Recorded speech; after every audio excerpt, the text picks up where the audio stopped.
Where is my chat?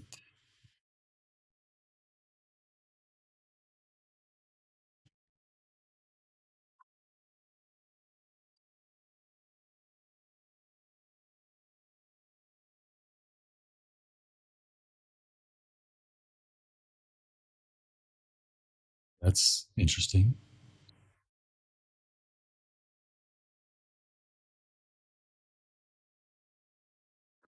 All right, let's just get the chat up here.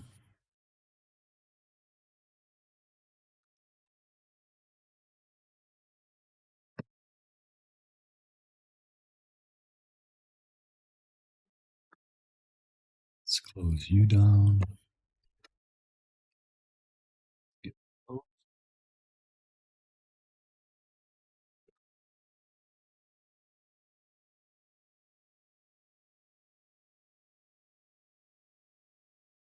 that's good. Close that.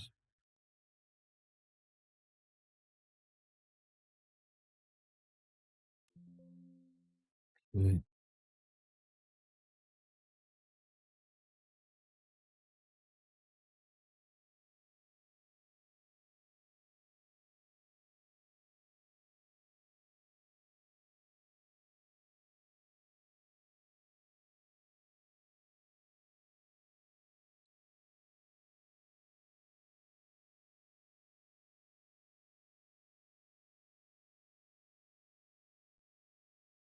Paint's good. Reading's good. Let's go to you.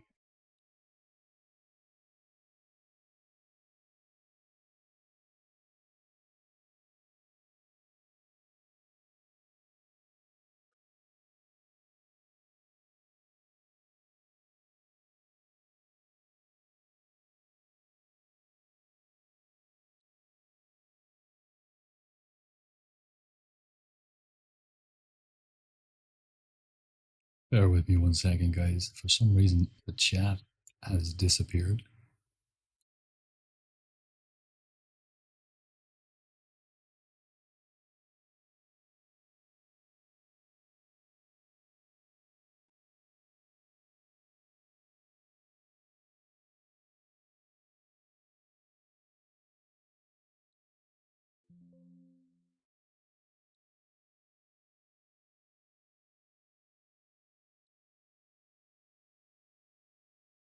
By Google.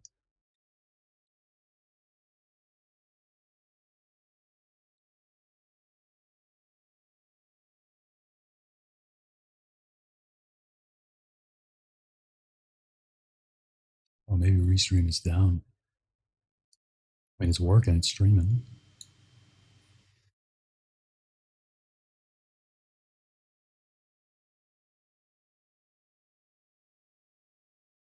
Ah,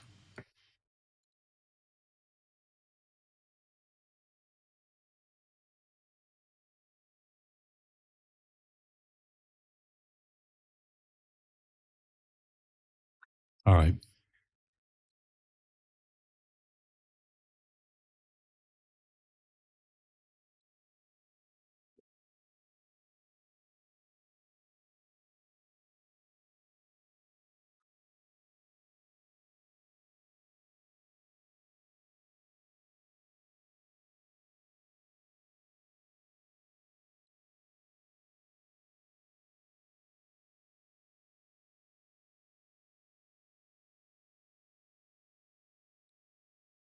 Oh, it's a thing of beauty. That is the thing of beauty. Oh, mate, I love it. Absolutely love it.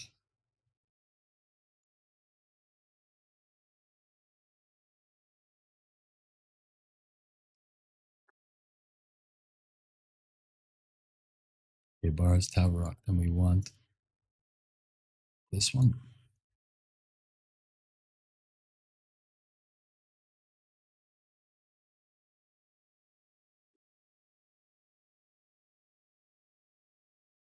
Go ABL, bars, Tavrock, overwrite. Yes. That's my macro.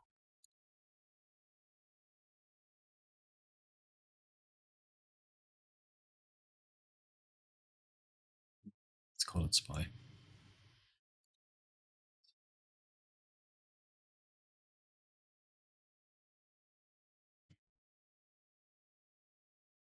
ABL, Tabarok, override. Yes. Switch into ARP, load profile. Yeah, normal bandages. Swap into Tabarok. And we got Spy. It's beautiful. So now I just need to make a macro that will swap my gear set and my bars at the same time. And we're on fire. We are on fire. Let's see if I can get my chat up.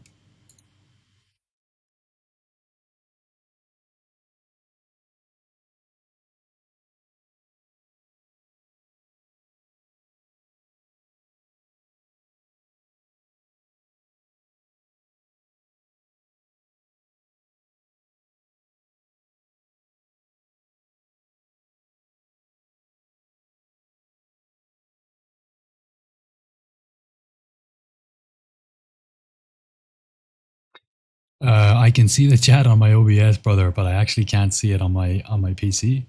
So something as weird is happening with my internet. Like I have fine internet connection, but for some reason Restream is just not. It says the site can't be reached. It's very weird. And the chat dock is completely gone from my OBS dock options. I added vertical sources in so that people can watch on. I spent 3 hours configuring it today so that people can watch on mobile as well, to try and, well, just try and improve the stream. So I can see there's loads of messages there, and I will get to them in a second, but I'm just trying to pull my chat up. Otherwise, I'll have to zoom in and squint at them.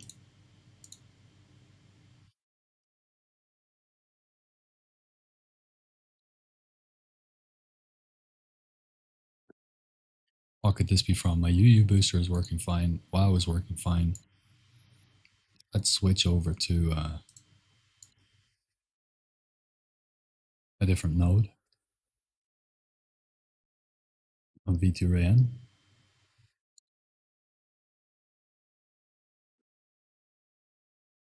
There we go. Okay, easy. Chat.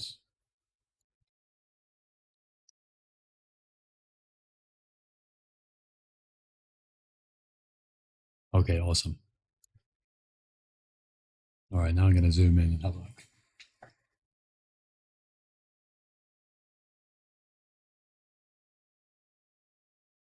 I made the fix, by the way, so even if your macros are all named, it reads the content first and then the name saved. Nice. I just tested 2x named, and it kept the exact same for Sinister and Eviscerate. Beautiful. Also, the apply fully works, just respect. Nice.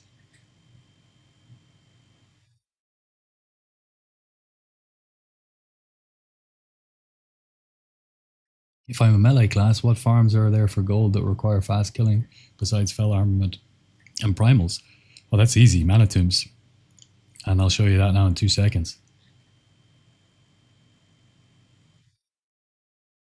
Well, I have my own item saver, not item rack, which I could have also equipment to set up with. Yeah, that would be sick.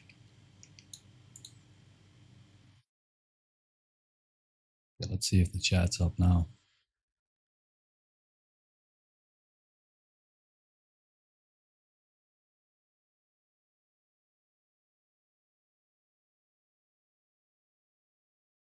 That's very strange. Let me just ask the AI real quick.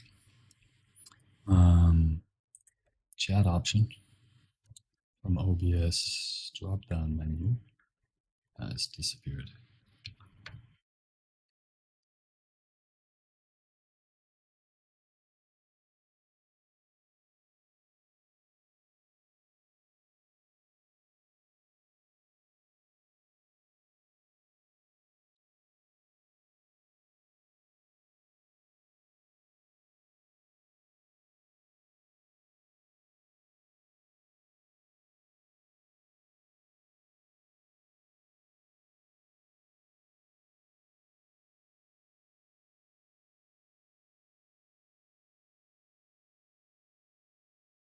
Yeah, that's so strange. Chat's not applying at all to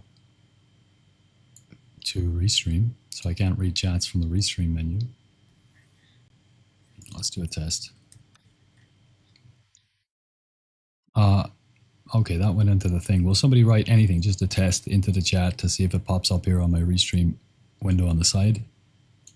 And then we can just start gaming. Hey, at the Slav, legend. All right, let's go.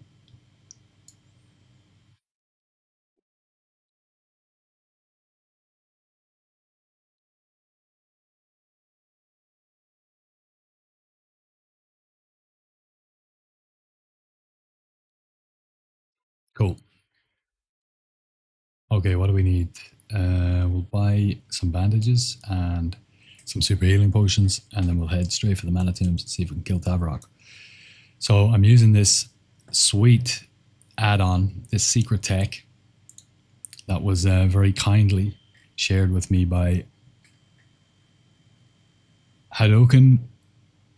I just going to look into it. There it is, Hadoken WW, but just Hadoken on Discord, and he was helping me to configure it. So I'm never going to have those bar issues again, which is so, so nice.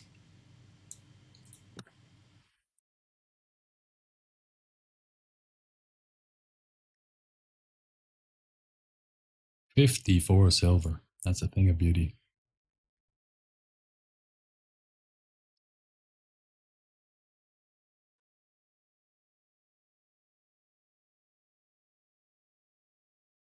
Oh my god.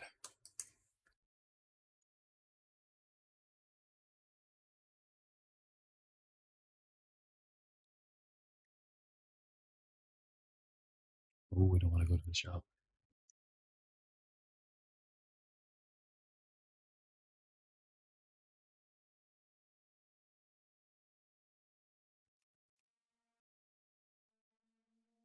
There we go.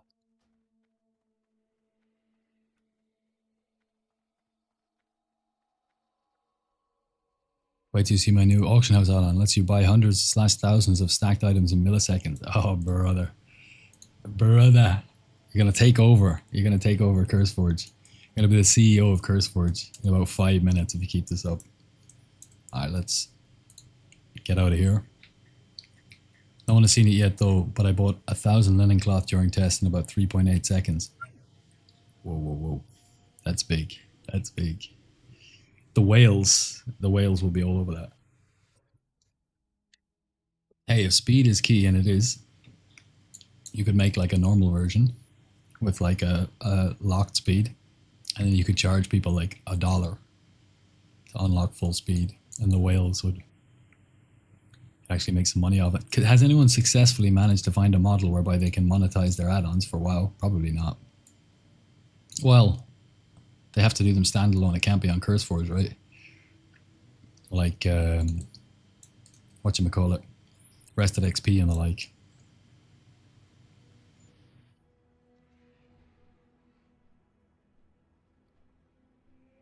Masterwork targeting dummies. Yeah, good, good, good.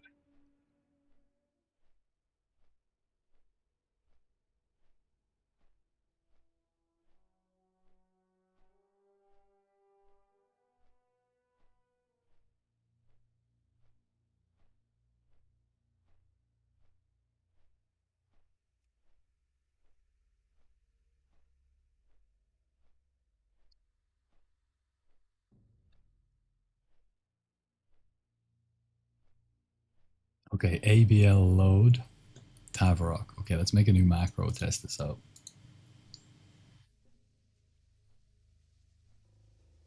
For Tavarok,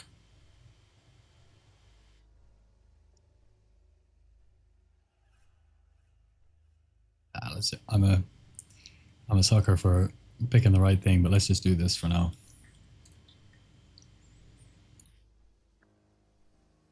ABL load.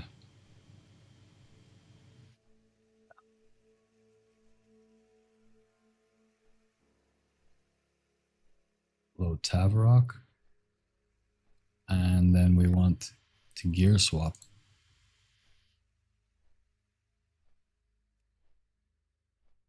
Let's do that for a second. Item rack.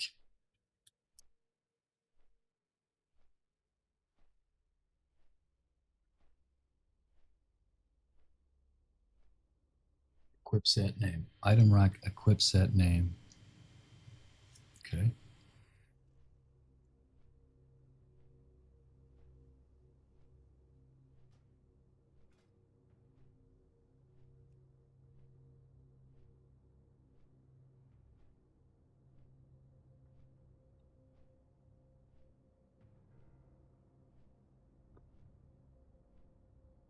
It looks like there's a space before the semicolon. Hold on. Equip set.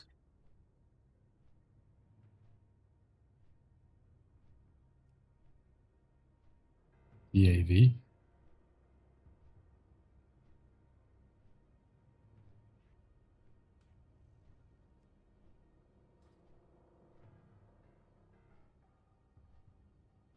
Let's test this out.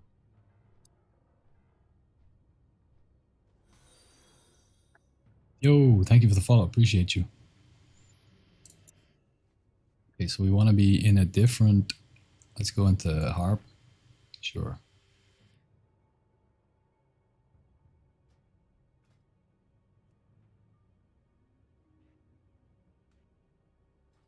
Let's go. This is our full combat set. This is our harp bars. So we want to swap into our Tavarok set and Tavarok bars. So we're in the Tavarok bars, but it didn't actually do the Tavarok set. Maybe the semicolons are unnecessary. Or rather the little commas, whatever you call them. Save.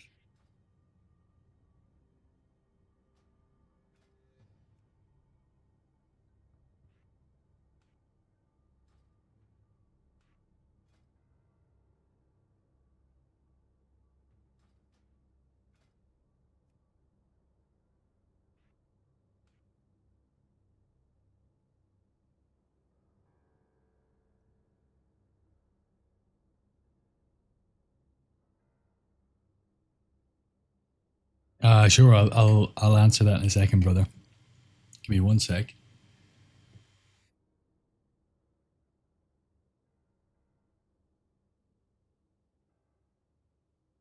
Oh no, item rack, equip set, and then tab, right?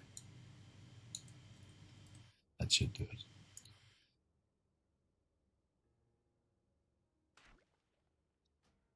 I'm not saving. I'm not saving my bar loadout, so that's why that. Let's do that one, and now we need to go to ABL. Harp, override. Yes.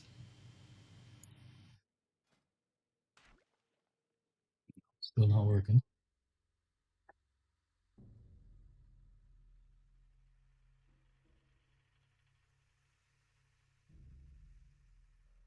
Okay, now I think we need the.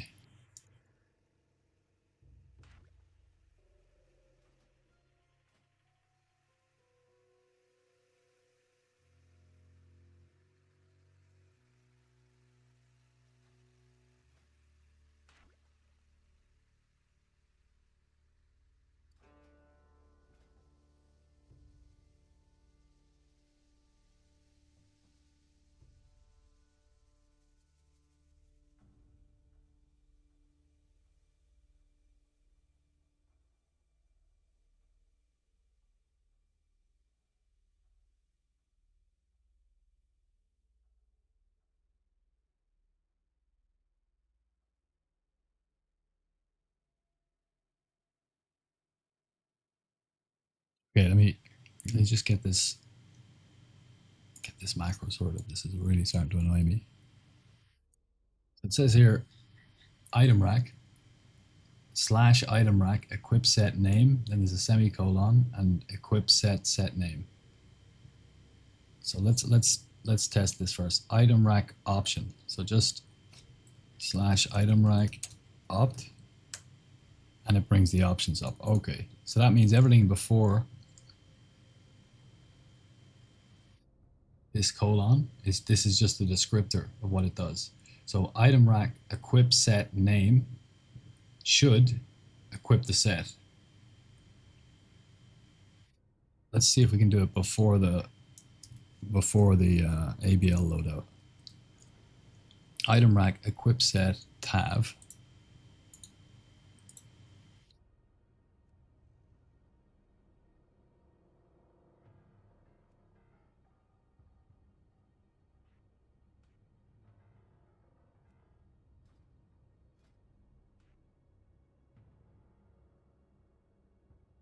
Harp. It's because I changed. It's because I changed something. Okay, one sec.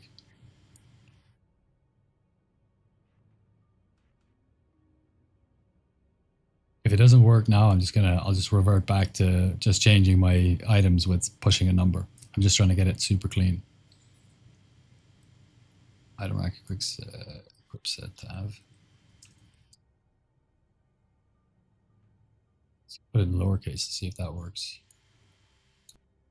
Exit bars harp / ABL. Overwrite yes. No, okay, let's get rid of that then. This is still working. ABL is still working 100%. So we'll just use that, and I'll just swap the. It's an item rack issue. Nice, a horsey up here. That's beautiful. Okay, back to chat. I did have it done automatically, like you type 2000, it shows the cost of that, but press buy now and it did it auto. But I removed the feature due to it being terms of service. So now I just mash buy now and it buys it instantly. Nice. You need the new version I sent. Okay, I'll check that out. Farm to Stranglethorn Vale, please. Wow, which one? I assume you mean Zul'Gurub. Am I in Harp? I am in Harp. So I'm just going to give you a very brief introduction to this new tech that Hadouken in the chat here has created. This is an add-on. It's not released yet. It's called Action Bar Loadouts. And I've got my harp specs saved here, and I load this, and it loads in exactly the bars I need for harp, just for crushing through Mana Tombs packs. And then when I want to kill Tavarok, because this is a big problem for me, so I load profile, and it automatically loads in all the stuff. It's changed stuff around because I want expose and I want rupture for Tavarok. I want riposte down here. This is a special macro that summons in a masterwork targeting dummy before I vanish, and it's got free action potion, everything I need in my fight against Tavarok. But the problem with this, when I didn't have this add-on, was that I'd forget that I was in this setup. I'd move all my things around on my bars. I'd come back into the dungeon and I'd automatically, just from muscle memory, I'd hit vanish or stealth to come in to sneak past the first guys, and I'd blow a dummy and I'd vanish, because switching them back around is something I constantly forget to do, not just with bars but also with the set that I'm wearing and the spec that I'm in. It's a big problem for me I always forget about these things. So Hadouken was in the chat. He sent me on this zip for this add-on, and it's so good.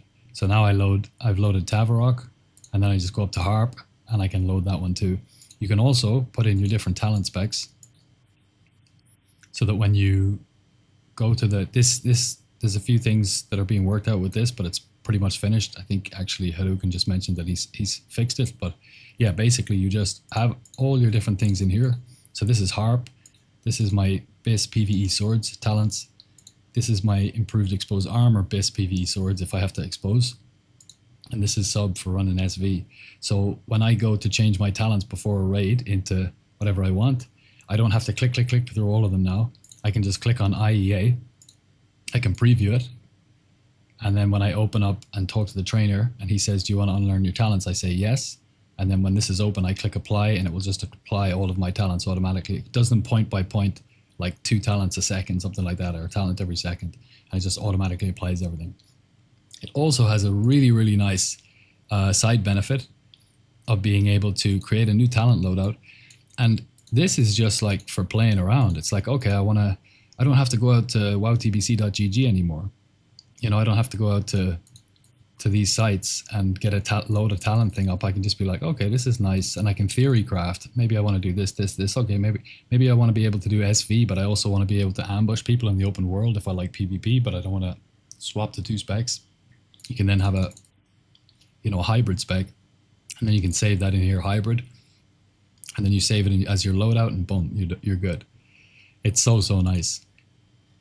So that's really nice. And then the options here, you can also show only same class characters.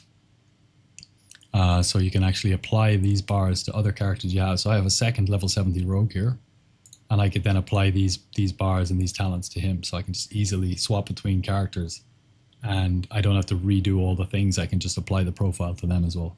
So really, really nice add-on. Super, super hyped to use it now and not waste any more of my dummies. We're in harp. Good, good, good. All right, let's go.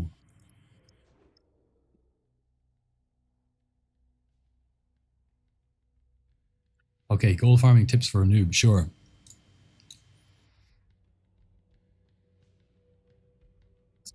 You can choose between mana tombs or SV, and you can do them both pretty easily with a little bit of learning. As soon as you hit 70. Now with mana tombs, you need a little bit of gear, so you need to go and get some honor gear. Just go farm. It's a worm chest. Go farm Eye of the Storm, do some battlegrounds, and buy yourself the season 1 swords, and get yourself the blue honor gear, which you don't even need honor for. You can actually just get it with rep as well if you're honored with the faction. Go and get a few pieces of that. And honestly, with the season 1 weapons, that's going to be enough. Go to my YouTube channel and check out my Rogue's Diary Mana Tomb Stealth Farming Guide. It will show you what cooldowns to use on the packs and how to deal with them. The worm pack here, for example, has a special strat. You open up and then you want to tab target between them as they get low. We want to evasion here so we don't take too much damage. We want to tab before we kill them. The idea is we're getting them down to like 20% or whatever. And then at the end, we're going to cloak because they are an explosion, and we're going to blade flurry.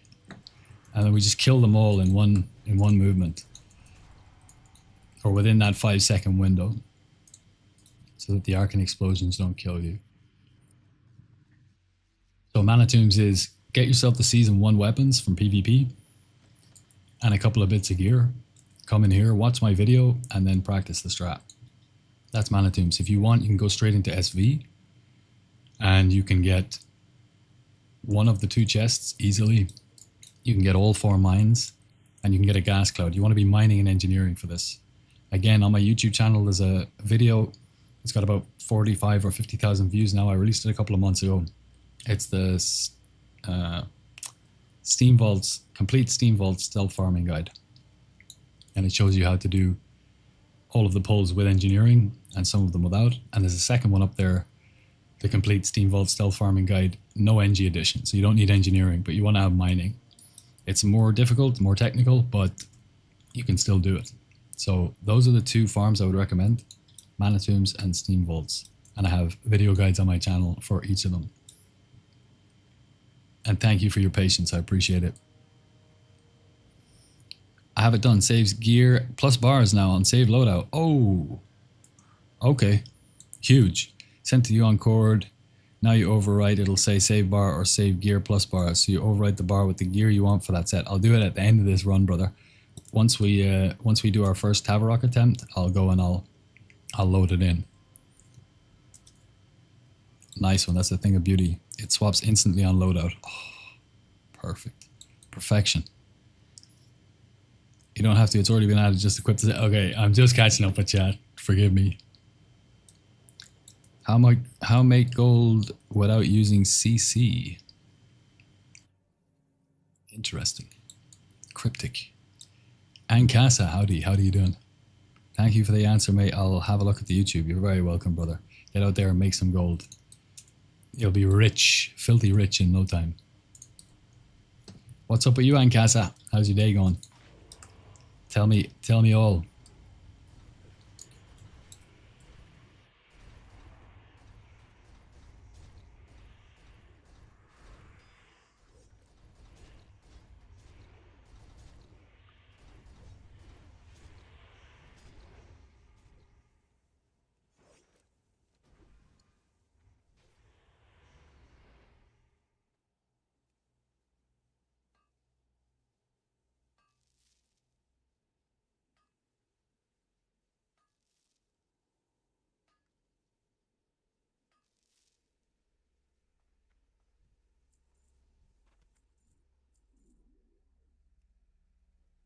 Oh yeah, speaking of app development and add-ons and things like that,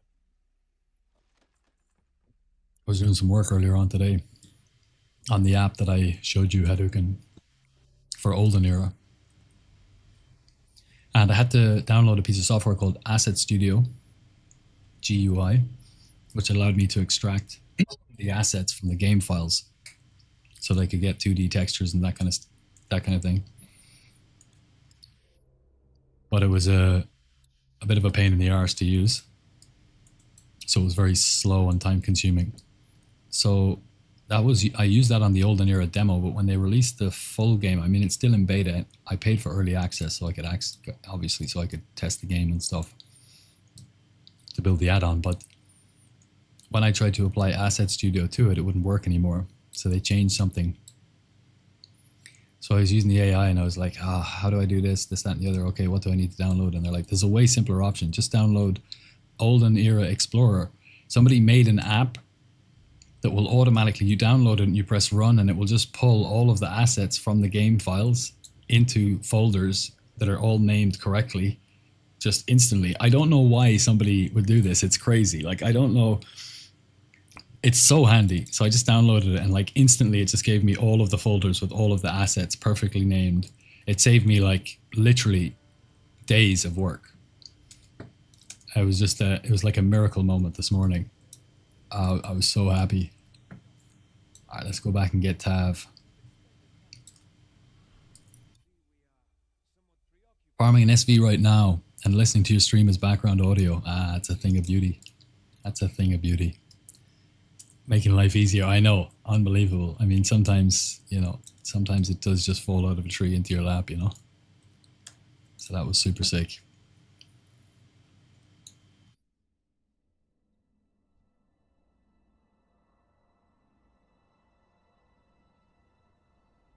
Okay, I'm going to get your new version now before we go for Tav.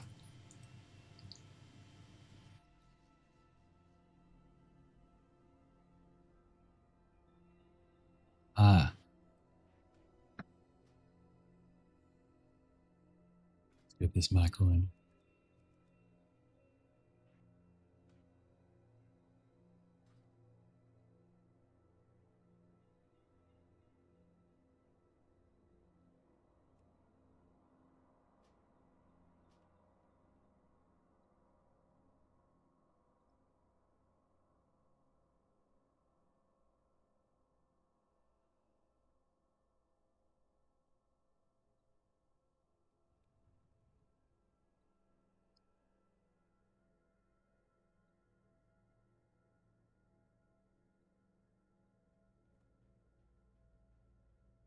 Okay, Discord.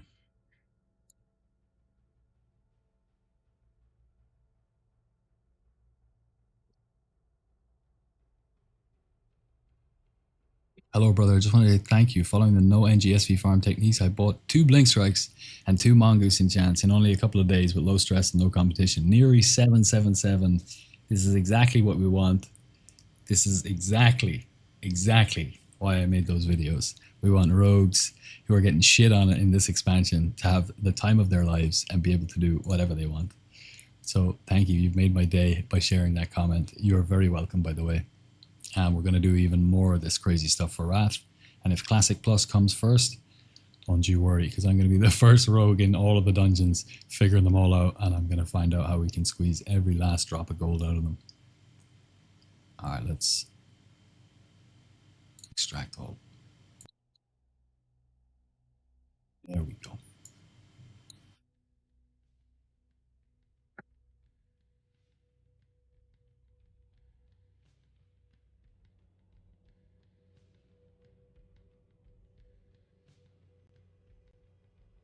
Place files. Yep.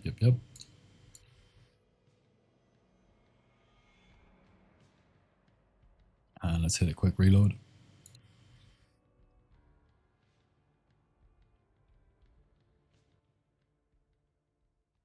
Actually, I need to make a macro for ABL, right?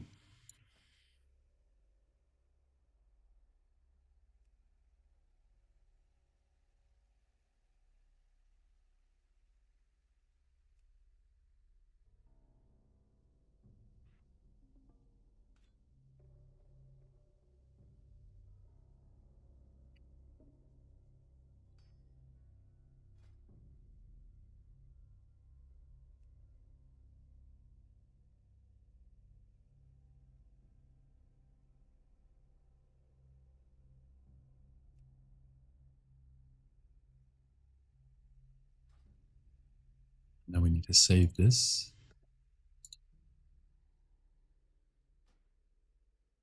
Ah, bars and gear. Yes. Yes, yes, yes.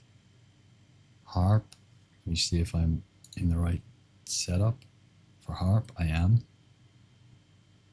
Overwrite bars and gear. Beautiful. Now let's switch to Tavarok. Let's get rid of that. We don't need that anymore. Load profile. Let's get that new macro on.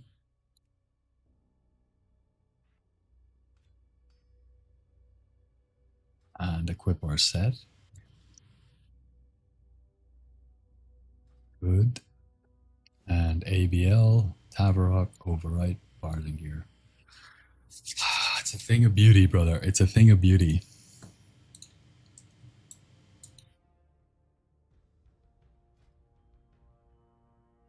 Harp swaps my gear. Tavarok swaps my gear. It's so good. It's so good. All right, we want stamina.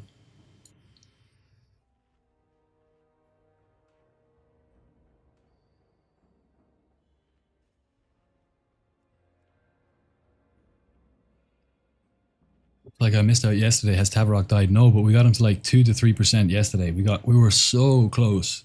We got a crazy RNG run. He didn't cast anything in the first like I don't know, first 10 or like 15 seconds, maybe 20 seconds. There was nothing. So we got to save all our cooldowns for later, and we got him down. You could hardly see his health bar. So it's coming soon, Ankasa. Today is the day in flames. You're damn right. What do you do with all the gold? I spend it as I make it, brother. 4 blink strikes, multiple characters, boosting mages, 10,000 gold, raid cons every week, 1,000 gold at least. I spend it just comes in quick, goes out quick. Remember to swap your gear to the bar loadout you want. Yeah, done. Okay, we got that one. Then we need Gift of Arthas. Yeah, we actually want Deadly Poison on our offhand for this. Aha. One little micro change here.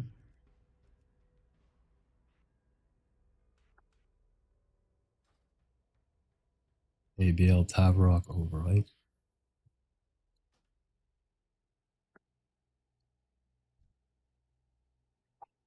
First Tav attempt of the day. Let's see how we do.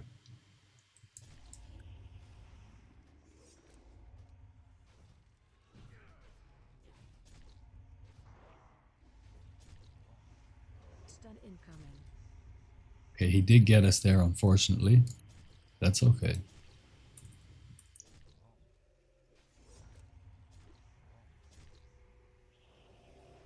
And Crystal Prism. That's super, super unlucky. It was so fast to get two of them like that. That's okay. We reset. We come back in. We get the chests. We get more mines. And we do it again. Yeah, 2 back to back. So somebody in the chat said yesterday his earthquake is physical, so you can actually dodge it. And he was damn right. So when we have our dodge up, we have a very, very good chance of dodging that. And even when we don't, we already have flat 31.8% dodge. So even if when our evasion isn't up, we still have a solid chance of blocking or dodging the earthquake. But again, that's an RNG thing. Like when we do kill him, it's just going to be because we got a really super lucky RNG thing. Now let's swap to Harp. I can't do that when you're dead. Okay, no problem. But it did swap our bars, so that's nice.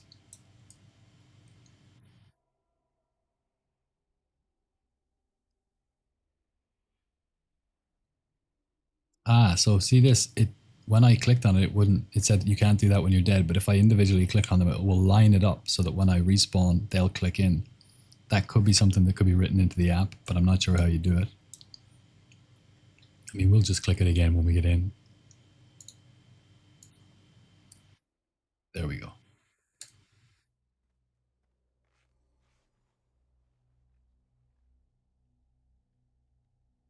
Oh, and we missed something actually. I wanted to macro my boots.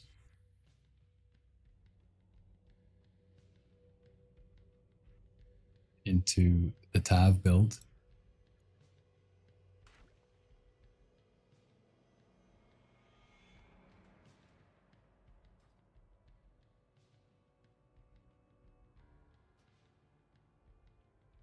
Bars only. It's fine. Build profile. Yeah. Alright.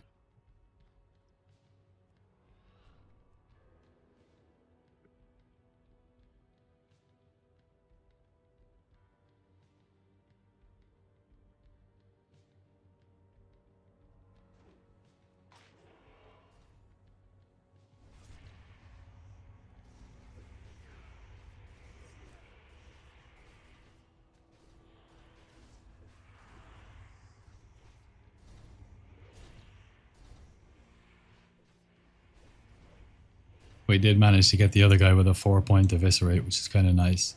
I think I will blind him here and just play it safe and heal up. Do you also play Arena, and what's your rating? I don't play Arena. I played a couple, I think 2 weeks. Like literally, I know 5 games and then another 5. I think I did 10 games of Arena. Unrated. But I'm not a PvPer. I spent some of these, but my rating was like 1478. How do you see old time? 19 games, 10 wins, 9 losses. Never played Arena before, so I don't have a clue what I'm doing in Arena, brother. PvP is something that I know I need to learn because it's the last pillar, you know? It's the final frontier. To be like a well-rounded rogue in WoW Classic, I think you need to be very good at PvE, raiding. You need to be, I mean, you don't need to be, but it's dungeon crawling, tomb raiding, stealth farming. For me, it's the thing I love the most. So you need to be good at that in my book, and you also need to be good at PvP. And if you're good at those 3 things, like, you're a well-rounded rogue. And I'm not good at PvP. Think you would be good at it. Thank you. I think I would too, but honestly, it's just going to be a lot of work. You have to learn each class, like starting from like the simplest explanation. You have to learn every single class, what their cooldowns are that you need to be mindful of, and the order in which you need to apply your cooldowns to that particular class in order to be one step ahead of them and beat them. If they do X, you do Y. If they do A, you could do B or C. And if they did A plus B, you can do C. And if they did A plus C, you can do B. And like that. And that's just a one-on-one. Once you, and just learning it once, it's like you need the experiential knowledge and the muscle memory for each of those classes. Then when you're against 2v2, you have to combine 2 of those together. So it literally squares the complexity of it, while also managing your own teammate and what they're doing in response to each of those things. So it actually cubes it. And it gets very, very complicated very soon. And you just have to practice a lot. So it's going to be a huge grind. A lot of work to learn Arena and World PvP. But I think I might just wait till Classic Plus, to be honest. When Classic Plus comes out, I think I'll make a PvP server rogue and probably a PvE server rogue as well. I'll probably have 2 rogues. And we'll take it from there.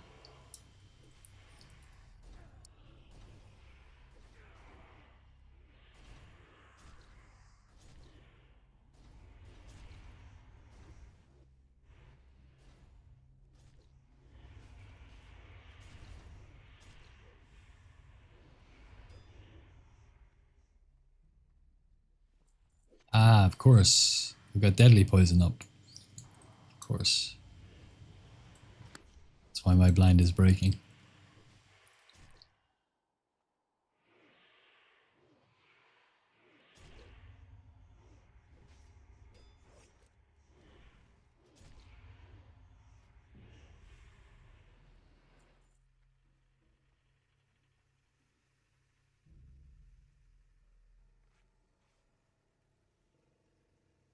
Seems like you have a lot of patience, good IQ, and know how to use your spells. But yes, you really need to understand all the classes and scenarios. Yeah, yeah. I just know that, and thank you by the way. I appreciate your feedback. I just know how much work it's going to be if I want to get good at it, and I am quite competitive. Like once I get into something, I want to get as good as I can at it. It's just going to take a lot of work, so I'm kind of a little bit daunted by the task, you know. But we'll see.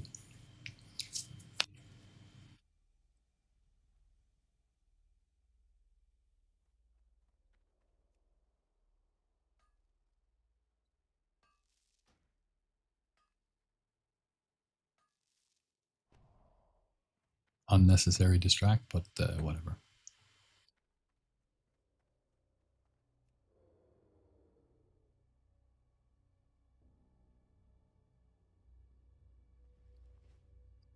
Completely understand. Yeah, yeah, yeah. It's going to be a long, long road. And part of me was like, oh, if I got warglaves, I'd start doing PVE. But the first thought that came into my head was, you're gonna get so humbled because you're gonna suck at PvP. Doesn't matter if you have warglaves. Like, so I think it's kind of like chess, right? I would just learn one opener that if I got lucky proc with warglaves, I could probably get away with it and probably kill them. But after that, if things go awry and I don't know what to do with that particular class, then I'm gonna get killed. And getting killed in PvP when you have warglaves is big, big, big shame. I'll have to eat a lot of humble pie. I'll have to eat a lot of humble pie. All right, let's switch to Tavarok.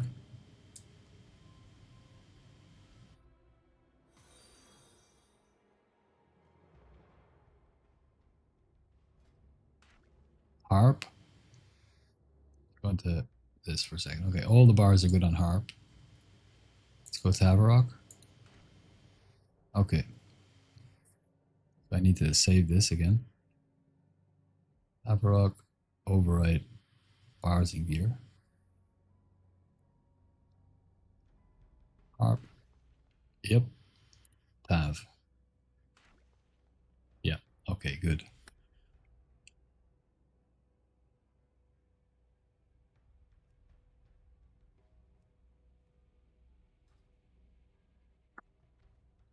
Now let's get this boss. Yes, brother. Yes, yes, yes.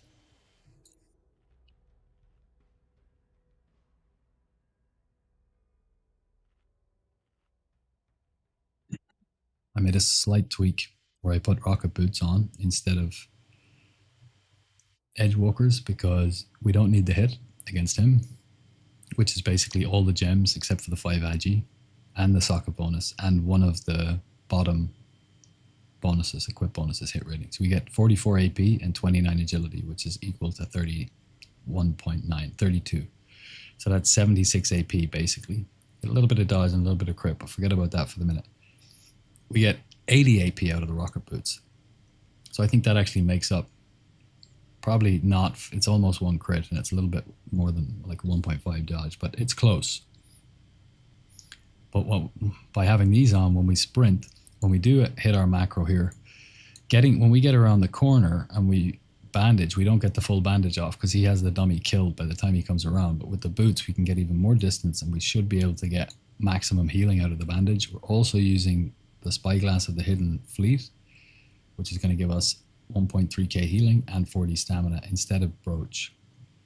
So this is macroed into my bandage. So basically, when I do hit my macro, I'll boots, sprint around the corner, hit this, heal up and bandage at the same time, and we should get back to full health. That's the idea.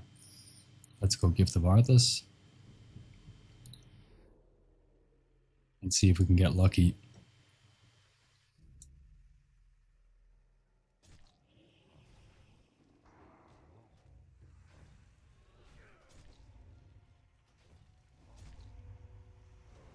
Stun incoming. Okay, he earthquaked.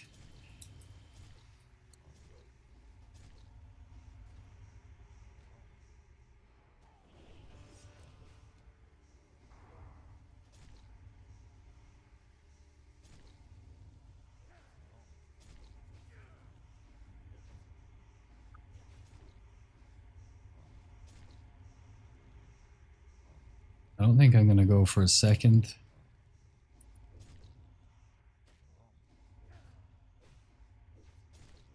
I think we'll vanish sometime pretty soon. I do want to get one more. Stun incoming.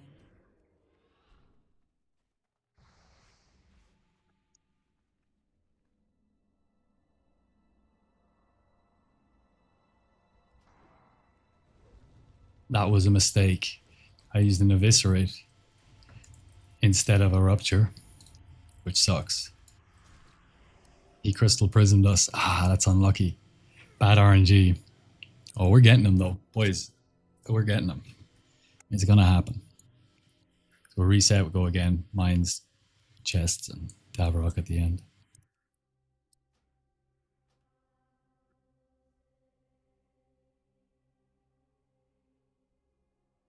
Okay, good, good, good. This is looking more and more doable. Lettering. For any of you guys in the chat that are playing other classes who are looking for good gold farms, go to YouTube, type in Lederen, Lederen. His image or the picture, the icon, I think it's a Pokemon, is it, dude? I'm not sure. But it's like a white, big kind of bear type Pokemon looking thing. And he's got mage farms, like from classic TBC shenanigans, pushing the meta, doing things nobody's done before. If you are playing another class, go and check out his channel. He's an absolute legend. He was an inspiration to me. His SV guide was one of the things where I was like, oh, I'm going to go in and I'm going to do that. And it led me to the SV farm that we have on YouTube now. So he's an absolute legend. So if you want to know anything about other classes, it's mainly mage, but what else you do? You do rogue, mage, but you do paladin as well, right? I think. Yeah, let the chat know. Actually, I'll link your YouTube in chat.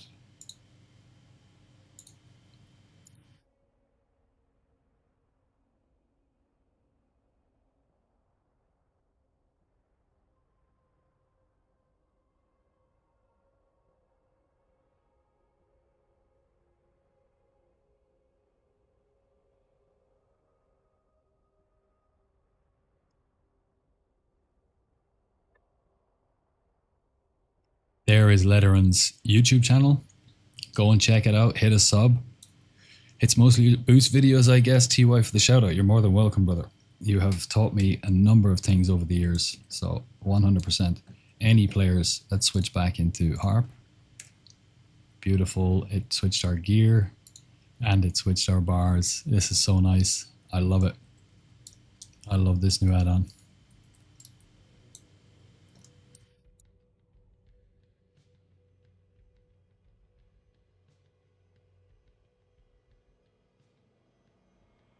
Boost videos, I guess, too, for the shout out. Yeah, but you did like, you did the, yeah, but boost videos are big, and mage AoE farming videos. And in Classic, you did the mage one, right? For Princess Mara farm. And I'm sure in TBC, there's going to be loads more stuff coming out. So, yeah, cutting edge of mage is Lettering. That's who I look at when I'm trying to figure out mage. Yeah, 100. I've got a tomb chest. Any advice for content creator who makes guides for Rogue except you? Could you reframe the question? I'm not exactly sure what you mean. Let me do a sap here.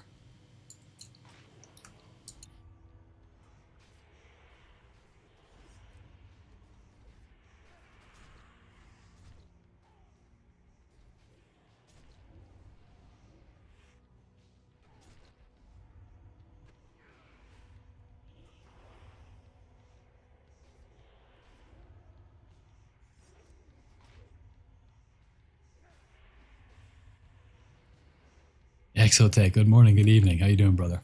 Happy Saturday. It's been a great day so far. First Tavarok attempt. This is coming up to our third. First one was very bad RNG. Second one was pretty good. We got closer. Oh yeah, Letteren. I got him down to 2 to 3% yesterday. But it was a super, super lucky RNG. He didn't cast any of his spells in the first 15 or so seconds, maybe even 20 seconds of the fight. There was nothing. So we just got to pump on him and save all of our defenses and tricks, which is really, really nice. But we got him so close. You could hardly even see his health bar and he killed me. So it is happening. Today's the day the rock is going down. I think so. I think so. Raid guides for Rogue. I'm leveling Rogue and I'm new to the class. Oh yeah, Simonize, 100%. Simonize is unbelievable. Go, I'll link his channel. I'll link his channel. He's my favorite Rogue content creator. And he will show you all the different specs. Even though there's only one true BIS, he'll show them all to you. He's so good. Let me see, there's two of them here. He's got two channels, so I don't know which one of these is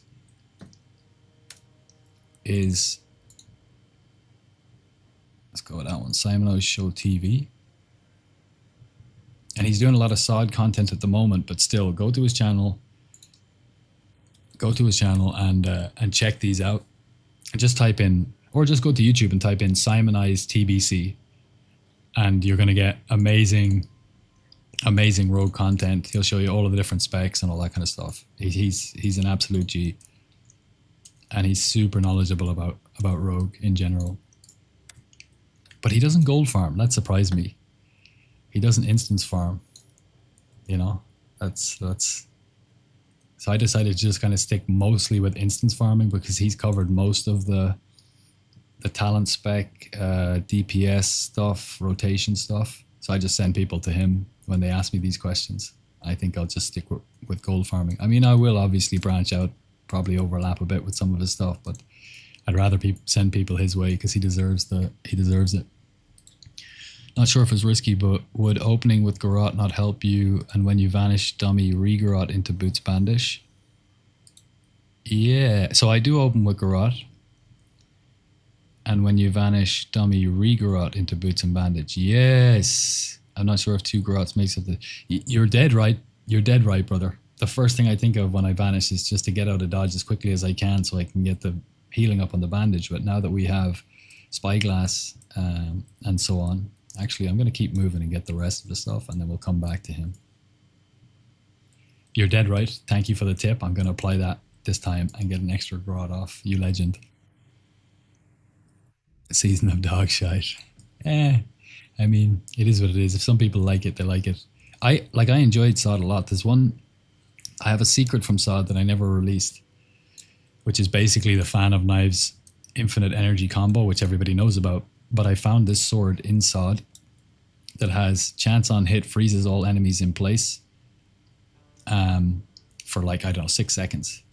So anybody who knows the Fan of Knives infinite energy combo will know that you can just pump it on global. But now everything freezes around you in a Nova, and you can just back up a little bit out of range and it just refreezes every time. So not only can you do infinite energy Fan of Knives spam, but everything is frozen in place around you and it can't hit you. It's so sick. It was so cool. But they introduced mechanics into the dungeon where mobs would ignore stuns around the same time, which was so annoying because I went into Zul'Gurub with this because I wanted to gather up all the crocodiles on a rogue and then hit them once, freeze them all in place, and just get out of range so they couldn't hit me, and then just blitz them all down in one go. But they were immune to the stuns, which sucked. And I quit playing SOD shortly afterwards, but it's pretty neat. I think I'll probably actually I'll probably log over one of the streams this week, or maybe even tomorrow, and just make a recording of it and put it up for the people who are playing SOD now. Maybe someone will be able to figure out how they can still use it in the game.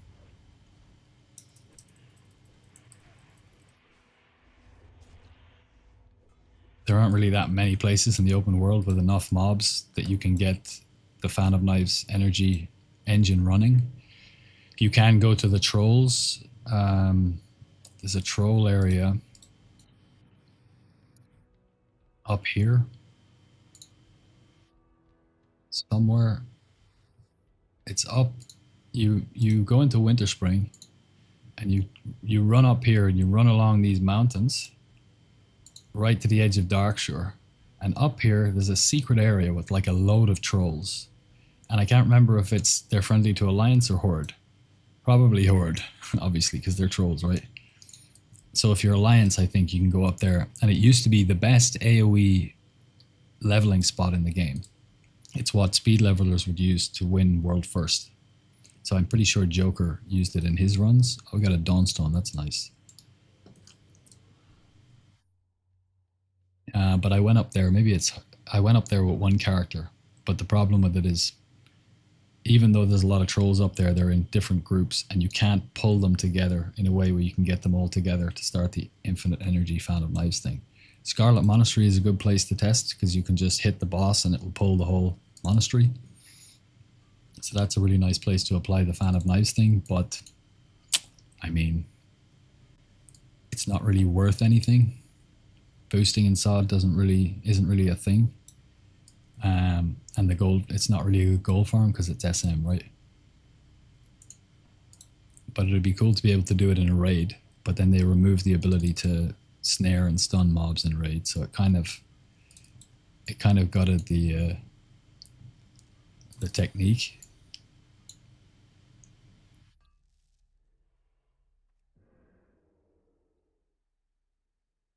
Used to love Simon Ice, but he's become a bit cynical these days, and for some reason is highly critical of all the min-maxing he used to champion. I noticed that. I noticed that actually once. Yeah, somebody asked him, "What are your parses?" And I remember his reply was like, "I don't know and I don't care." And I wondered at that, and I'm not sure why.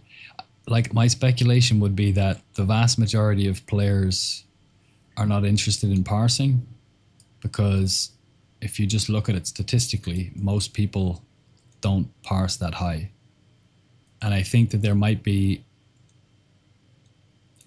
if, like, a lot of the community, if they're just casual players, there's a lot of people who frown on parsing culture and aspects of parsing culture, and they see it as elitist and these kinds of things. And there's some truth to those claims in some guilds between some players, but also I think that there might be a little bit of I don't know, resentment or something going on. In any case, if you're a streamer and you want to appeal to more people, then you need to appeal to the values of the masses. And by definition, the masses aren't 99 parsing people. And so I think it could be a wise business decision, rather than, because he definitely doesn't lack the ability to do those things. That would be my speculation. Okay, Tavarok.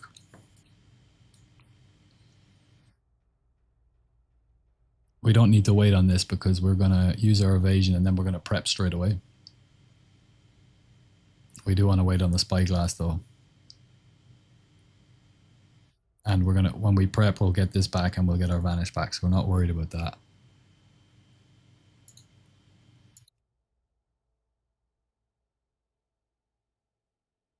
Hold on. Harp. Sure. Tavarok. Ah, it's because we're in stealth. There we go. There we go.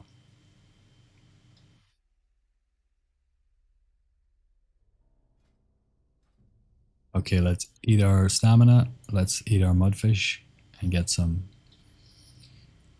Dawood, love to see you farming, brother. Thank you so much. I love to see you commenting about loving to see me farming. We had a really good, really bad RNG first attempt on Tavarok. We had a pretty solid second attempt, but nothing close to yesterday's 2 to 3%. And the last one was not great, but we're getting there. We are getting there. And we're not using any of the stupid cons. We're just using like reasonably cheap consumables. Everything's up. And Hadoken just gave us a great tip that we can now apply. Double garrote. So we're going to do this. We got a riposte straight away, which we love.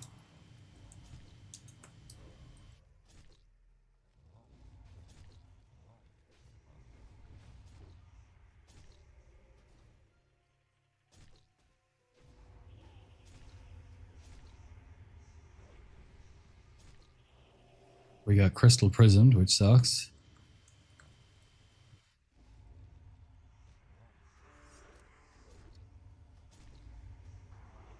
Stun So I think now we'll do that. Yeah, no, we can't go out because we got knocked out of. But that's okay. That's okay. We're definitely not gonna kill him this time, but we get to practice a bit. I mean, we could. There's another prism. Okay. RNG, RNG.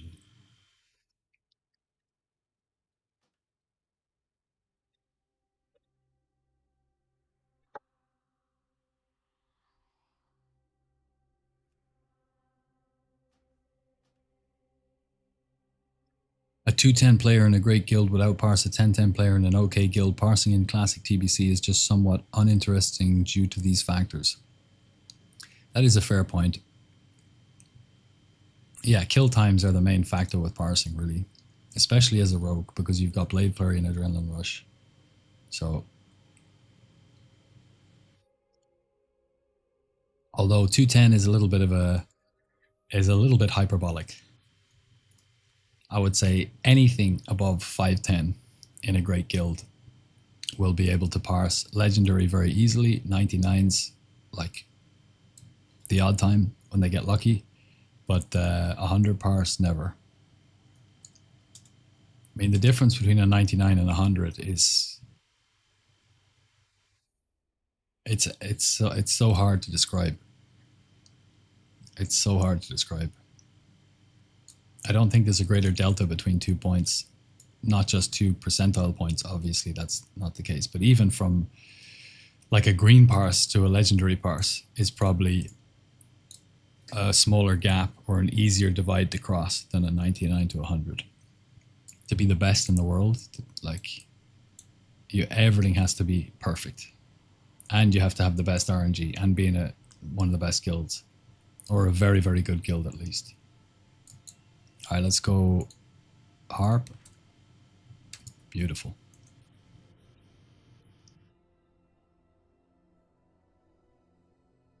In your tab build, have you spec premonition? By the way, the extra 2 combo points on the opener could definitely help.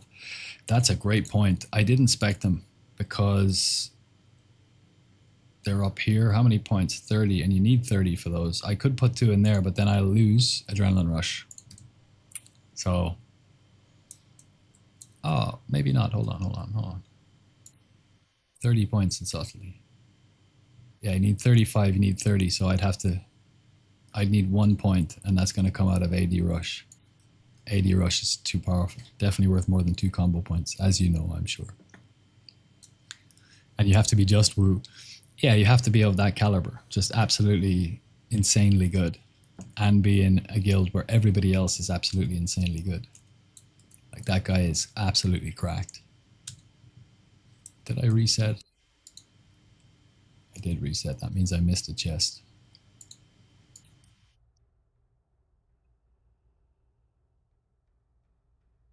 Is target dummy relevant in situations like this? Yeah. I'm using it in one of my macros. Absolutely, it's relevant. There's the chest. I have this macro here. It's such a nice little trick. Stop casting. Use at cursor. Masterwork targeting dummy. Cast vanish. Now the equip slots, you can ignore them. That completely drops my threat. The boss focuses on him when he's casting up something. I will vanish through, and then he'll target the dummy with it, and I can boots away, and I can heal up, which is what I've been doing. It's an absolutely essential component of this, what I'm attempting here.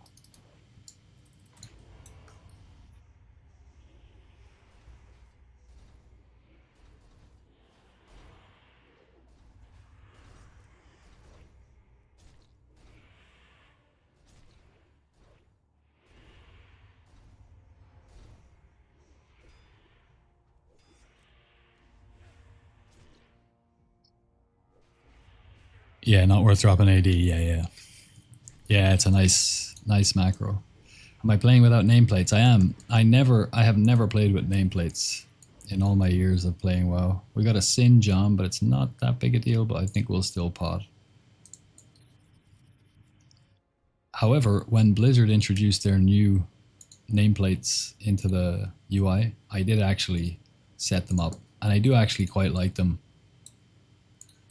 Probably not close enough for it to trigger on him. Yeah. But for some reason, I can't get it to, even though it says here,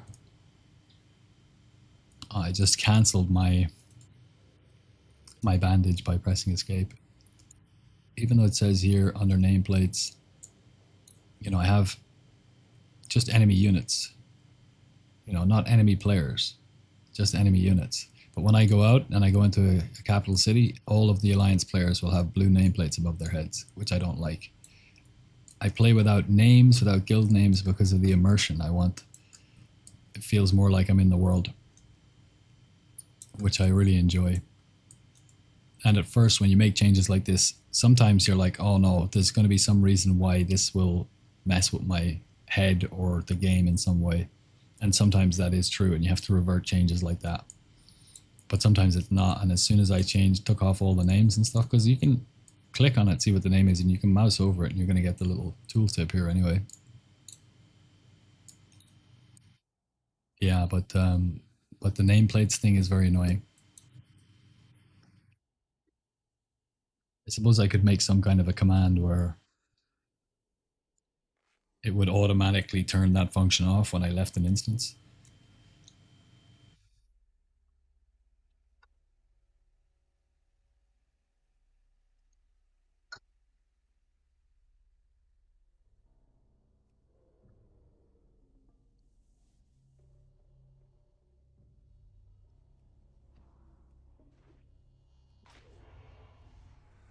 Ah, bollocks.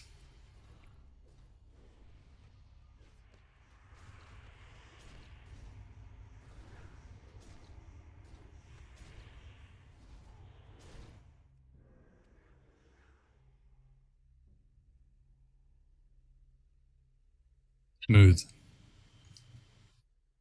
See how pro I am. Ass creeping into a Nexus Terror.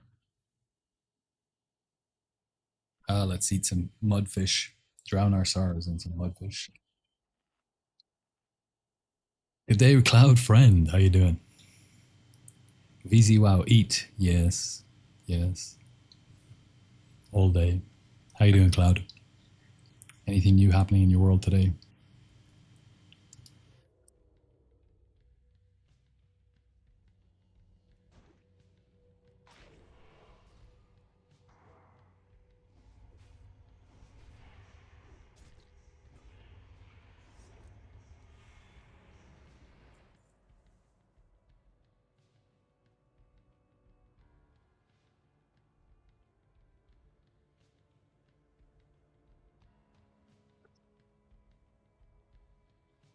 What's the bars harp thing under your minimap? This is secret tech about to be released on CurseForge.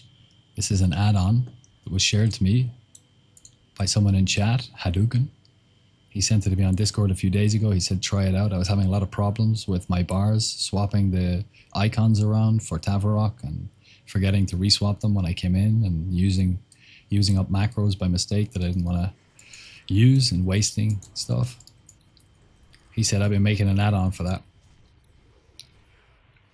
So I downloaded and tested it out, and it's really, really good. I'm loving it. Absolutely loving it. We did get pained, but we're fine. It's not going to be a big deal. If you are running low when pain hits you, you can always just, well, as an undead, you can eat, or you can hit a bandage. And then when it ticks again, if you're super low, you can eat a corpse, and it'll keep you up. I'm fine so far. Just did some Seth stealth runs with my brother. Oh, nice. Show your gold. I don't have that much. A better half of 11k. I make it and I spend it. So it's called, the add-on is called Action Bar Loadouts, ABL. And it saves your bars. And it also saves your gear set. So when I swap, I'm in Harp now. So when I swap to Tavarok, it's going to put in Spyglass of the Hidden Fleet. It's going to put in Rocket Boots Extreme. It's going to change these around. I don't need Kidney Shot when I'm against Tavarok. I don't want Eviscerate as my main finisher. I want Rupture. I don't need Blind. I want a FAP here so that I can easily hit it on my mouse button because we need to do that very quickly.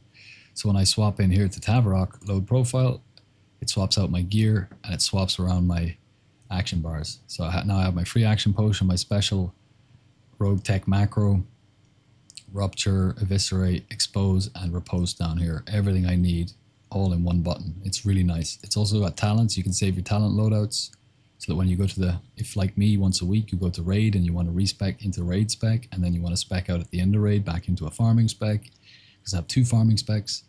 You have your loadout saved here. You go to the trainer, you can preview, and you can also use this then to just, you can make a new one, create new talent loadout, and you can just start theory crafting. You have access to your talents and you can put your points in and right click and take them out. Really, really nice. And yeah, it's a really cool add-on. I like it a lot. See what I just did there? What I just did there is exactly the kind of thing I was doing, which is the reason why I made this add-on. Now, I wouldn't normally do that because I was just showing it to you. And he's going to attack it now, and I have to use my prep so I can vanish. But that's because I'm in Tavarok instead of Harp. That's my bad, because I have an extra chromosome somewhere hidden under my hat. But case in point, being me, you need these add-ons. Alright.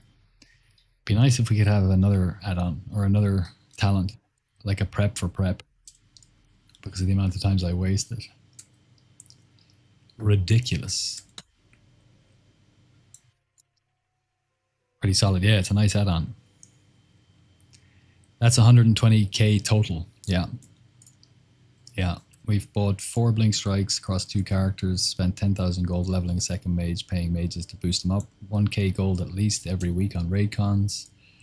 5 different professions, engineering twice. All of those cost thousands of gold. What else?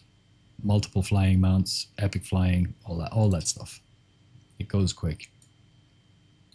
And parsing is expensive. We're hitting super sappers and goblin sappers on boss fights. 2 very expensive explosives. It all adds up. But we have a lot of investments as well. Not really investments, but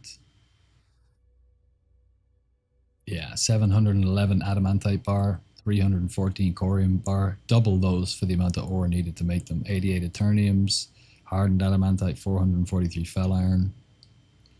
We got some bits and bobs in the bank. I did have 1,148 haste pots, and I was just liquidating all my assets and buying haste with them because I expected, it's a tale as old as time, haste pots just keep going up.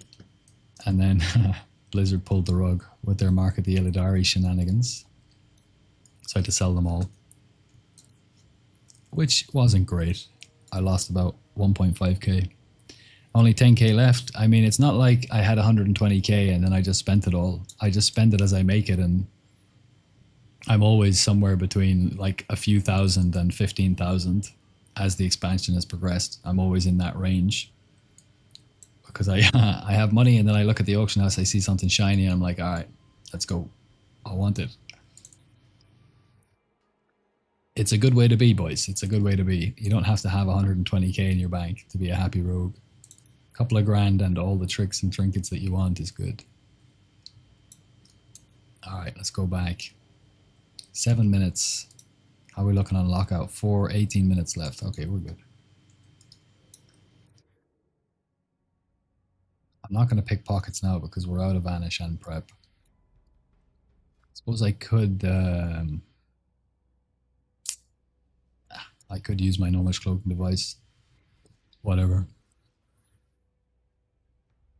This is my only character. Nah, I've got a level 70, second level 70 rogue with 2 blink strikes on him. This character had 2 blink strikes as well, just for the memes.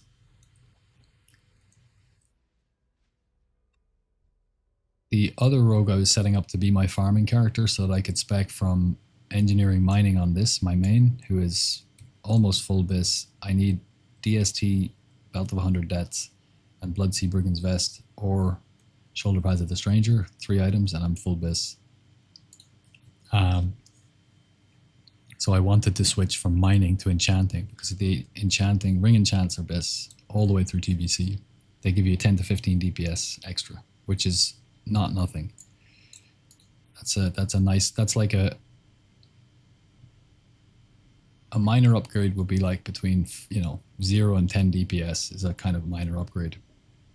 And anything from 10 to like 20 DPS or maybe 25 DPS, I would consider like a moderate upgrade, and anything above that is a big upgrade. And then you've just got the S tier crazy stuff like the ST, which is like 55 DPS, or Talon, which is like 55 DPS. So the ring enchants together are like 10 to 15 DPS, so it's like the bottom of moderate. Like it's a fairly nice upgrade. It'd be like switching one piece of gear into the next phase piece of gear, basically. But my guild asked me, hey, do you have mining maxed out for Hyjal? Because we need people to mine the gems. And I was like, yes, I do. I'm like, okay, good. And I'm doing the midnight launch on Hyjal.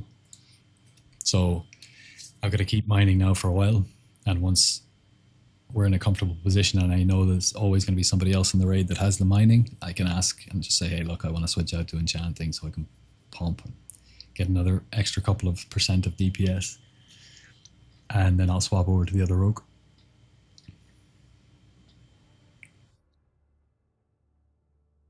I'm the same, farm 20k and I'm back to 5k. Yeah, but 5k is still a nice amount to be at, On your phase 3 vid, I saw you are close to hit cap. Do we have to be, if possible, to 23%? So I look at the actual hit rating. It's just a useful baseline, because when you're gearing up, it's like, okay, what am I aiming at here? In order to, you could aim at like agility has no cap, hit has a cap, and from my testing with different gems, yellow gems like Dawnstones and rubies in this phase, when I tested them, people always say they're the same DPS, which is just the easy answer. But in truth, whenever I tested them, this is on the Sims, so I don't know how accurate the Sims are, but whenever I tested them, yellows would give ever so slightly more DPS than reds, ever so slightly. Like we're talking minuscule amounts, but it adds up over gems. And on top of that, they're way cheaper. So for Horde Rogues, the hit cap is 316. It's actually 363, but at 316, if you have a boomkin in the raid who applies improved fairy fire to the boss, that gives you a flat 3% hit, which equates to the amount you need to get from 316 up to 363. So if you go over 316 and there's a boomy in the raid, however much hit you are over 316 is completely wasted when you hit that cap of 363. And if you had to turn that into a red gem, the agility never gets wasted. So it's a useful cap to aim for.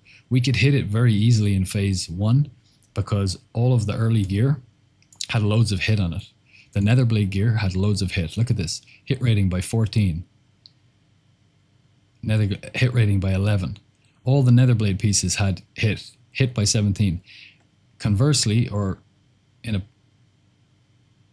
contrasting that to Deathmantle, the only piece that has hit on it are the gloves. 24 hit rating. Everything else is crit and attack power.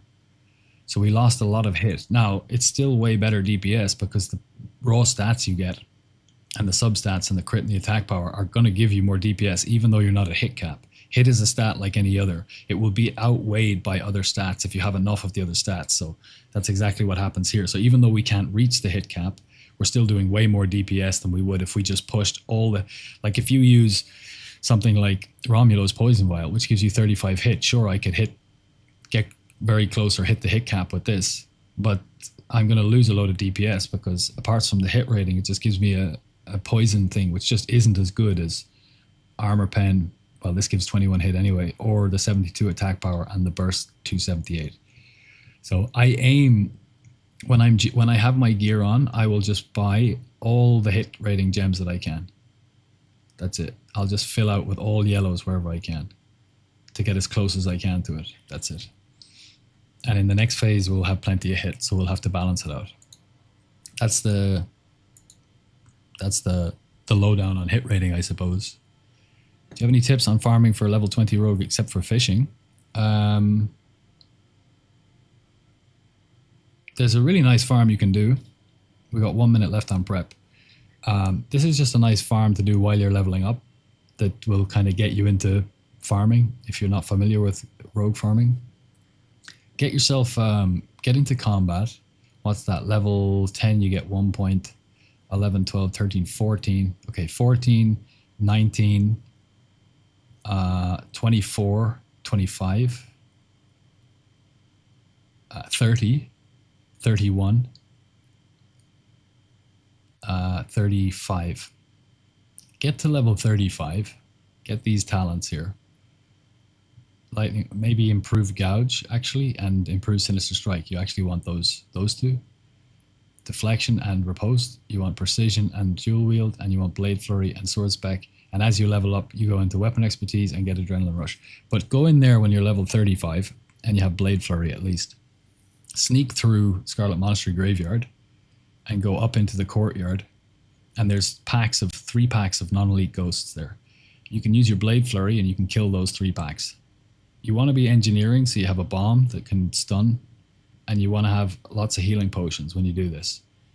There's 2 chest locations in that courtyard. You can kill, if there's either an elite beside it or there's 3 non-elite ghosts, you can kill them easily and get the chest. It takes a bit of practice. You're going to die learning this, but it's fun. And then you can open the chest. There are 3 possible rare spawns in there. There's Iron Spine, the Champion, and Ashir the Sleepless. The Fallen Champion, Iron Spine, and Ashir the Sleepless. You can kill all 3 of those. They require like a little bit of different strats, but you can kill all 3 of them solo. You're going to die a lot trying this, by the way. But that's a fun farm to do if you just want to get into farming. It's a really, really nice farm to do on a fresh server because you can level up in there because you're killing mobs that are like in the low 30s and you're on your own and it's in a dungeon. You get loads of silk cloth, raw gold, you get greens and blues from the chest. It's a lot of fun. But if you just want to earn gold, the best thing to do is just get to 70 as fast as you can.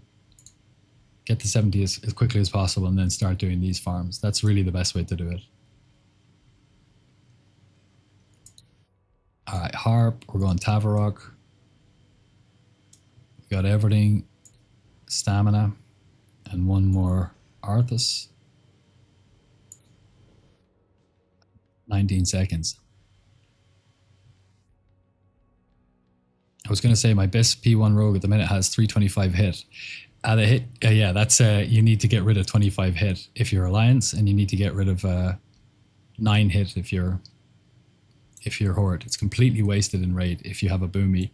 Alliance, the reason why they're 300 and Horde are 316 is Alliance have Draenei's, and Draenei have a racial called Inspiring Presence and Heroic Presence, and it gives 1% flat hit, which equates to 16 hit rating. Okay, here we go.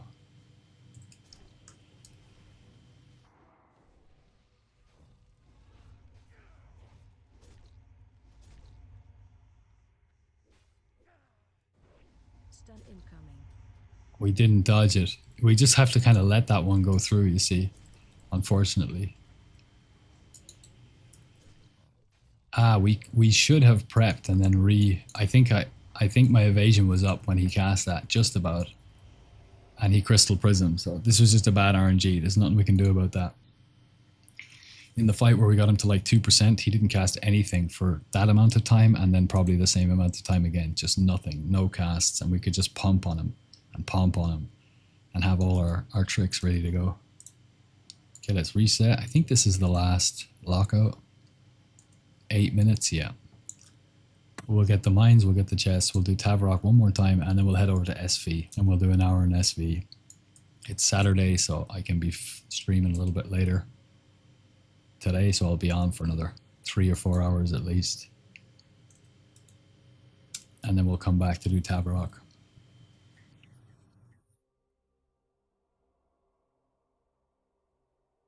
It sounds like a fun learning experience. Cheers. Yeah, it is fun. It is, and you nailed it. That's exactly what it is. It's a fun learning experience for Rogue. You got to be selling gold, right? No point in really having 6 figures in game. I don't have 6 figures in game. I've never bought gold or sold gold. Um, I spend it on just ridiculous stuff, you know. And everything I want, I buy. Just absolutely bowling out. Man has done the math. I have. I have. Thinking of boosting a priest, worth it. So priest, um, the reason why my enchanting alt is a priest is because if there was a, like, I love mage, I love ret and all that kind of stuff, obviously, and I love rogue. We have reset. Now let's swap. But I was really surprised by priest in classic. Had a rogue last year in classic. Sorry, a mage and a rogue, but I was playing the mage first, and I had full tier 5 mind quickening gem, like all like fist out, and we were farming crusader orbs, right, in strat live, and we were doing spell cleaves. So, you know, a couple of mages or 3 mages, a warlock, and then we'd have a healer. And this priest, it made me want to roll priest. Normally someone will go and pull, you know, you'll pull with counterspell, you know, you'll pull with fire blast, and you'll run around, and then you'll blink through a pack and pull something in the back so that you can run back through, and you'll frost over the guys who try and hit you, and you're just trying to get the maximum amount of mobs you can into the pull at once.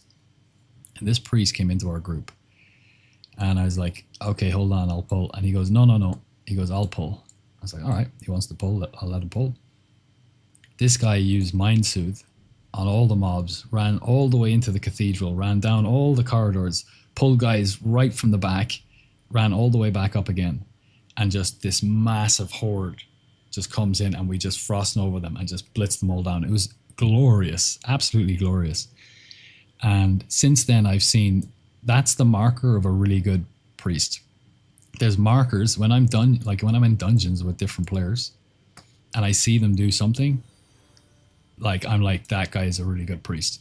If I see a rogue, if I'm in a group with a rogue and there's a patrol coming down and I see them like fighting this group over here, and then I just see a distract go off, I know that they've turned and distracted and they're watching that pack as they're DPSing this one down. This is a mark of a good rogue. And with a priest, if you see them mind soothing automatically and going, don't worry about them, just walk. It's like, you know, you're dealing with a good priest. So there's little markers for classes like that. And I was so impressed by that priest. And I think in TBC priests are way better, obviously, because you can actually be shadow and be a little bit viable. So I would, if I was to level any other class, other than the obvious 3, mage, ret, and rogue, but I did mage and ret last time, I would level a priest just to feel just to learn those tricks and tips and shenanigans. There's a lot of depth to priest. So yeah, I'd say it's a pretty good choice, brother. To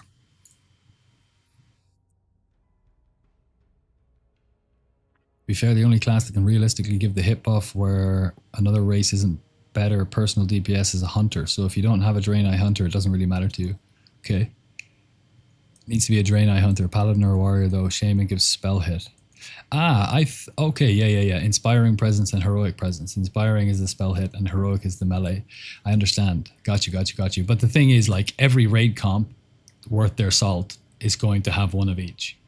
Like, they're just gonna, if you're in a casual pug, okay, fair enough. But if you're in a guild that's putting together a group comp and they're not completely casual, then they're gonna have one of each, you know. They should plan to have one of each. And if you're not, then it doesn't really matter that you're not hitting your hit cap. It doesn't really matter that you're not min-maxing out all these things because you're in a group that's just like not going to be able to do competitive DPS or perform as well. And the reason you're min-maxing is because you want to do more damage. And the reason why you want to do more damage is because you want to get a higher parse. And higher parses are fundamentally based on your kill times, which is the end point of the equation of your competency and how the efficacy with which you can perform your rotation combined with your gear and how good it is in terms of your spec, combined with your spec and whether it's BIS or not, combined with the individual encounter that you have and the rotation that you need to keep in mind for that. Like hiking Mulgar, you just start with Bloodlust and you Blade Flurry straight away, and you're not worried about anything. You're just looking for that RNG parse. So kill times are a combination of each player in the raid performing each of those variables to the best of their ability. Everything that can be controlled is controlled, and then you get very high parses. So if you're in a guild that isn't even putting 2 Drain Eyes in to give 1 hit or 1... The Drain Eye needs to be in your party, actually. So that's slightly different. Then you'd need a Drain Eye. Then in your melee party, you'd want 1 Drain Eye. But still, I mean, it is a little bit min-maxy, I suppose. More min-maxy on the Drain Eye, on the ally side. That's fair. Which means more guilds wouldn't do it. But yeah, I mean...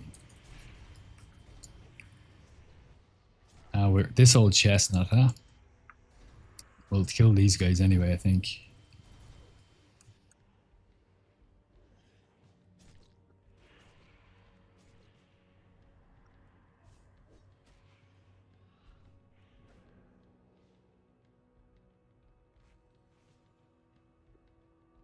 Do you have setup talent in the subtree? It might be worth holding Ghostly for when he's casting EQ just for the 15% more dodge for all of the Earthquake cast. Yeah, somebody else mentioned that to me as well, and it's a great point. And I also forgot about the Garrote. There's so many variables to it, and I keep adding and subtracting different variables from the attempts each day that I'm forgetting. So some of the things I'm getting locked in, and I'm doing them every time now. But when I make, for example, someone's like, use the PvP trinket, you can break out of Prism. And I brought it yesterday, and the first 3 attempts I didn't even use it, because as soon as Prism cast, I just went into like autopilot mode for what I normally did.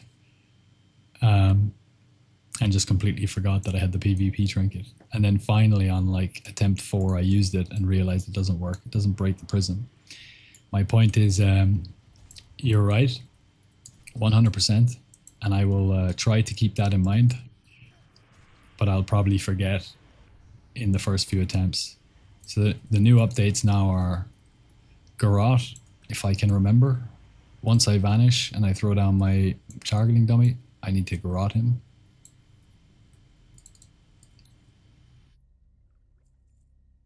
The only problem with that is I will usually only vanish when I see him casting Earthquake. And if I vanish and I don't have the energy for Garrote, I have to wait around, and then he'll hit me with the Earthquake sometimes. Or I'll dodge it. So I would need to pool some energy before I vanished. How much does vanish cost? Nothing. I would need to pool enough for Garrote, 30 energy, before I vanished. So I can instantly Garrote. That's what I need to do. Which I do on raid bosses already. So it shouldn't be too hard to implement that. And then, do I have setup talent? Yeah. We're getting the extra combo points out of that. I love this. It's so good, especially for this farm, not just for Tabarok.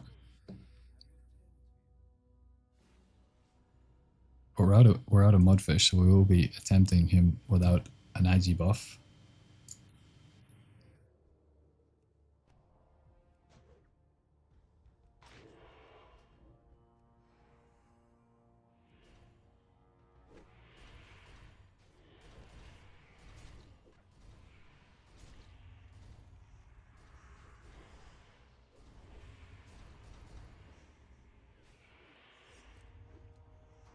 Yeah, okay, so I think I'm so used to just pumping Ghostly Strike straight away when I'm dealing with a trash pack, because it slaps. And it's just a nice heavy hitting ability to get the pump off straight away. But you're right, I should probably be saving it. Although if you don't use it straight away, it starts ticking down and then you don't have it again. And if I back-to-back chain my evasions, which I should, by hitting prep and then evasioning straight away again, so that I can dodge his Earthquake, hopefully, then that shouldn't happen. I think the reason why I got hit last time was because What's evasion? 15 seconds.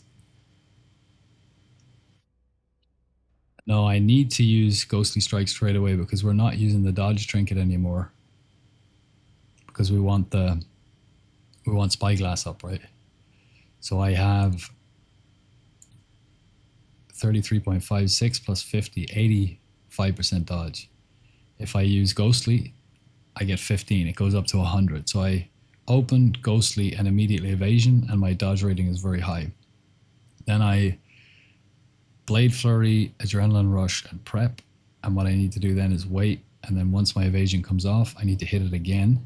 And then I have 5 seconds to wait before Ghostly comes back up and hit that again. That should be my rotation moving forward. But it's hard to integrate multiple things on a new attempt. So we just we'll get there. We'll get there. All right, let's go.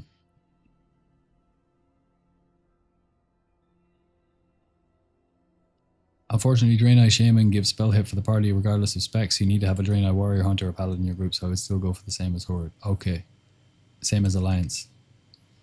You're convincing me pretty well. Yeah, the shadow thing. My rat got Twin Blade. Twin Blade of the Phoenix. It's a beautiful weapon. It is a very, very nice weapon. Big rats. A third variation of TBC doesn't get min-max effort from me. Fair enough, fair enough. What's your opener in raids? It depends on whether I'm doing improved IEA or not. If I'm doing improved exposed armor, I will start with 5 shivs. 2 to 3 shivs, depending on where my energy ticker is when I open on the boss. Then a Thistle Tea, and then the next 2 shivs. Then I have 5 deadly poisons on them, and I'm straight into an exposed armor. And then it's just your standard combat rotation, but you're including expose and prioing it above everything else. Let's swap into Tabarok. And honestly, when I'm in PvE Abyss Swords, I'll open with shivs anyway, just to get the 5 things up, and I'll use my Thistle Tea. So it's 5 shivs straight away. And then I'll usually go, instead of an exposed armor, I go straight to a Rupture, and I hope that I get a Ruthlessness proc and hit Slice and Dice.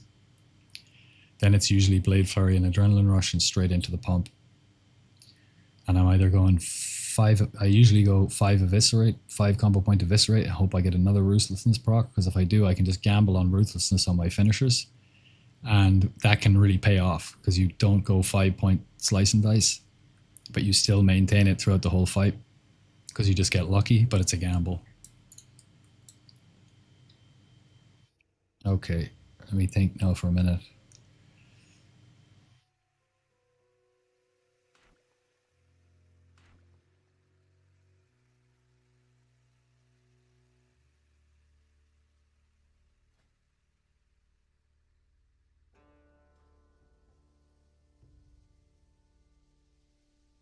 Okay.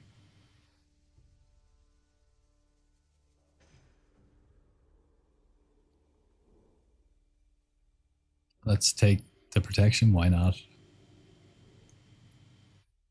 Intellect, sure. We could be a little bit smarter with our pulls. That's it, we got no stamina. Not going to blow a spirit, no point.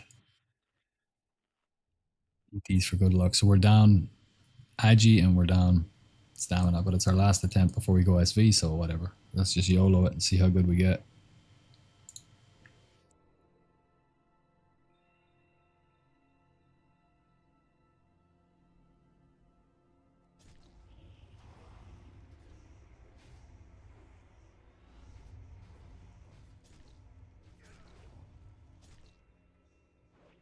So we gotta see how quickly we went up to 5 combo points there.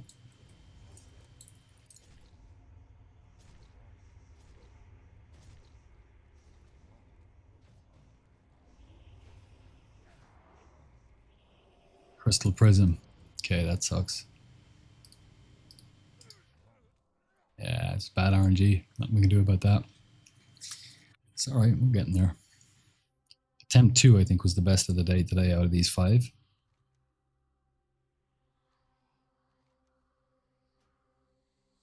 So we'll go for... Let's not do this, actually. I'll just run in We'll go for SV. We'll do 5 SV runs.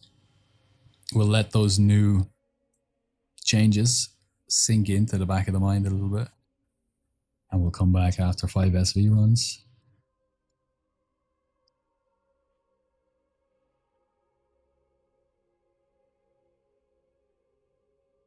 $277 gold. That's not bad. That's not bad.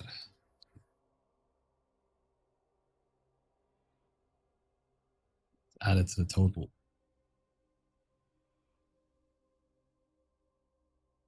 277 plus 17 is 87.94.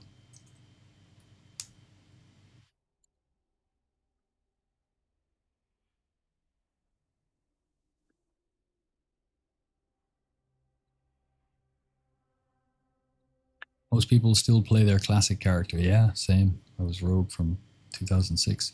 If your setup is decent, but having a dot, yeah.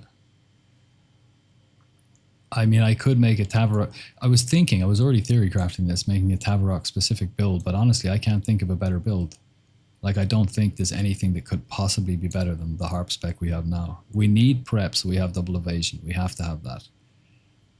So we have to go down, and you're not going to give up 10% attack power to get what? We have 31, we need 35 here. There's nothing in here that's worth 5 points that would be as good as deadliness. And over here, 5 crit, nah. And what are we going down here for? Extra damage. Then we have to lose deadliness. I mean, if we don't have dirty deeds, we can't get deadliness. Blade for an adrenaline rush are a must. So like the end points of both of these are just too powerful for this. There's nothing that could be better. You know? I mean, we could go combat swords, PvE combat swords. But we miss all those free combo points. We miss the extra armor pen. We miss the hemo, which increases physical damage of rupture. And the 10% attack power. For what? We get extra energy out of it. But I don't know. I don't think so. Maybe. We'll try it at some point.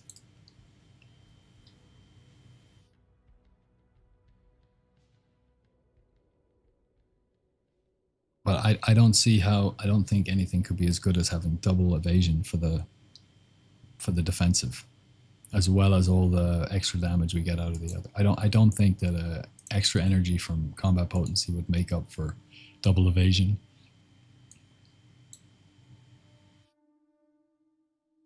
All right.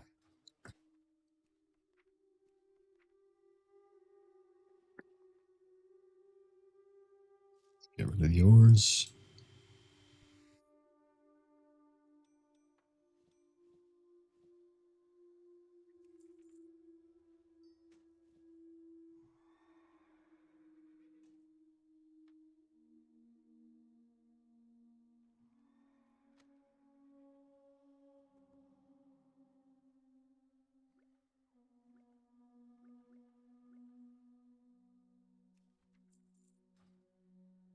Okay, let's swap into sub.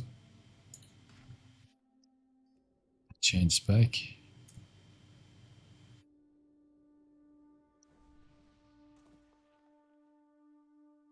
And now let's save sub.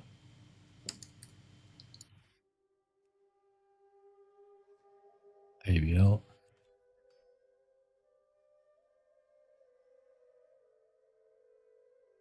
Overwrite bar and gears. Or bars and gear rather.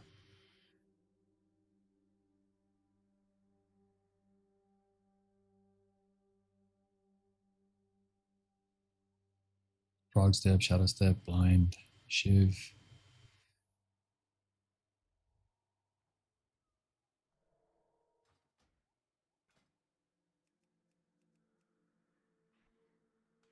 Yeah, that's the macro. If it wasn't the macro, when I popped it in there, whatever this was would have come out onto my cursor, right?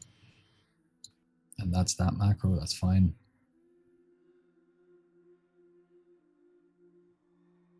Prep. Sure. Crippling poison, yep. I know what we're missing. Swim speed potion.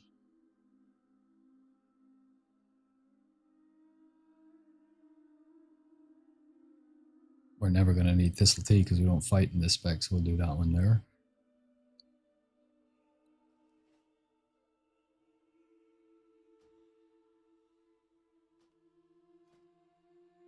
Sweet. 5 of those, 15 of those. Yeah, nice, we're good to go.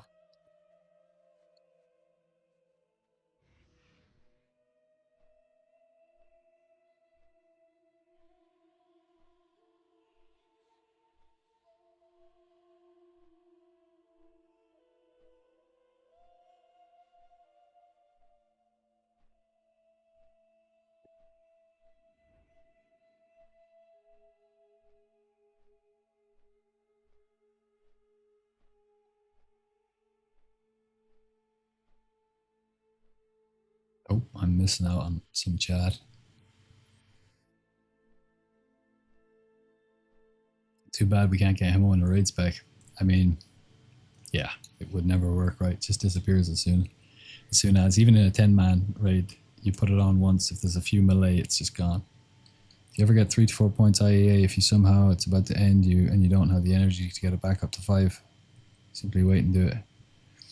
Do you ever do a 3 or 4 point IEA if somehow it's about to end? Okay, so yeah, that's a good question. No, you always want it to be a 5 combo point IEA. And the trick to that is to not let it end. You have to manage your cooldowns and manage your energy regeneration. So kind of the general rule is when you look at IEA on the debuff on the boss, and if it's above 17 seconds, you can spend any combo points you have, fine. But if it's at 17 seconds, once it gets to 17 seconds, you need to stop spending combo points. You can get from 0 combo points up to 5 in 17 seconds, fine, and still do like the maximum amount of DPS with your combo point generating abilities, like Sinister Strikes, for example. 17 seconds is fine. But I've often found myself, because I wasn't focused or I just bad like timing management, found myself in positions where I have 3 combo points and I've got like, or 2 combo points and I've got like 5 seconds left on expose. And in that case, I just shiv. I just shiv, because it's cheaper. It's 35 energy versus, or 30 energy versus 40, whatever it is. It's significantly cheaper. And even if they have 5 stacks on the boss of deadly poison, it doesn't matter, because if you're an IEA rogue, your number 1 priority is to have IEA up at all times at 5 combo points. That's kind of no negotiation. Now I say that, but I've let it slip off a couple of times. But yeah, that's what you do. And if it does fall off, like I've been spamming Shiv and then I'm at 4 combo points, I just don't get the combat potency procs, and I just see IEA fall off for a second or two. Then I hit Shiv, I've got the 5th combo point, then I hit IEA, and it's been off for like a second or 2 seconds. That's bad. You don't ever want that to happen. It is bad, but it's better than going for a 4 combo point, because then you have to build all the way back up to 5 again, which is going to take you a lot longer. And 5 combo point IEA or expose armor is like a lot more armor debuff than 4. Where is it? 1640. It's like 400 armor. You know, it's a lot. I mean, to put that into context, Serrated Blades gives 560, and that's really good. So 400 armor is like, it's a lot relative to the armor. Hey, thank you.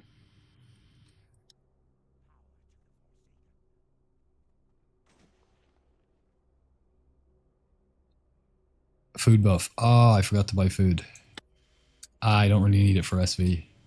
It's all right, but I will get it. What's the fastest way now to 70? I'm currently 67. Dungeon spam. Make the groups yourself. Just go in and you see a tank, invite them straight away. If you don't see a tank or a healer, just invite 2 DPS. so that you at least have a 3 group in there ready to go, and then just scan it and refresh it all the time and look for a tank or deep or a healer and just get them in as quickly as possible. And sell when you whisper them, sell it. It's like last spot, tank, we're going, good to go, good group, and just go. Do it like that. All right, give me 3 minutes. I'll be back, and then we'll do 5 runs of SV. Avoidance pieces with dodge active trinkets to use as many evasions after double evasion. Awesome, thanks, mate. You're very welcome. I already have pretty good avoidance with this gear. Like, I could use Moreau's Lucky Pocket Watch, but I want the extra healing from Spyglass. We don't really need the pocket watch on pull because we have 50 from this. We have, I mean, look at that. Almost 40% flat dodge. This is my BIS PvE spec set, sorry. I'm missing DST and Belt of 100 Deaths and the Bloodseed Brigand's Vest. That's it. But everything else is BIS. And we're sitting at 37.9, 38 dodge. Like, it's insane. It doesn't show it here, but agility does increase your dodge rating, but it doesn't pop up here. You can see it though on stats.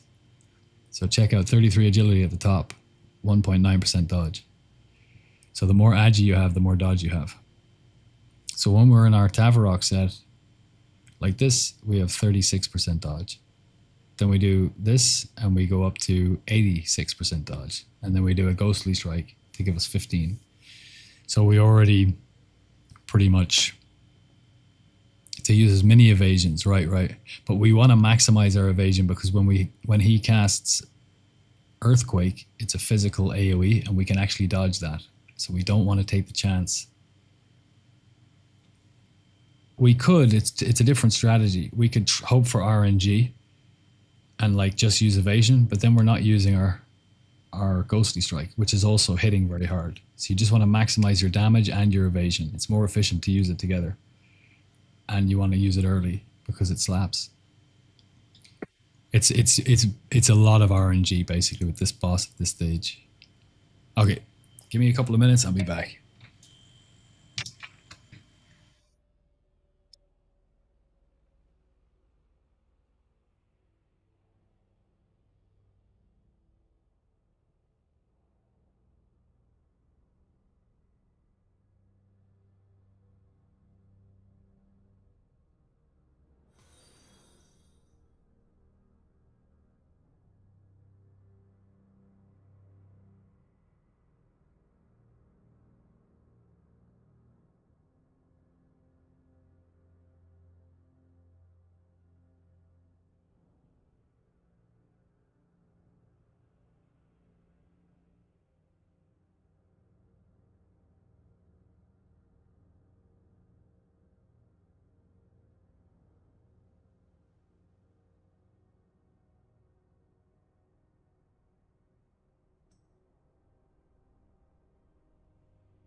Alrighty.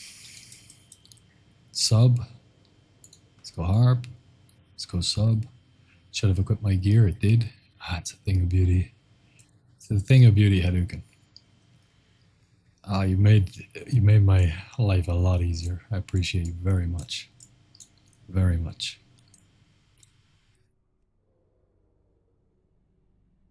Aha! But I haven't done my macros for this spec yet, so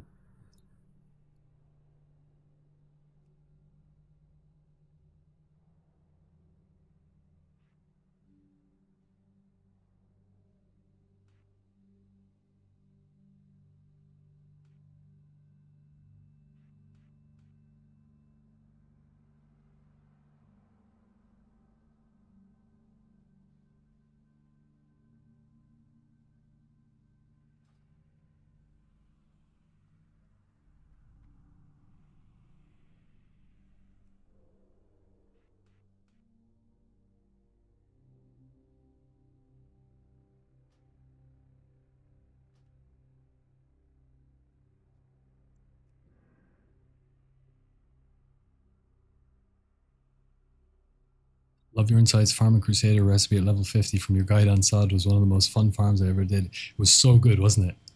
It was so good. And it wouldn't have worked. You couldn't do it in Classic because you just don't have the hit rating. But Mutilate had something to do with Sod and how they integrated the older or integrated abilities from the other expansions.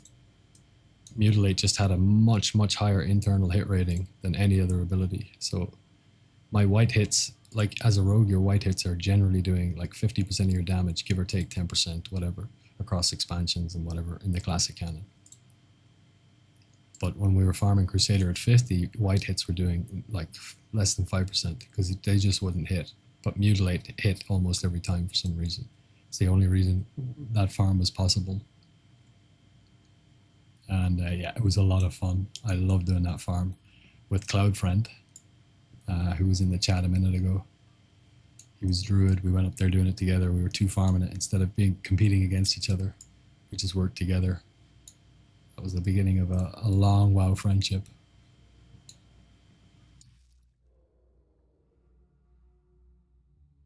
Where's the chest? Here it is. It's not locked. Lovely.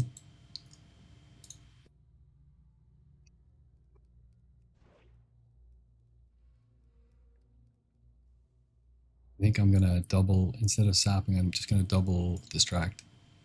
As long as he doesn't resist, it's fine. He'll run back to that guy. We should have distract up. Or maybe this should be good.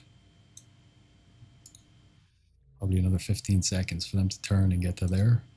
So we should be able to pull then.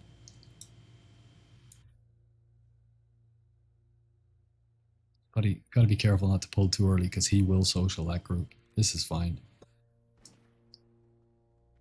And we managed to get away without pulling him, which is always nice.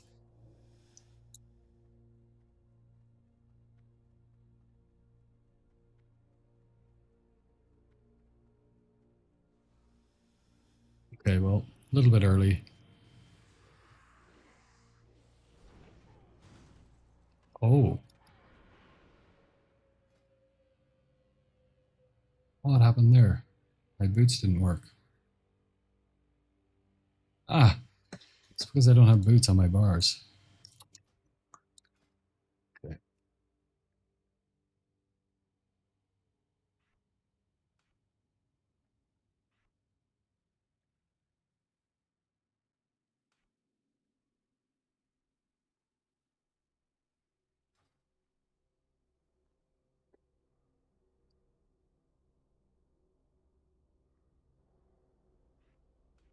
That's fine.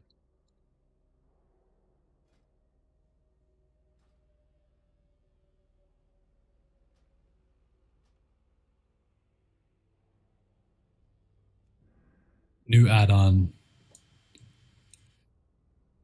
growing pains. Teething. Yo, if you were to farm mobs in Blade's Edge for 8 Apexis shards, mostly normal mobs, would you go the Adrenaline Rush route with prep and Hemo build for what?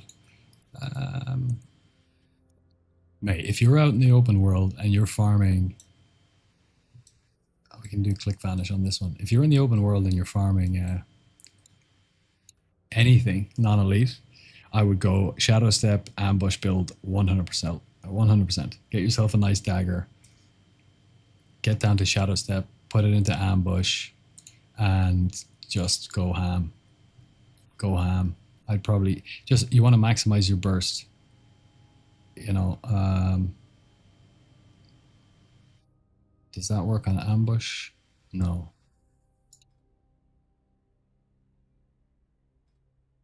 I had a build for this. But yeah, ambush. Well, let's use the new add-on, and let's create a new talent loadout. So I would go so that's one thing that could be improved. You can't actually see what the talent is. So we go obviously opportunity for the extra ambush, 20% extra damage from ambush. We want to move a little bit quicker, so we'll go camouflage. We're going to get improved ambush again.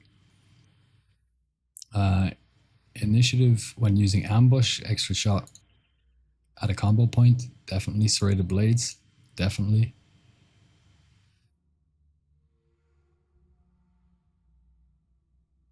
Honestly, I'd go setup here. I'm just going to put 1 point for now because we're going to use Hemo once ambush has done its thing. Prep is always good. Dirty Deeds is great because we want extra damage against 35% health, right? Then we're going to go into setup again so we can get down to deadliness, extra attack power. Then we're going to go attacks made while stealth, and for 6 seconds after do 4% damage. That's even bigger ambush. Premeditation, which you can macro in so that it pops 2 combo points automatically. You step and then you prep into ambush macro. Now, premeditation, sorry, not prep, premeditation can be resisted and you'll come out of stealth, but it happens rarely. It's not that big of a deal, especially if you're against normal mobs. So we go into this one. Let's go one more into setup. Perfect. And we get into Sinister Calling. And we go down to Shadow Step. We could get Cheat Death, but you're not really going to need it in open world farming. You might want to get extra cooldown on your Vanish, but not really. You're just, everything's going to die. You're going to be re-stealthing. That's defensive. You don't need that. We're going for straight burst here. So how many points have we got left? 20.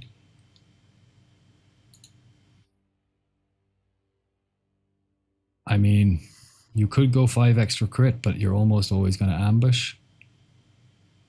We don't need that one because it doesn't affect ambush. Once you ambush, you're going to be into Hemo. But if you premeditation for 2 points, then ambush and you get your 5th point, you can straight away go into a 5 combo point eviscerate. And if your ambush crits and your eviscerate crits, it can sometimes 2-shot them. But if it doesn't, then you're just going to keep spamming Hemo.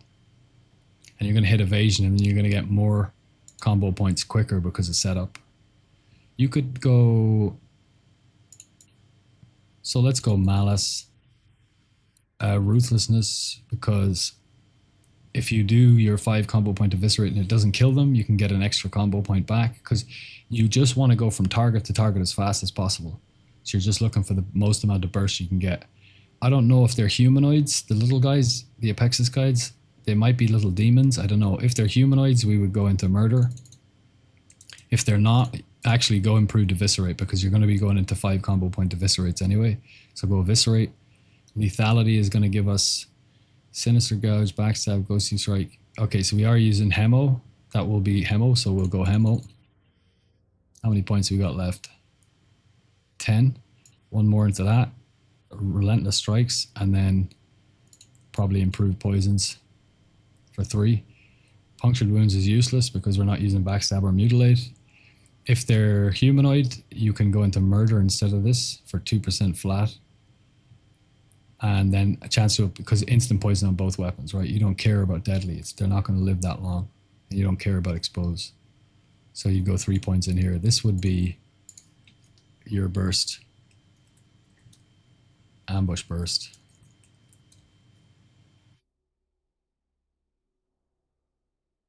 That would be, and you just shadow step around. to each mob, open with ambush, massive big yellow number on your screen. If you've got premeditation up, 5 combo points, hit a eviscerate, crits again. They both have 10% extra attack power, so they're just huge numbers. If you don't have premeditation up, you open with ambush, you have 2 combo points. If you get lucky, you have 3. You hit a hemo, you're evasioning, might get an extra combo point in that global of your first hemo to get to 5, eviscerate, hemo, eviscerate, re-stealth, and onto the next mob. It's the most fun you'll ever have in open world with a build is ambush. It's so good. All right, let me show you the click vanish strat here. You lost them. The click will aggro him, even though we're lost here. Then you vanish. And you re-click when he's in evade state running back, and it won't pull him.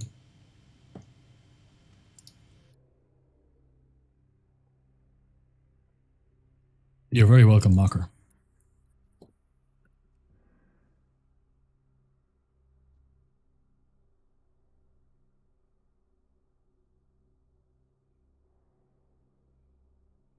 I did waste a free action potion because my boots wasn't on my bars, or weren't on my bars. But whatever. Fell and something else hidden down the bottom. Addy.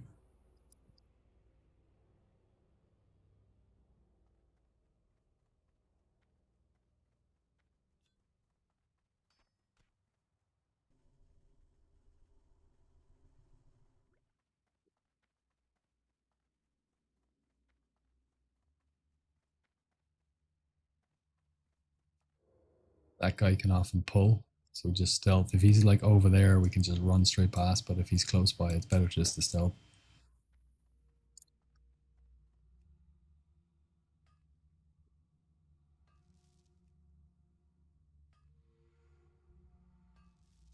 Still have deadly poison on. That's dangerous. That's going to get me killed when I do a combat. Because I blind one of them to bandage and then the tick will pull him out. If we're going to do one, we might as well do both.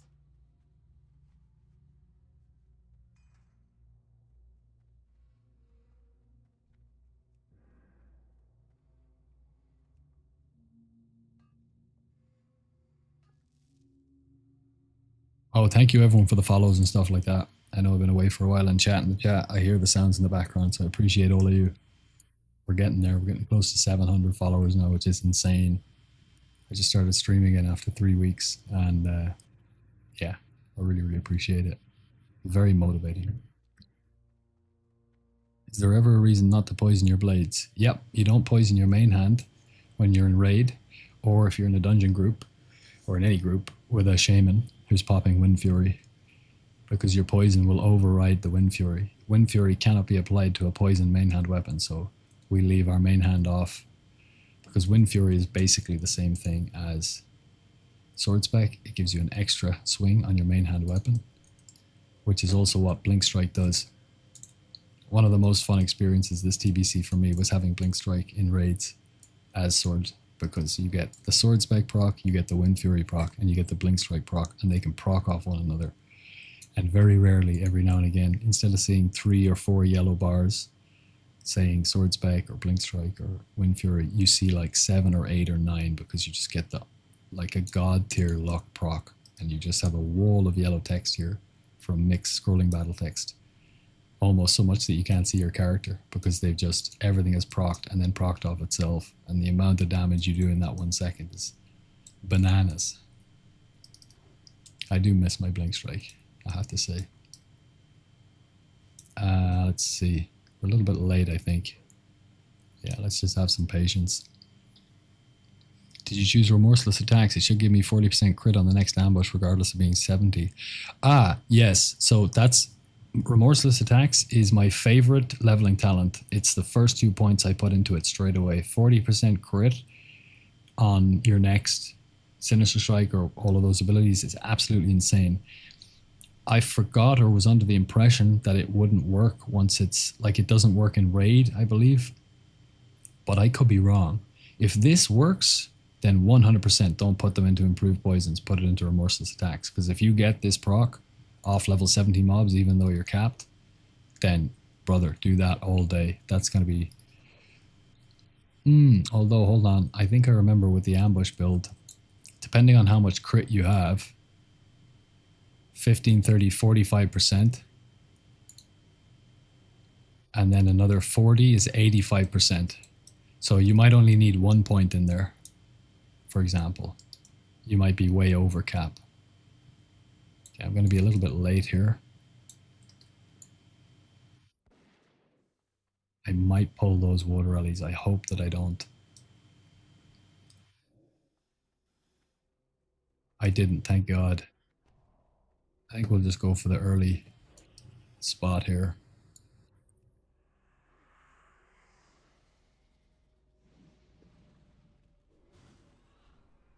Oh, I did get dazed though. It's kind of crazy. Let's do this then. Hopefully we'll get...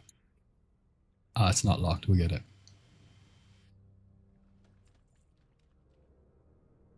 And just be careful here. You don't want to go too close or he'll see you. So you kind of have to thread the needle a bit sometimes. Sweet. First run done. We forgot to reset the gold per hour. That's all right. Every time you talk about it, I always regret that I didn't buy one. Yeah. Yeah. It's a great weapon.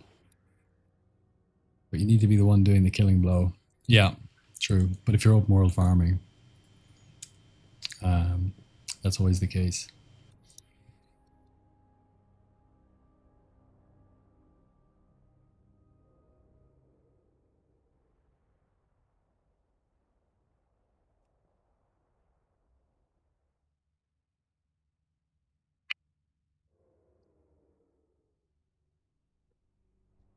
Like, part of me is looking forward to going on to the second rogue because he has 2 blink strikes. And I can start running mana tombs with him. The only problem is now that we are almost killing Tavarok, I probably still need to stay on this character anyway. So that's not locked. We could combat this, but we're just going to do it the old-fashioned way.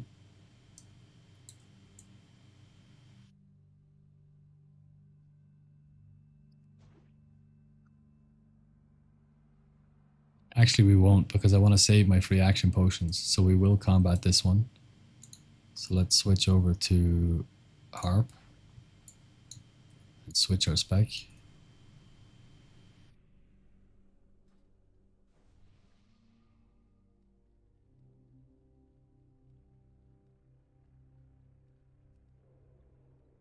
And we're just going to wait for these guys to come down. Next TBC, I'll get one. Yeah. Yeah. Definitely. Make it your first prio. Get to 70 as fast as you can. Come in here and just start farming and buy one. So I was watching the auction house to see when the first one would go on, and it went on for 18,000 gold, day 3 or day 4 after launch. Day 3, I was 70, and then I went to Throne of Kil'jaeden to farm Primal Fires. And I was doing that for 3 days until the competition crept up, and it was not viable anymore.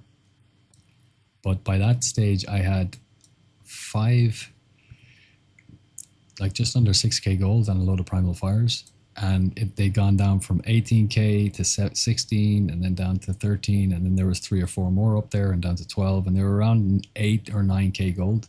And I contacted one of the sellers and I said, hey, I'll give you 5.8k gold and like 500 gold worth of primals. It was 6.2k it cost me. And he was like, deal. And it was the best decision I ever made. Going into raids with a blink strike and Latros. Ah, it was so good.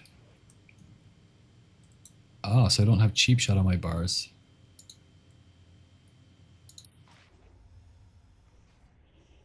Ah, and I'm in the wrong. Why do I have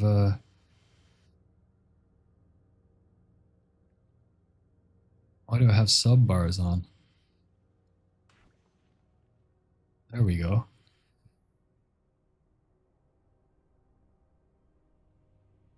That's strange. Probably my fault.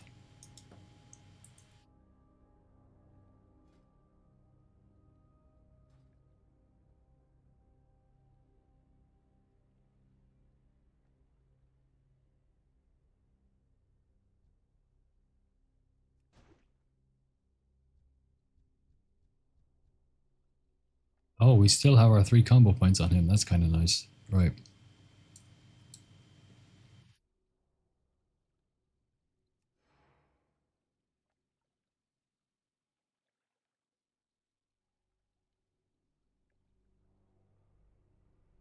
Gotta say, I love how your stream has a nice even volume and pace. No surprise audio alerts or explosions causing heart attacks. Nice. Thank you. I can't say that it's by design. I'm such a noob with this kind of stuff. But I appreciate your feedback very much. I'll do my best to keep it chill.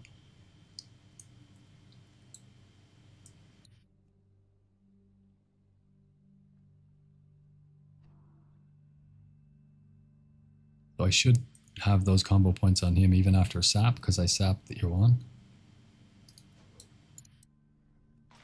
I do. So I can immediately 5-point eviscerate and hit both of them, which is really good.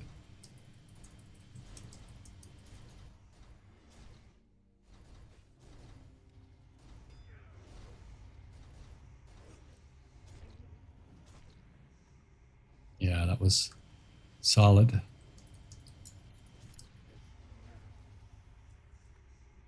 I might even be able to kill her. Sometimes I'll vanish here, but this is looking pretty good.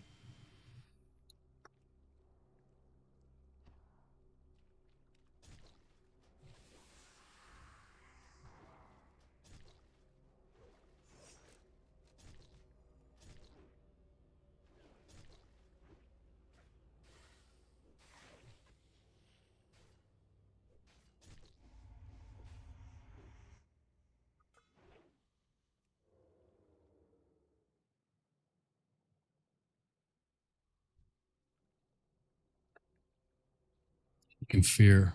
So it's a tight spot. But once you get your timing down and your positioning down, it's fine. You want to cloak as soon as cheap shot comes off, though. And you want to be, if you're not undead, it is risky.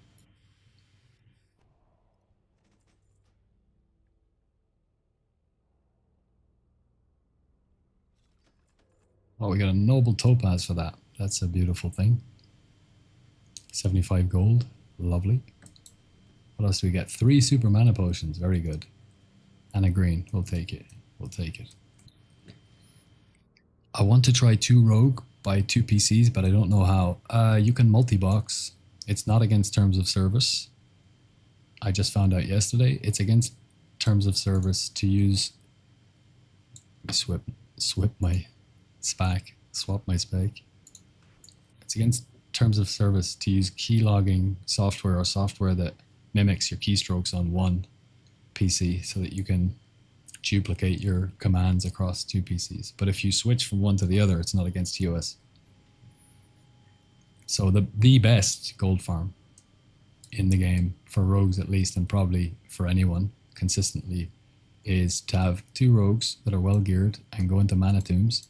You do mana tombs 5 lockouts in 30 minutes. You swap over to your second account. And then you don't need 2 PCs for this, by the way. You just need 2 accounts. And you swap over to your second account. Your other rogue is parked outside mana tombs. He goes in and does 5 lockouts in 30 minutes. Your gold per hour is going to be between 550 and 600 gold per hour on my server. But on PvP servers, it's going to be even more, because the economy is generally more inflated on those servers. So on PvP servers, you're looking at somewhere between 600 and 700 gold per hour, which is insane, and not against terms of service. And I have 2 accounts, and I have a level 60 rogue that I could level up, but it kind of makes for boring content, and I don't need that much gold. I have more than I need.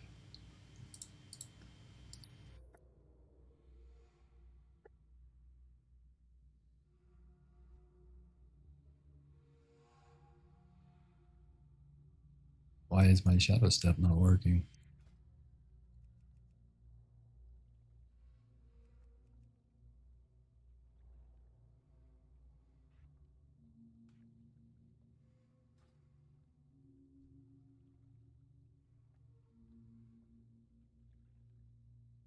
Very strange.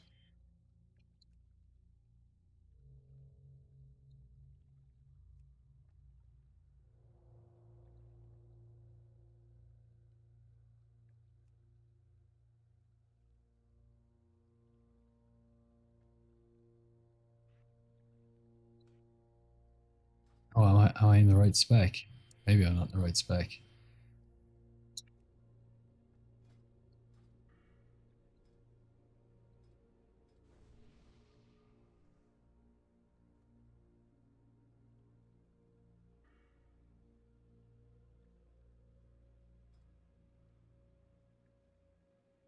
Yeah, I was in the wrong spec.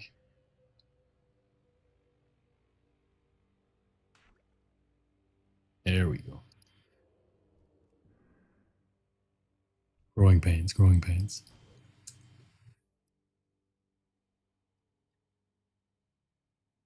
I've got over 1,600 ores to sell and 100 plus of various primals. Hopefully that's enough to buy one Shadow Res piece for BT.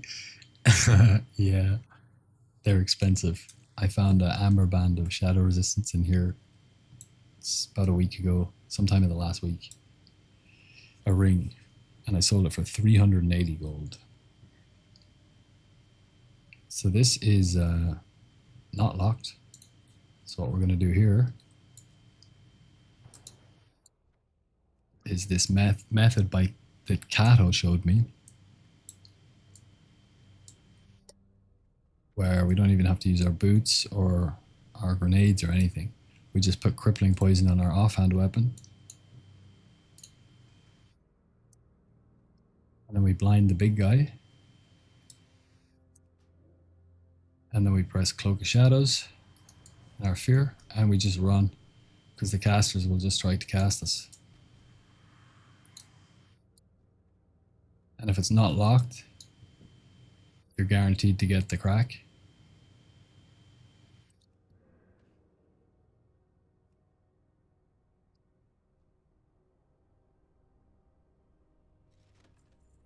Makes it super smooth and much, much faster. We used to jump down and do the river run, which costs more consumables. So that's a really, really nice innovation that we've learned in the last week to make the farm even smoother and faster and cheaper. I see my favorite 3-digit streamer is pumping soon. Going to be 4-digit streamer the way he is raising. So much love. Thank you so much, Highlander. I appreciate you. Appreciate you a lot. I love the support, and it's very validating and it's very motivating. So thank you. Is Primal Fire good gold farming? It was at the start, and but a lot of it is open world farming, so it's highly competitive. And if you're a druid or a mage, you can use your druid instant cast high range spell. I can't remember what it's called. And if you're a mage, you can use Ice Lance and very quickly tag mobs. But if you lack the ability to instantly tag mobs, then it's not going to be fun for you, because you're going to lose a lot of your tags, and it's very demoralizing. Open world farming, competitive farms are demoralizing like that. That's why I love instance farming, because it's all yours, no competition. I heard you don't need any SR if you got NG. So yes and no. Depends how competent the group is, healers and stuff, because there's other shadow damage abilities as well. And if you're not max health and you get teleported, you have to be very quick with your macro, and you can't go in the same direction as somebody else. But yeah, it's definitely possible. It's what all the speedrunning and high level guilds will be doing. But if you want to play it safe, then you get Shadow Res. And our guild runs 3 world tours at the moment, SSC, TK and Gruul. When we go into the next phase, we'll run 2, and then depending on how well we get on with those 2, we'll add a 3rd. And I asked my leadership if I could do the strat with the belt and the boots and the neck, and they said, we just want everybody to play it safe at the start, and so we want everyone to have the 174 Shadow Res unbuffed, which is fair enough. And I was expecting it was like 50-50. I thought maybe I could get away with it, or maybe they'll ask me to go full shadow res. And they asked me to go full shadow res, and I have no problem with that whatsoever. And you know what the added bonus to that is? We can actually use that shadow res set to try and kill the first boss in MT. And if we can do that, we can add that to the farm as well and push the meta that way. So we'll get a lot of use out of that shadow res set. And any boss or farm, or it opens up some potential as well for other things, because having that much shadow res, I mean, one perfect example would be going into Dire Maul East. Now, it's kind of a niche farm and it's not worth that much gold per hour because arcane crystals aren't worth that much anymore. But you could go into Dire Maul East and you could kill the second boss who does a sacrifice ability, which is shadow. And you could go in with all that shadow res, and he's probably never going to be able to sacrifice you. And even if he does, the damage ticks off it are going to be very low. So you could easily start doing that farm if you wanted to, you know, collect arcane crystals for some reason to get Thunder Fury, or if people are respecing, you know, into jewel crafting in future phases to get the sweet neck and the ring. And everybody is going to want to go NG and jewel crafting in Wrath because it's BIS. If Wrath comes before Classic Plus, I know, big if. But there will be times when thorium ore is going to peak in price because supply is very low, obviously. And there will be times when demand will be very high when people are respeccing. So it could be actually a very viable farm at certain points.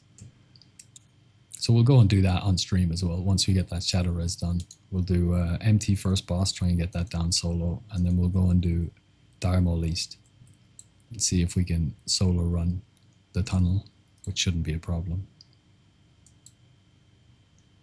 All right, it's locked. I'm in the right set. I'm in the right spec, I hope.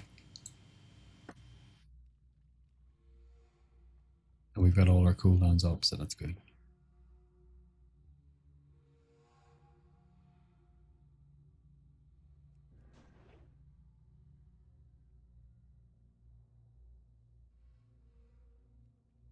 Dot ticks for only 1k. Did you get around to trying some target dummy global aggro? Yes, I'll update you on how the farm is going. We got him down to 2 or 3% last night, which was really good. But it requires a lot of RNG. Is he going to pull the Ellie's? I hope not. The target dummy vanish macro is working. We can use that to vanish and avoid then his earthquake. But the earthquake is actually a physical spell, and so it can be dodged. And I didn't know that, but someone in the chat told me.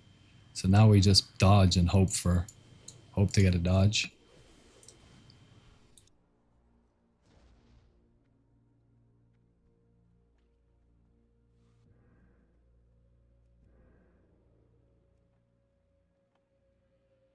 And save our FAP for, but you just have to get insanely lucky with Amber Band of Nature Protection. We might actually use that against Tavarok.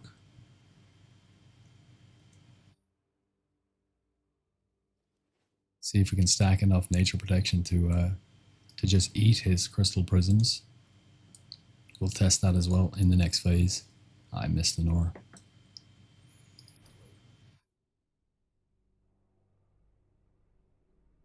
The dot scales from 750, I think it may be 1k, and then it starts to tick for more and more damage. Yeah, I mean, there's two schools of thought. Some people are saying it's going to be super easy. You can do it with, you know, the cape and the boots and stuff like that. And that's true if everybody in your raid is competent and you're like a pretty well-rounded, well-oiled machine. But if you're like kind of casual guild and some people don't really know what to do, like a lot of people are going to die. So it just depends on how honest you are about the ability of your guild in general, about how easy it's going to be. Yeah, it will be fairly easy if your healers are on point and everybody knows how to move with the boots and the reaction times are good and so on. But if you're a casual guild and it's like, TTK and SSC and TK were easy, it was post-nerf and this like that, this is just going to be easy and it'll be a cakewalk, and you'll find out that it isn't. And then there's people who think it's going to be super, super hard and then they're going to get in there and realize it's not actually as hard as they thought it was going to be. It depends on where you're at and what your perception is. Some people will nail it. They'll be like, it's probably going to be a little bit tough to learn at the start, and a few people are going to die, but after a week or two, we're going to have it down and people can swap to the different strat. All right, let's do this one.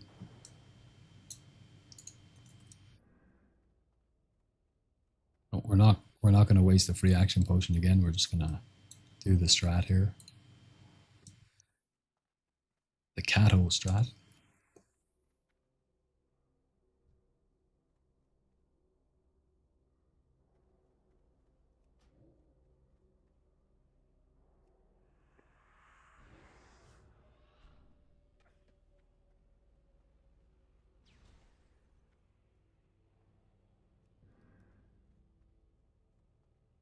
I'm actually going to let them go because I don't want them to be at the box. That's far enough.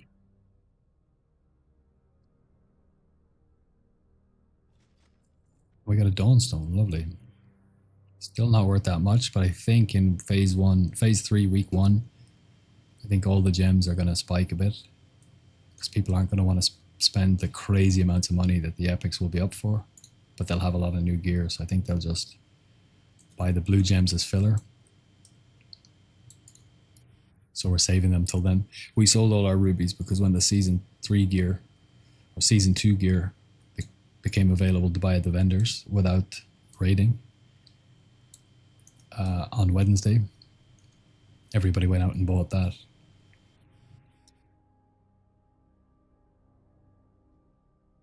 And Agi is Bis, one of the best gems for PvP because you don't need hit. There is no cap on Agi. As a mage, I can still get like 250 gold per hour. Yeah, there you go. Primal farming is still solid if you can move quickly. Like mages have blink and then they have ice lance. You know, I was up there for 3 days. The first day, it was like I had the place to myself. There was a couple of other people there, you know.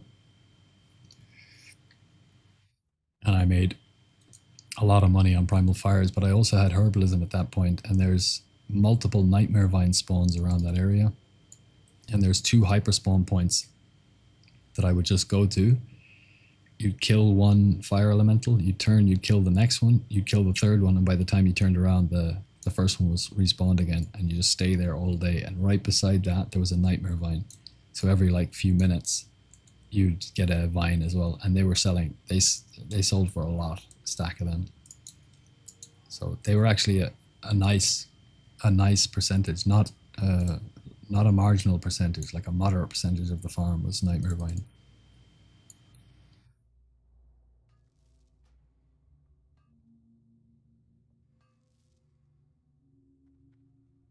Can't remember what I was getting. I think I was getting,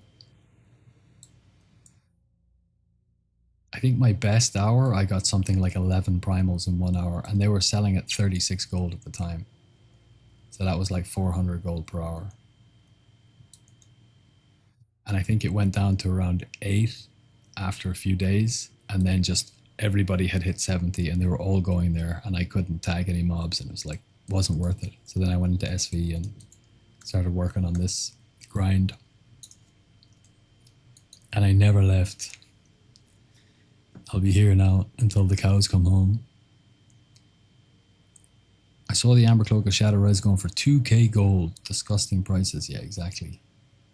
And it's crazy because there's actually a Shadow Res cape that you can get in Hellfire Peninsula from a quest that gives you 17 Shadow Res from a level 62 or 63 quest. You know, it's nuts. One you can get from Stratholme farming as well. Just it's a trash drop, so you have to be lucky, but it's also like in the teens, high teens, I think. Shadow Res, Juno's Shadow, it's called. It was one in the auction house for 450 gold the last time I checked.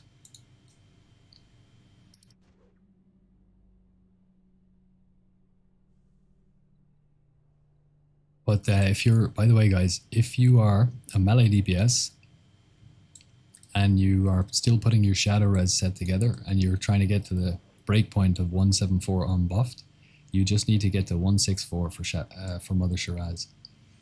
Because the base consumable for Mother Shiraz is actually Elixir of Demon Slaying, which is a battle elixir.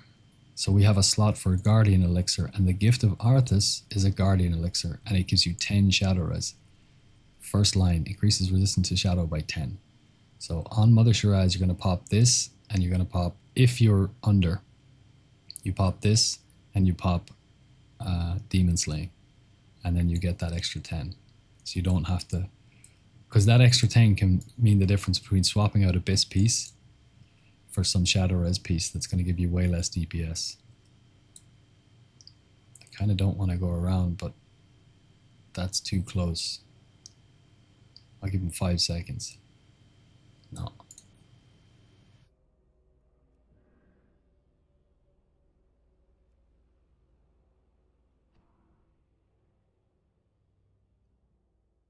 Reroll NG. I meant the Steam Vault Global Aggro. Ah, let me scroll up then.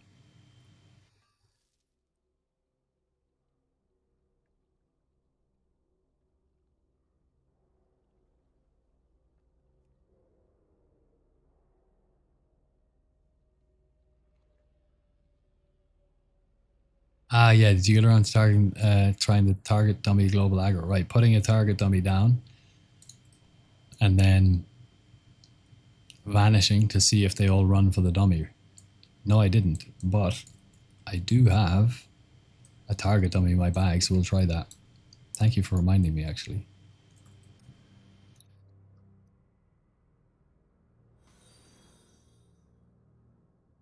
Oh, thanks for the follow. Appreciate you.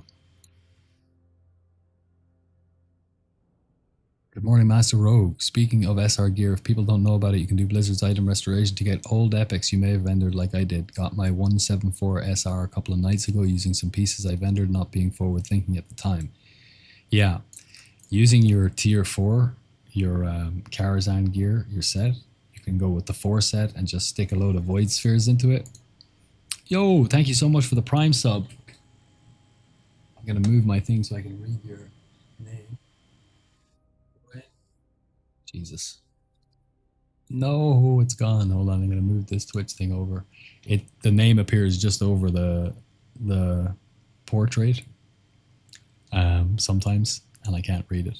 So whoever that was, thank you so much for the Prime sub. I appreciate you very much, and I'm going to update right now my sub counter. 41 out of 44 legends. Absolute legends. Class. Yeah, use your old SR bits or your old tier 4 bits and put Void Spheres into them. Or I didn't have 4 bits, I had 2 because a lot of rogues would have done the Waste Walker gloves and shoulders, which were bis, and then 2 set of tier 4. The tier 4 legs are absolutely insane, by the way. They give a massive amount of hit. They're really, really good legs. So my Shadow Res set at the moment looks like this. I have 2-piece tier. I have the chest from tier 4 and I have the legs. Then I'm using the Gladiators Season 1 arena gear.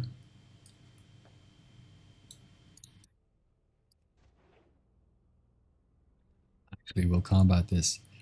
So 2 pieces of that with Void Spheres.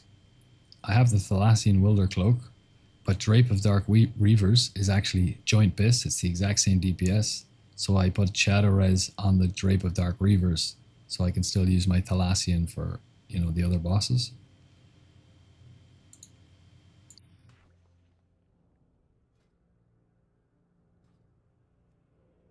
Good stuff. So it looks a little something like this.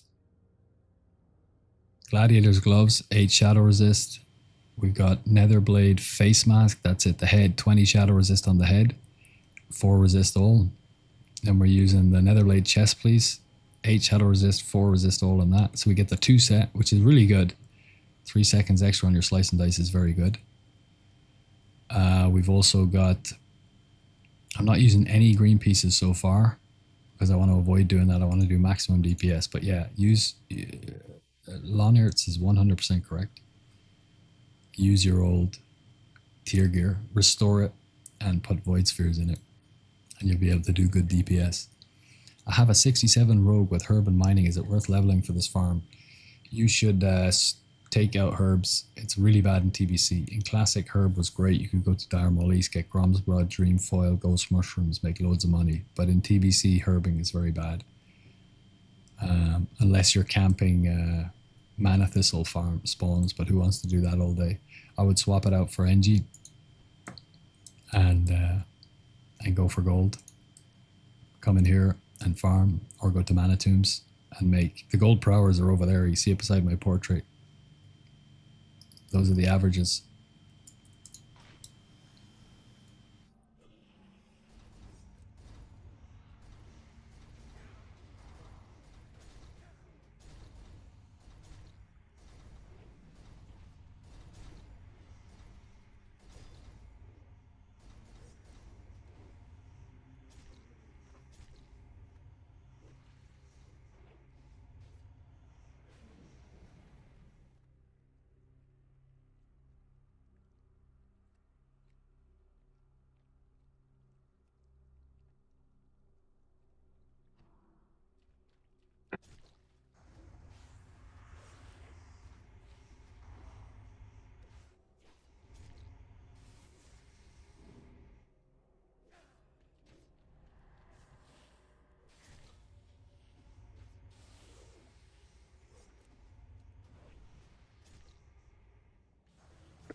We were so close.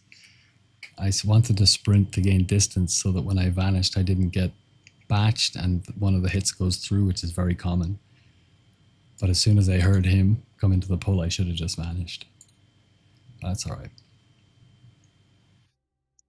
If you don't get a good pump,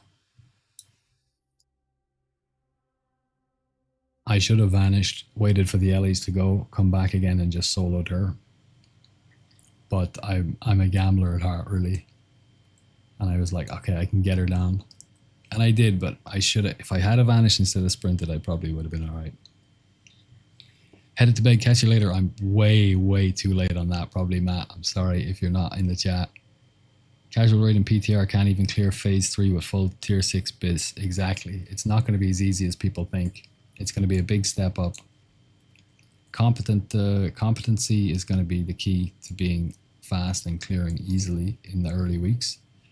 But everybody else should, myself included, and my guild, and the 2 raid comps we have, are going to go full shadow res, because better safe than sorry. I would rather get to Illidan week 1 and have another shot at the glaives than be wiping on Mother Shiraz and people getting frustrated and not being able to clear it, and not getting to Illidan in week 1. That's quite the money, grats mate. Thank you. It's been good fun farming it.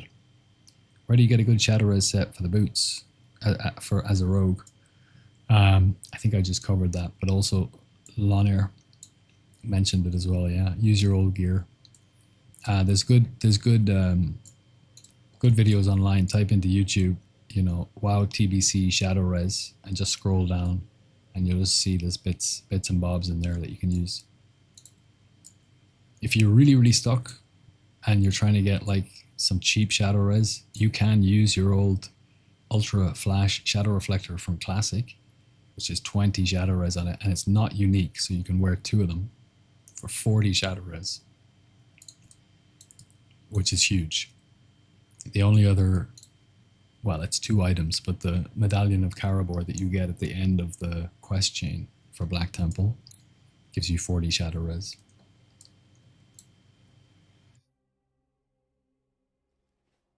But you'll lose your 2 trinket slots. But if you have to get that breakpoint, you can use those.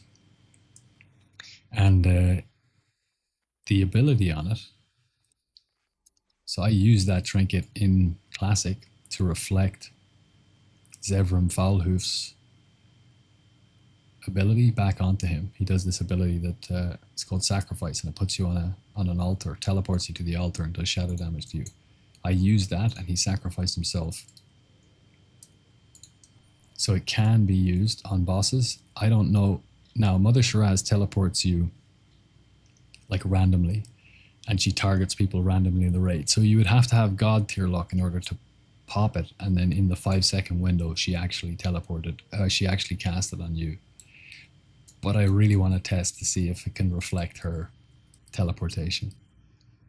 That would be awesome. If it could, now it has a higher chance to resist as well against higher level mobs above 60. But if it worked, it would either teleport her, which is what happened with Zevram, or it would just reflect it, but she wouldn't get teleported because she'd be immune or whatever. But I really, really, really want to test that out. I'm going to leave those mines because I think I might do a Boglord pull at the end of the dungeon and get them both at the same time. And I'm still in the wrong spec.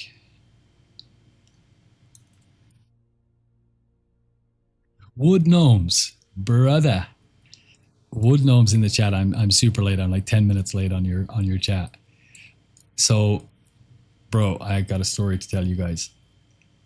When I found the world first spine sever in the pre-patch and discovered that we could actually get TBC epics in Azeroth before the Dark Portal opened, I started the Rogue's Diary Discord, and we were doing pickpocket runs, and everyone was sharing their information. And this guy Wood Gnomes was in the disc, and he was like, yo, if you use spell hit gear, you can lower your pickpocket resist. And people were theory crafting. Then they're like, oh, how can we get it Bloodvine set and buy this and that? Some guy went out and spent a load of money on a Bloodvine set, and then he came back in the chat and he was like, oh my god, this actually works. I'm getting way less resists. And then I went and did it, and it did work and got way less resists, and then everybody started doing it. But it was Wood Gnomes who put that information in initially. But then he told me like a couple of weeks later that he was actually trolling. And while he knew that this did work in other iterations of the game, in other clients like in Wrath, he didn't know if it actually worked. So he was trolling, but he didn't realize that he'd actually trolled the truth. And this other guy went out and spent loads of money on spell hit gear, and it actually worked, and then it became the new meta. So it was the funniest thing ever. And I was just laughing when he told me that it turned out to be true. Like he was joking, but it turned out to be true. That's so funny. It's so nice to see you in the chat, brother. Absolutely. And thank you for reminding me of that great moment. I'm going to pull here.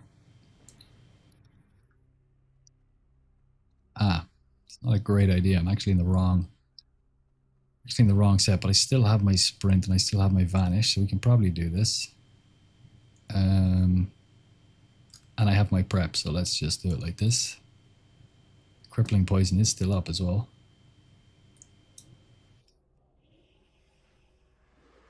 So I'm actually just going to do this. Oh, he netted me.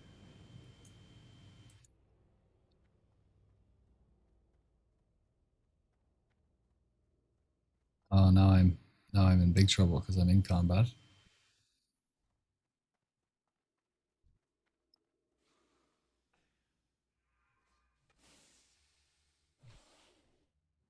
How can I get out of this little predicament?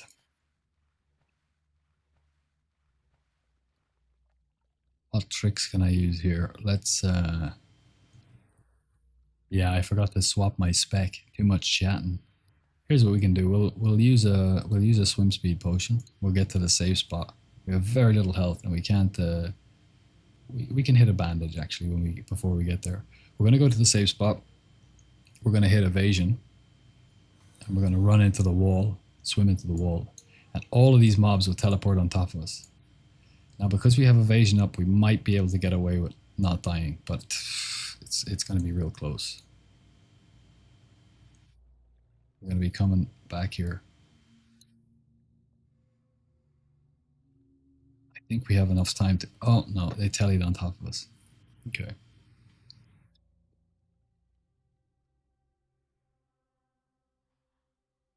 Was thinking of trying to craft the Shadow Res NG goggles, but I'm not even going to bother with my luck. You're welcome. Nice. What's the gold per hour based off of? Would know. Gold per hour is, so the 29 in brackets for SV is the number of lockouts we've done.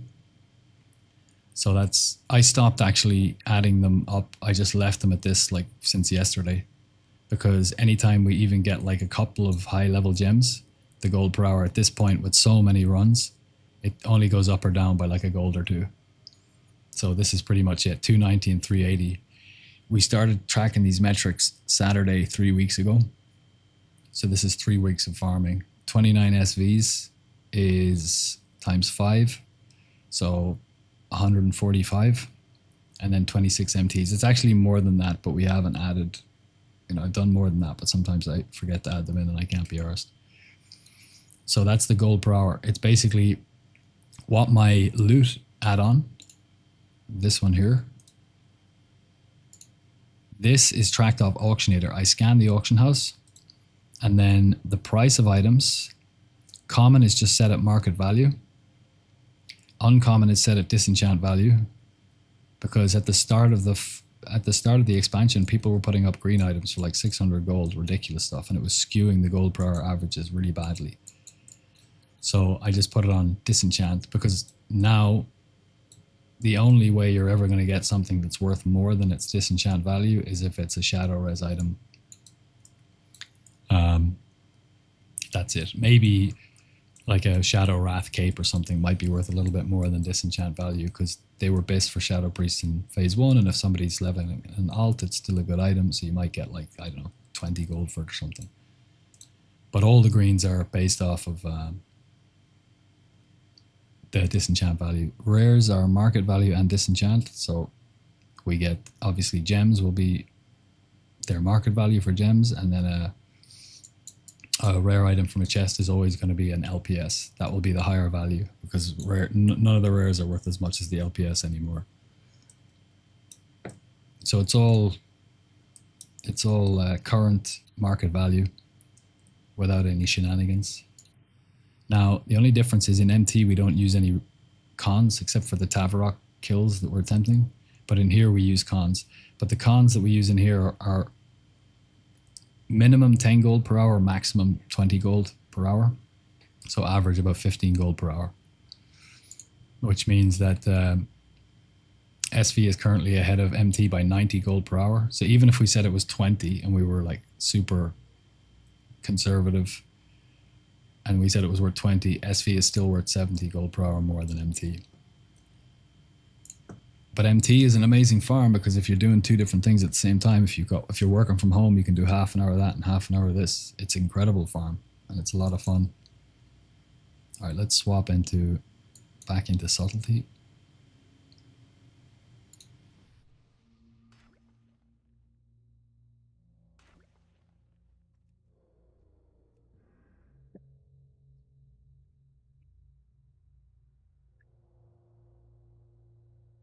Can you remind me of how you get the chest without having to kill the Myrmidians? Chest 1, you mean? Yeah, I mean, if you go on the channel on Rogue's Diary YouTube and you type in and you look at my videos, you'll find SV, Rogue's Diary, the complete Steam Vault Stealth Farming Guide. And then there's another one, the complete Steam Vault Stealth Farming Guide, no NG edition. Watch both of them, because they both have really, really good side quest information about the farms in general and different items you can get, whether you're NG or not, that will help you. And they'll show you all of the techniques used. There's a couple of new like innovations since then, but like the basics are all there. And it will show you. But if you tell me which chest it was you wanted to see, I can let you know. We'll do it like that. Crippling poison. Okay.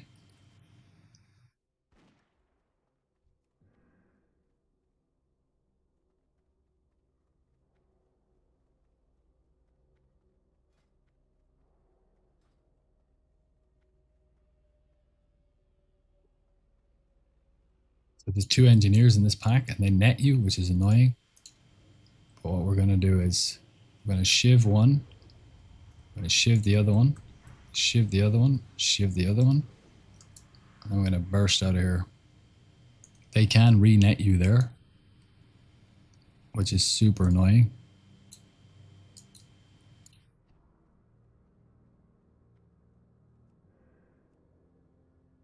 But we have enough time. As long as it's unlocked, you'll always get it. And we got another noble topaz. That's so nice. That's 2 topaz in this lockout. 150 gold. Sweet.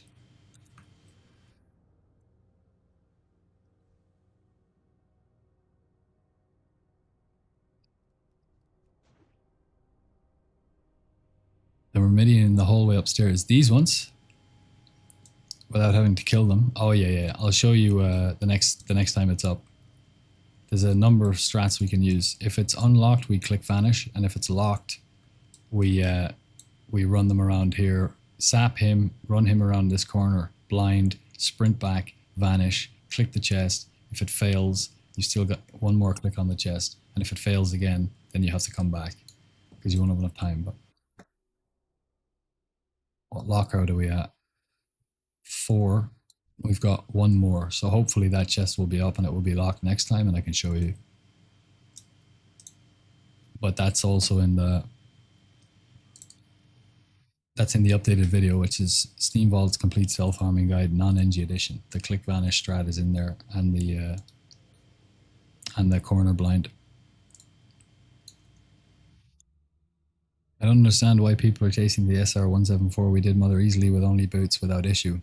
Well, it's competency, and you obviously have good healers, and you know how to push your buttons, and your reaction timing is very good. And you were clearly playing very well. But not everybody is as lucky or has the same experience. So, and 174 is the break point as well. But yeah, you can definitely do it without.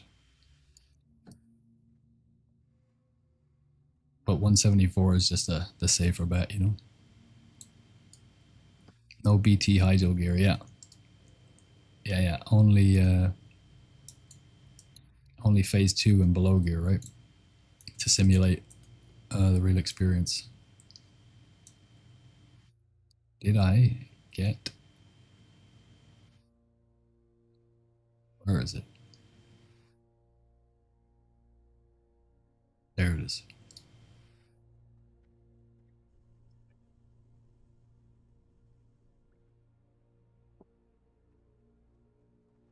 If your bags are full and you channel your zap throttle, it will make the cloud disappear and you won't get the motes.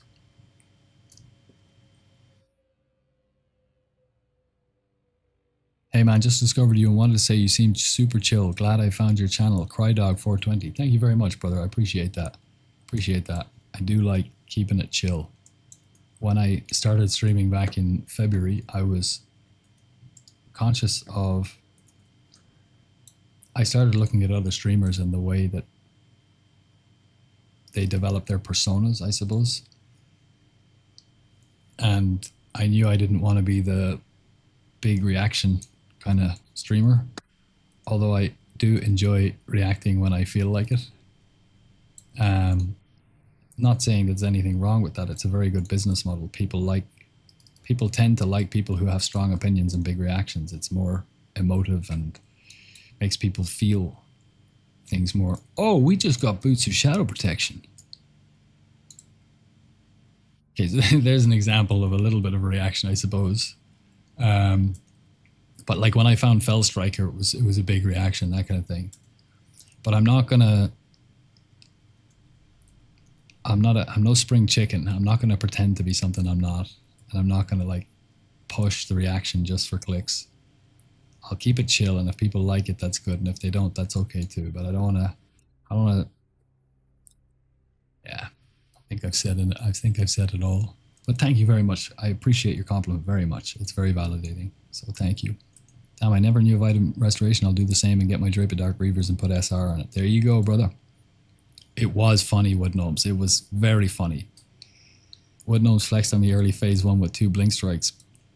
Yeah.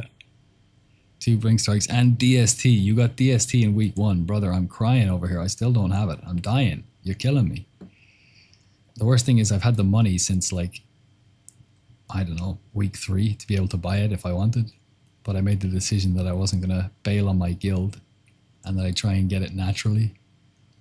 So I'm going to stick to that. I'm actually going to do the long pull here and show you how to get these 2 veins at once.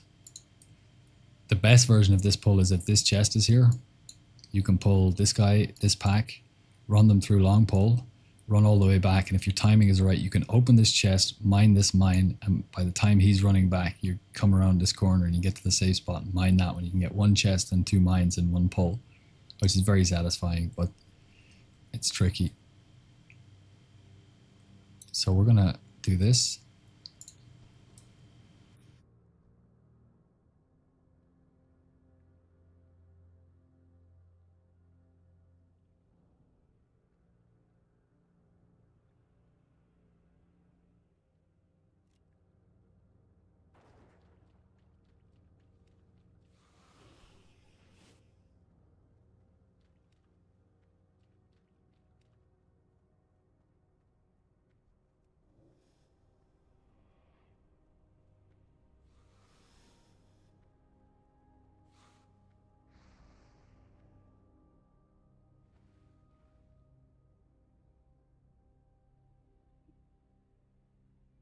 I should have marked the Boglord, then you can see him coming, but it's no big deal.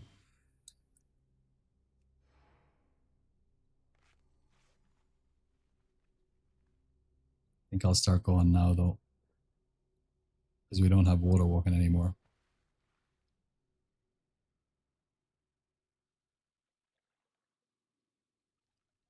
Still wearing my epic throwing weapon from the lucky chest in ZG pre-patch. Yes. Yes, yes, yes, yes. The Spine Sever. And then we get an upgraded version in Wrath lockboxes called the Spine Slicer. Exact same stats, just level 80 and better, right? So we're going to have a lot of fun farming those. So we got to wait now. They are coming pretty quick. So maybe we'll actually just do this.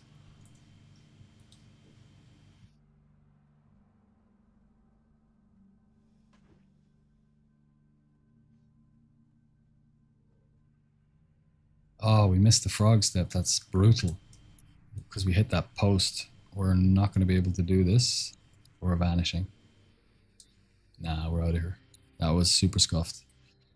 We hit a lamppost. Not the most graceful moment on the Rogue's Diary here, guys. But we'll leave those mines, whatever. We got 2 topaz. We'll come in, we'll do the last reset. Then we'll go back to Mana Tombs. And what time are we at? 10 to 11. That's fine. We'll do 5 runs of Mana Tombs. And hopefully we can get Tavrock down solo today. That would be awesome. We can make history and yeah, push the meta. We won't be able to do it consistently, not with this gear for a while, but hopefully toward the end of phase 3 we'll be able to, unless we figure out something, some bit of trickery, something else that we can add to our rotation that can deal with his crystal prisms. That's the main thing we got to deal with. I had the Rocket Boots Extreme recipe in my bank the whole time. Ooh. Oh, that hurts. It's been sitting there laughing at you. Why won't you learn me? Just brutal. I hate that. They turn around just as you step, and you turn around as you step to go to continue through them. But if they turn around and you turn around, you start going the opposite direction or back the way you came from. If you guys still have Ethereum Prison Key, you might want to use them now. You can get decent Shadow Red stuff. Oh, yes, that's true. Do I have any? I don't think so.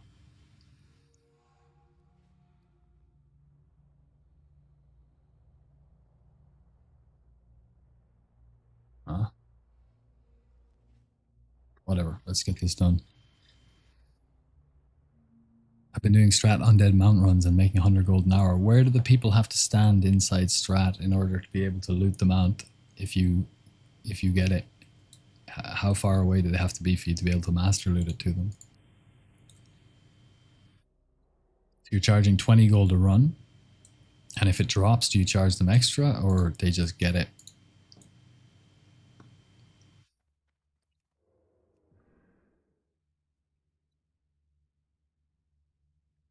I just go myself. I want the mount. Yeah. Yeah, I went in at the end of phase one, but I just got focused on other things and then I had to go traveling. Did I reset this dungeon? Is that the same one again? No, it's been reset. Just the exact same mine spawns. Okay. Without auction housing stuff. Plus 300 easy gold. Oh yeah, you mean from the Ethereum stuff. Yeah. Well, you have to open the thing, then you have to kill the guy. If you have the keys, of course, that's going to be easy. But then they can drop like it's a large loot table they can drop. So you have to be very lucky. It's kind of like getting Shadow Res gear here from chests. This doesn't happen very often. You know, I'll see a piece of shadow protection. I don't know. I got 2 in the last week, but I go a month without seeing one, you know? So it's really RNG.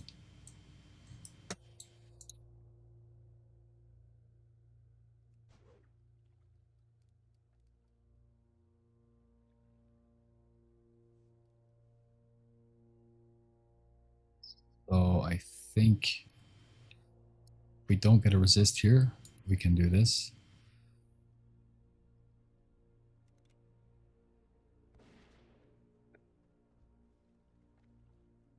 That's fine. The LAs won't pull. Yo, thank you for the follow. A little bit early, but we can just pull them to here. Again, actually, we can probably do this. It's kind of nice that that gouge missed because he would have been back in the pull a bit.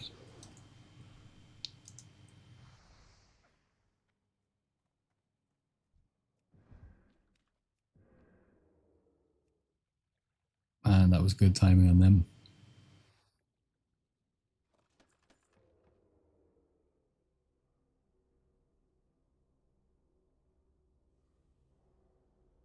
I hope they do what they did with Wrath last go and put old Ray gear into H plus or something.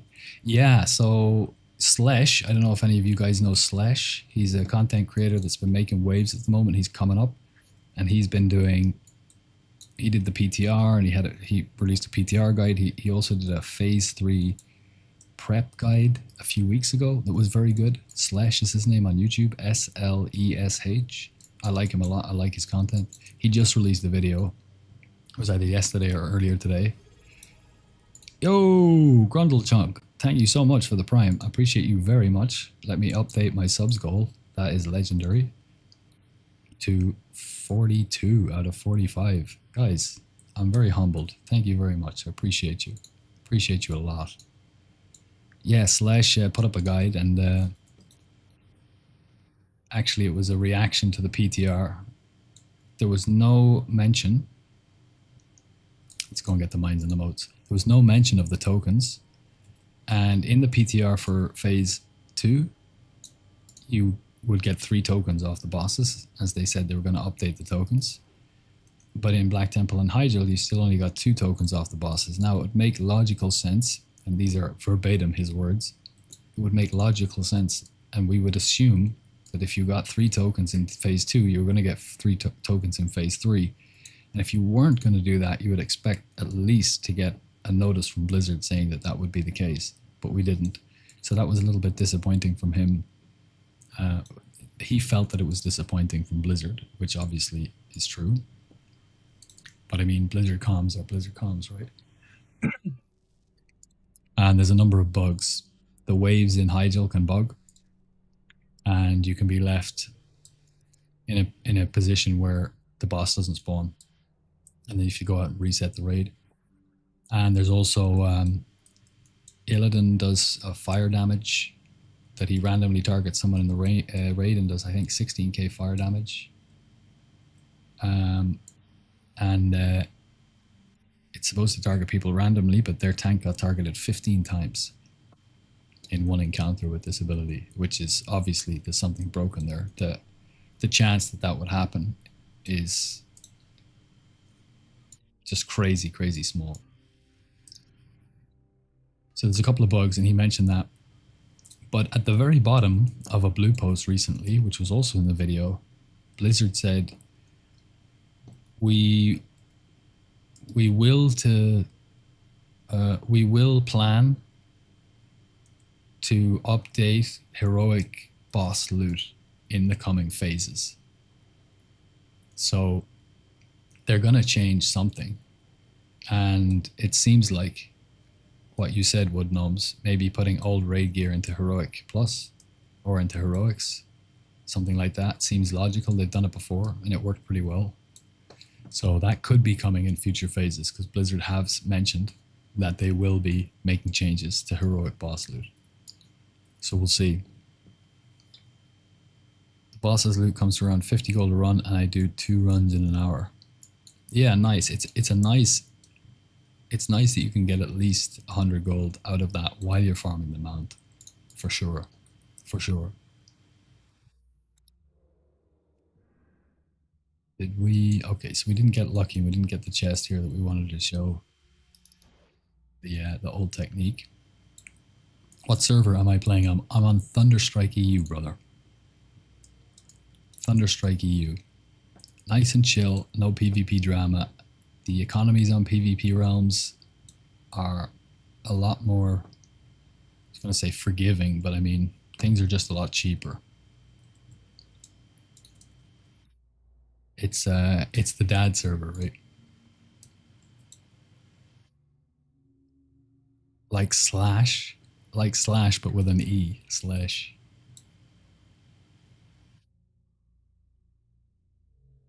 Yeah, go check him out. Type slash wow TBC slash into YouTube and check him out. Give him a sub and a like if you think he's worth it. I definitely do. I've subbed to him and I like him. He's putting out good content. He's well spoken and he's just starting off. So I like to support other streamers and content creators. Like you've got the absolute whales of the WoW content creator world, and we all know who they are. You know, they're huge and they're insanely big. And they deserve to be big. They've lasted for years. They put out great content. You know, it's all good stuff. But then you've got up and coming upstarts like Slash or myself, and Jerdy is another guy who's putting it out. Hammer Dance has been growing well over the last year. So yeah, I like to support the up and coming guys. Tanzanite pendant of eluding. 21 agi. How much dodge is that? 1.21 and 21 dodge. Look at that. 21 agi is worth more dodge than straight dodge. 1.21% dodge versus 1.11% dodge. Point for point, agi is worth more than straight dodge. That's nuts. It's nuts.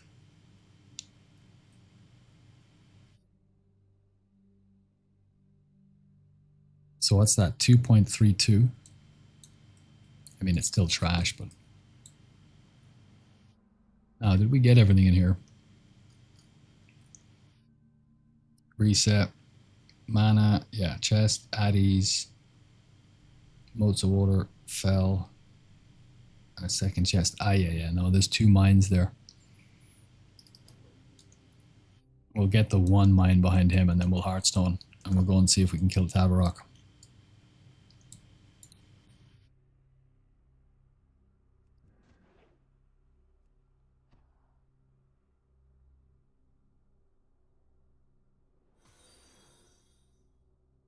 It's a fantastic neck. SV starter dodge gear. Yeah, there you go. True. True. It's just full on dodge. Yeah, actually, yeah, you're right. Because the next slot for us, you usually just have, you know, the badge neck, or the Karazhan Worgen string necklace. So yeah, it would be great starter gear if you didn't have Morrow's pocket watch yet. If you just had the Charm of Alacrity, which is in my bank because I don't use it anymore, or even if you didn't, yeah, extra dodge. It's probably nothing better actually we can have. No, you're right, Exodus. There's nothing better we could have as starter gear in our neck. Even now, it's probably better than that. But I'm not. Bro, look at my bank. Like I've got 11 empty slots and just so much. 2 Latros, 2 Blink Strikes, I just can't throw any of it away. I'm a hoarder for the hoarder. And I have 4 gigantic bags. And I'm running the low sockets on everything. All right, let's get out of here.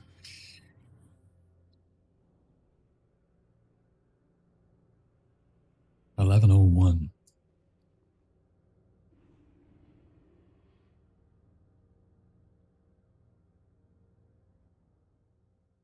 Now let me get my calculator out. Does it have a history or memory? No. How much was the last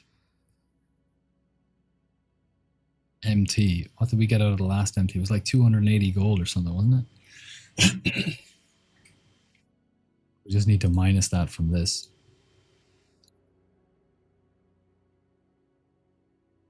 That was a solid run though. That was a very, very solid run. Let's see if we can do it by zone. Actually, we can do it by zone because we've only done 2, right? This is total session.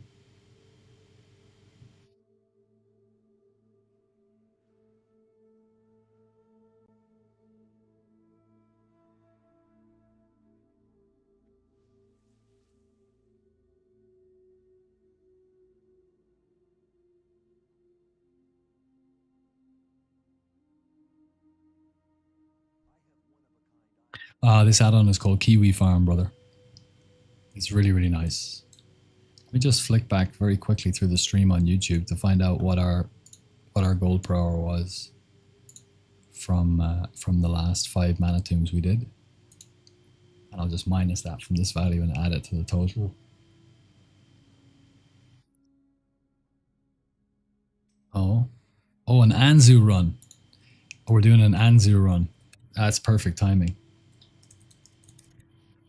Oh, this is going to be fun. We get to pump. I love doing this instance. It's a rogue stream.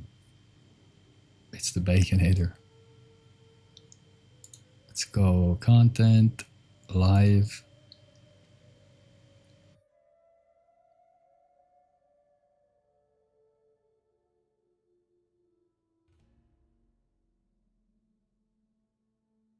It's the Baconator.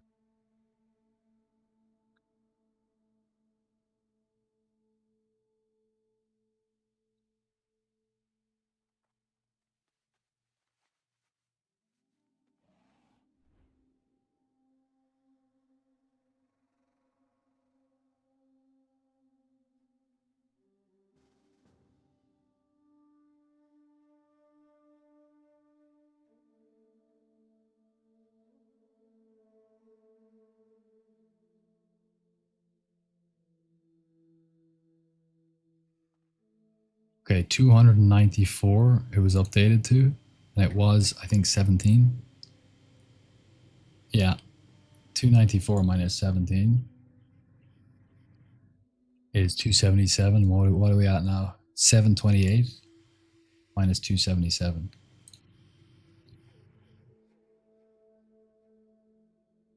$451 gold per hour we just got out of that SV. That's insane.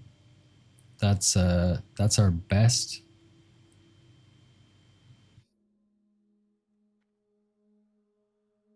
Yeah, that's our best SV so far, I think. I don't think we've gotten better than that. 451.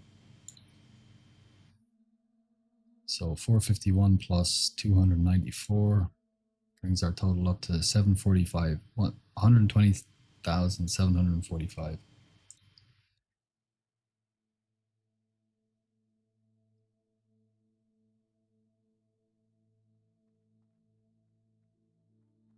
Okay.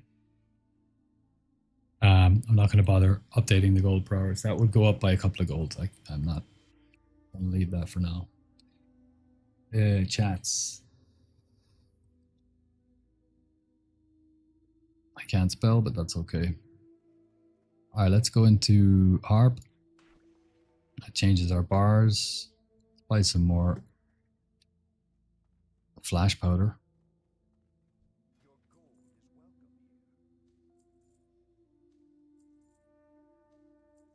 We have enough of that. Let's get some mudfish. We've got 20 in the bank.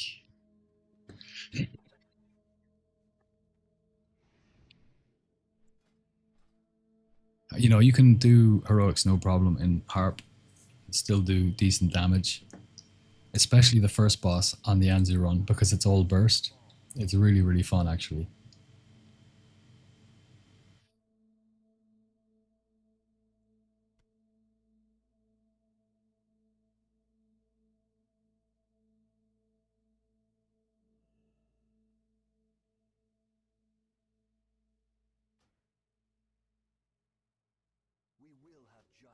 I mean, the timing couldn't be any better, really. That's so nice.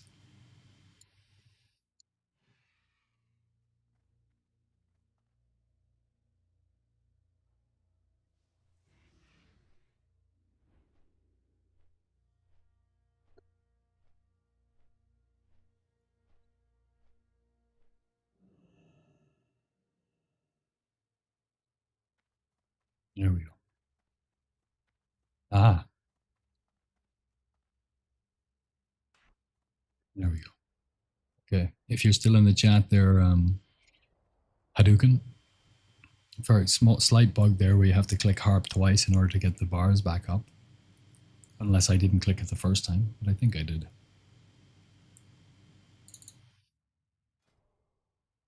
Good. Let's get a food buff up.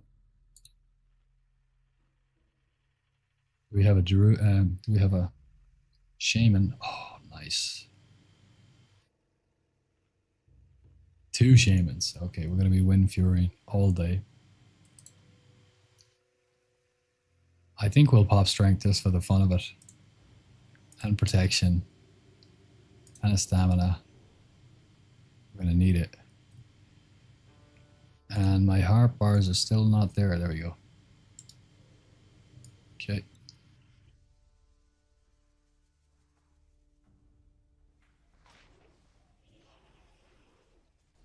Oh, I'm in the wrong spec. Bollocks. Or in the wrong bars. Hold on. Yeah, I'm in my sub spec. Okay, that's confusing. Right bars, wrong spec. I'm gonna have to get used to it.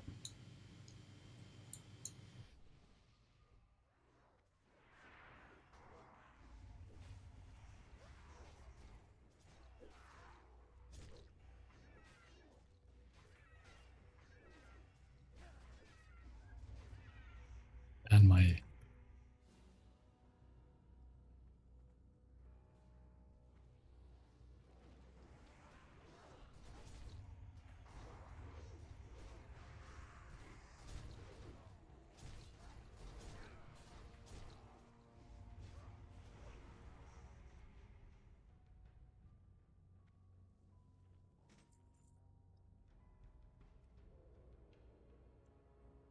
skill issue.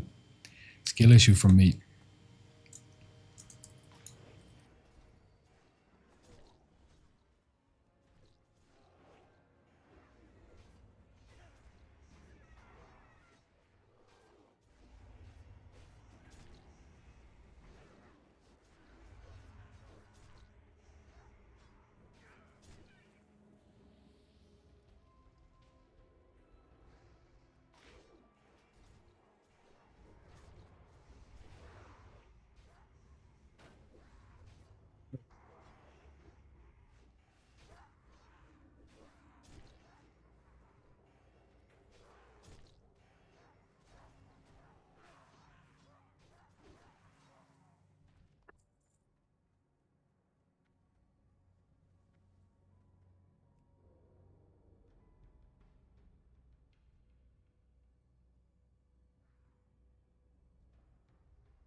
Kinda wanted to get Eviscerate off there, but wasn't gonna work.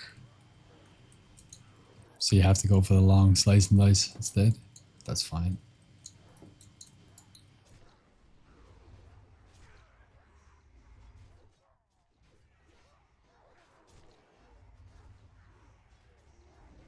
don't think I'm going to pop my Blade Flurry here. It's not worth it with only 2 guys left. This is obviously a pumper group, so...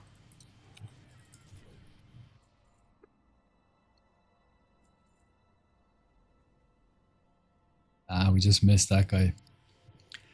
When he's coming around, you can distract here and then shoot him. And get him in between these 2 packs, which is always a nice little trick to do if you see a rogue doing that. Oh, we might be able to get away with it now, actually.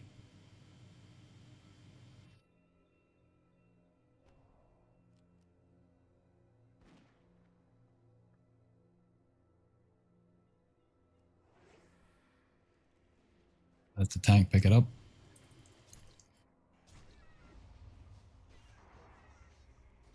And we put it into a slice and dice again, actually, so we have it up for these guys. I'm going to cloak straight away and go Blade Flurry and just start pumping.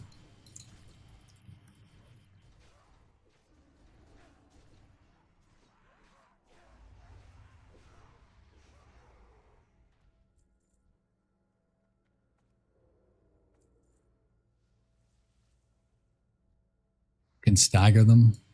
If I don't have Blade Flurry, I like to do that. Just less incoming damage on the tank. The healer said he's got no mana. It's a way to just ease up the pull.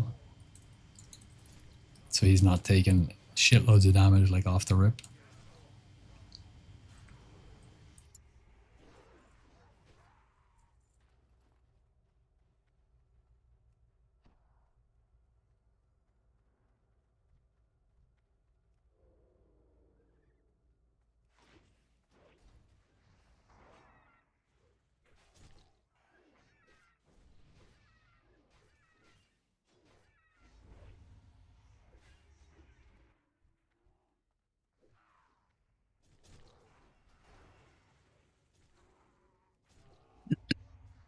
I love this boss fight. It's like a mini High King Mulgar fight, you know? You just pop everything, you pop everything you can in the right order, and you just absolutely pump and hope for high RNG and procs. And if you get them, you're just like, you just get god tier DPS. It's so much fun.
$3.1k. Not too bad. Not too bad. I think 3.4 is my best though.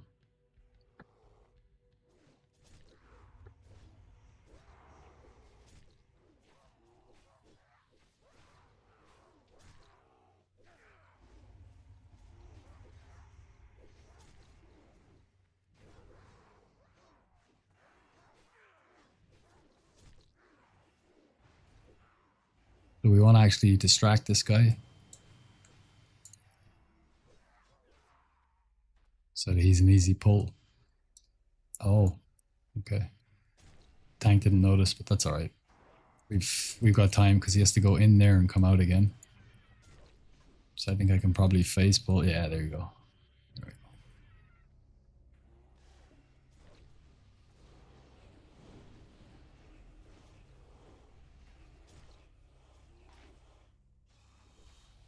Did not last long.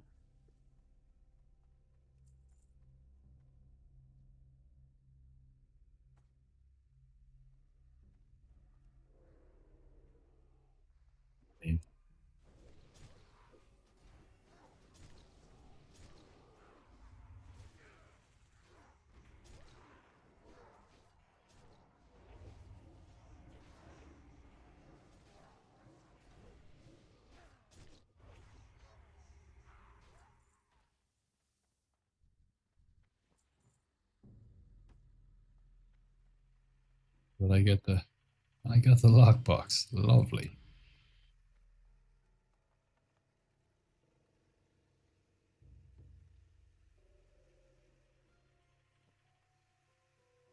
Shoulder pads of the whale. We'll take it.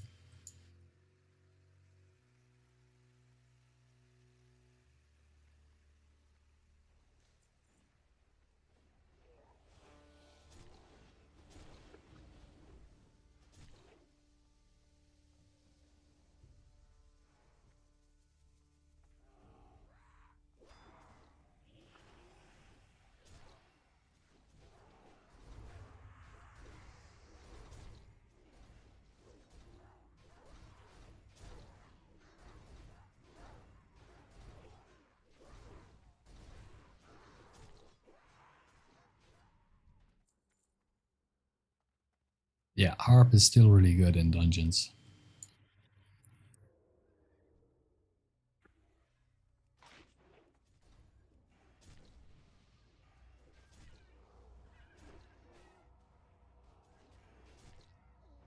PvE spec is Hemo as well. Nah. Just my PvE DPS spec for raids is Sinister Strike standard combat swords, but I raid all three raids one night a week.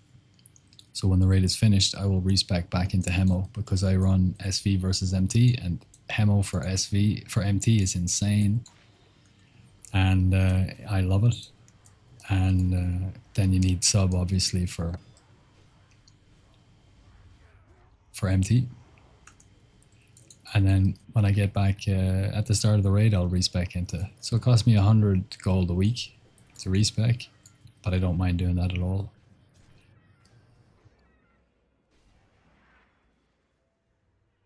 Yeah, I really fell in love with harp spec.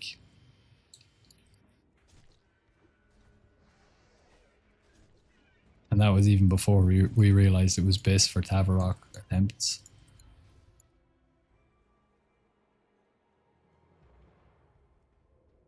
We missed a chest somewhere, surely.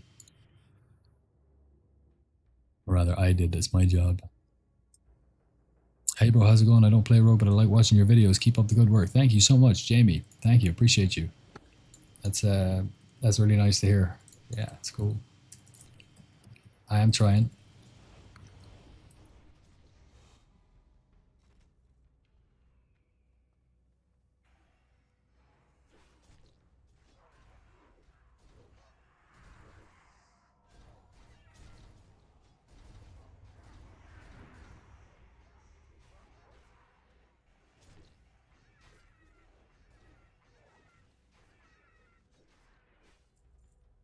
We are just mincing through this place.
I do really want Anzu as well. Like, some people just want to collect all the mounts.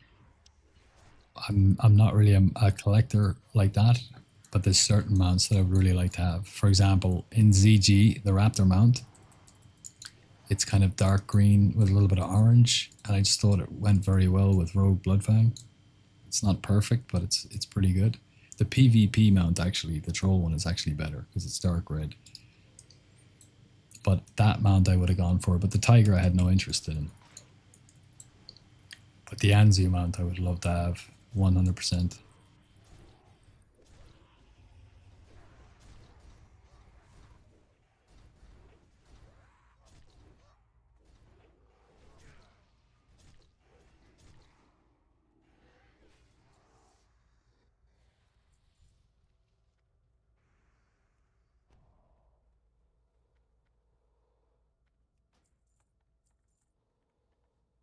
Probably pull them, I think, bro. Would that distract? Yeah.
A little bit too late.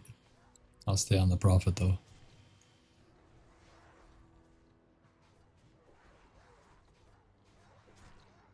I mean, we're not going to have any problems with this group, like, but it's more about practicing your reaction times. I enjoy this dungeon a lot though. Between Cloak of Shadows and Will of the Forsaken for the fears, if they do get through, or Gouge, Blind, 1 point kidney shot, kick, any of those things for fears are really, really nice. So we'll go on the profit now, actually.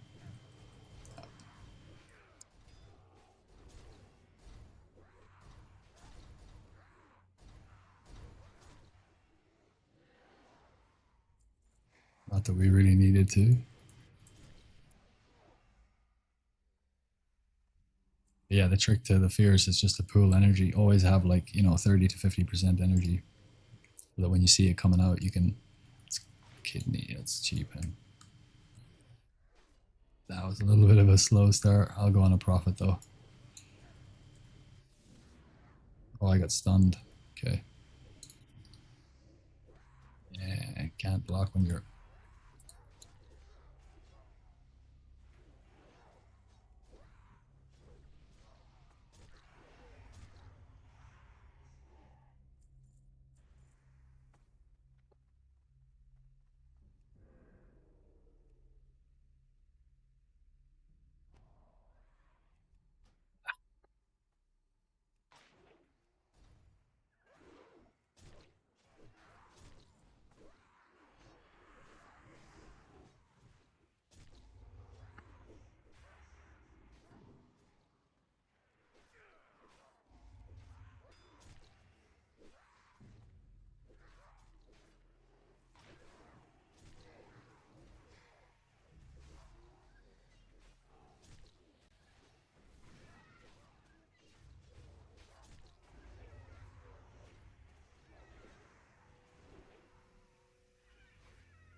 I've seen a lot of top rogues going 14, 23, 24 in talent. I PvP as harp. Do you only play TBC? No, I have Aero characters as well, and I have a Wrath private server 80 rogue, but I just boosted him recently, just so I could record the BIS farms and have them released for when the Wrath hype pumps. 14, 23, 24. 5, 10, 15, 20. 1. Probably Dirty Deeds. 15, 25, 10, 15, 20. 1. And maybe 2 into Swords Spec. Or maybe 2 into Expertise. And then 15. 1, 2, 5 up to Lethality. Okay. Maybe with the gear shift it's more viable now. That's interesting. I'll look into that though. So with Anzu, there's a couple of tips here. You can actually FAP his Paralyzing Screech. You can also vanish through it, and you can cloak through it if you're fast enough, kind of like a vanish. So I'm not going to Blade Flurry here. I am going to AD rush. You can kick feathers.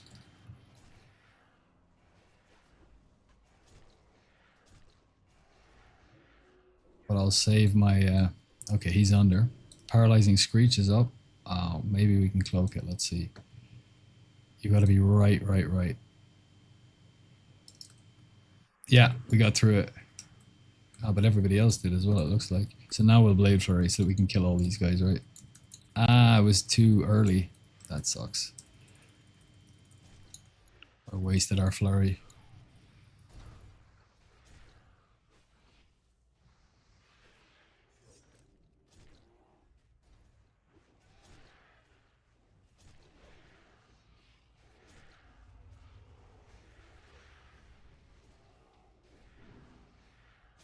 AOE incoming.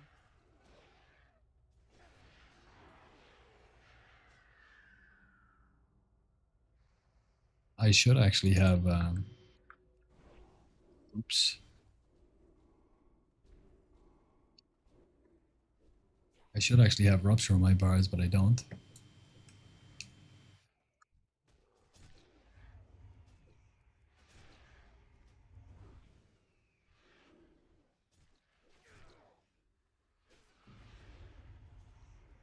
AOE incoming. See if we can cloak this one. No, we're too early.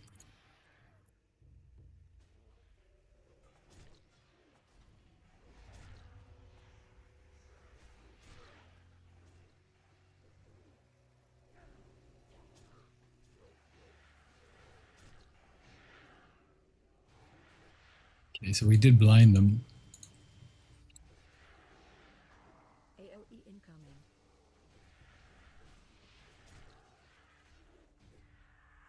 No.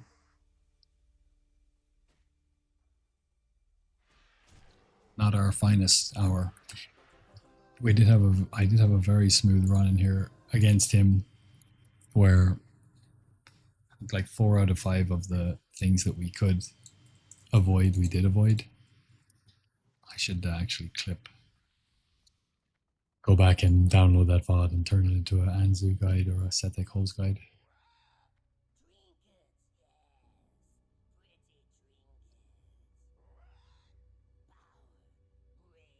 I can send you the build, please. Please do, Wood Gnomes. Do you mean You mean for PvP they're doing that, or the talents in PvE they're doing that?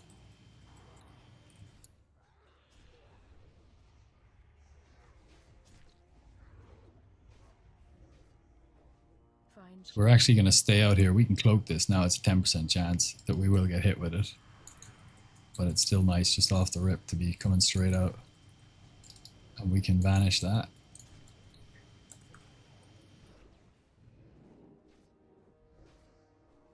Find shelter.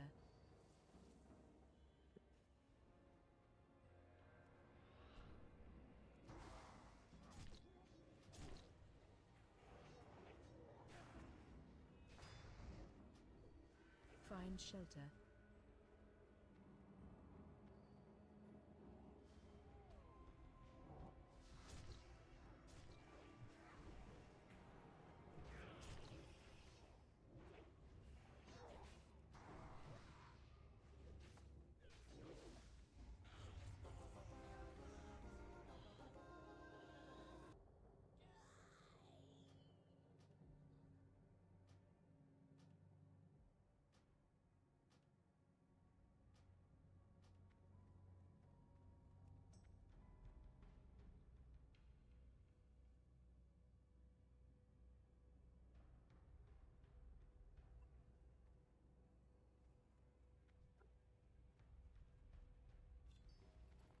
We will have one less Mana Tombs lockout now, though, but that's okay. Oh, do I want to get out? I need to get out, actually. We can't go straight into MT. I need to buy some stuff, I think.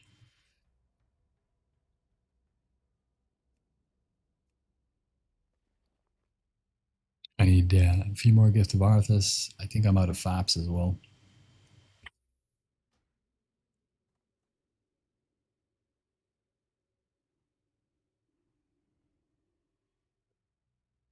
I need to send all this stuff over to my alt. How do you farm Metrics 93? Sorry, I'm probably very late with this. 5 minutes. How do you farm so much gold? I do Steam Vaults and Mana Tombs. There's guide videos on my YouTube, and I play a lot. Baloo Baloo, hello.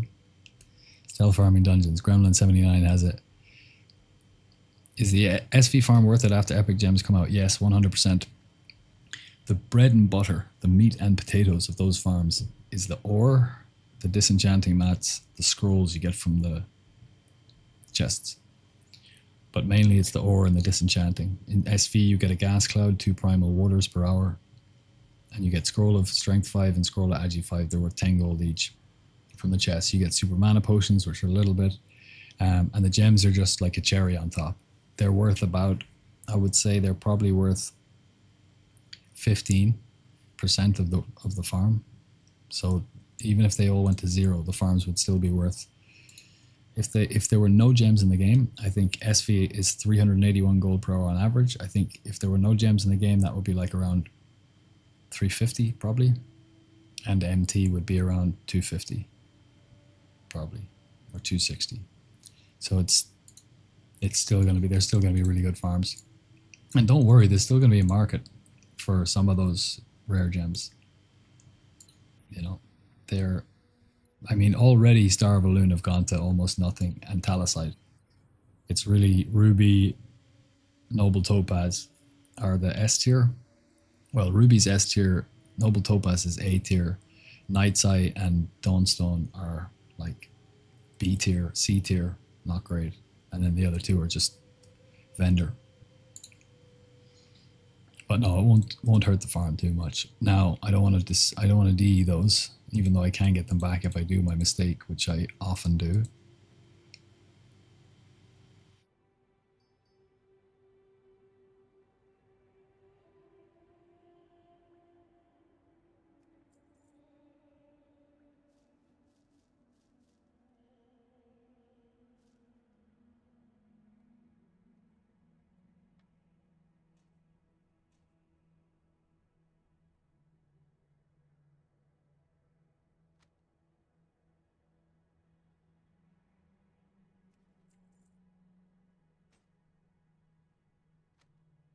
Stamina will keep.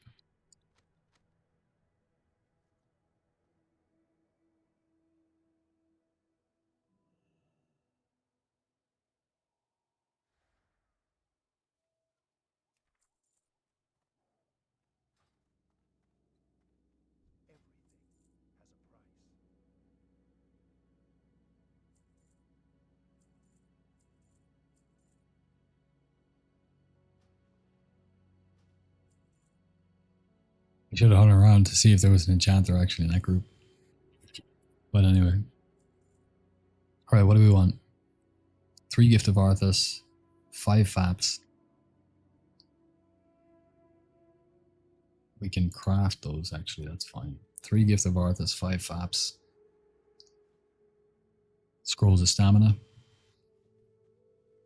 That's it, I think.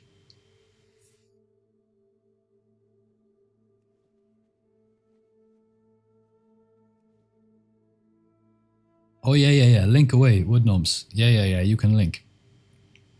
Yeah, please do for raid. Do you have any tips for the mobs teleporting to you in the water when you're getting the chests in SV? I'm going to assume that happens very rarely, right? Like maybe 1 in 100 runs. That's how it was with me anyway. And if they're telling on top of you, you're not using elixir of water walking or swim speed potion, maybe you're using the belt.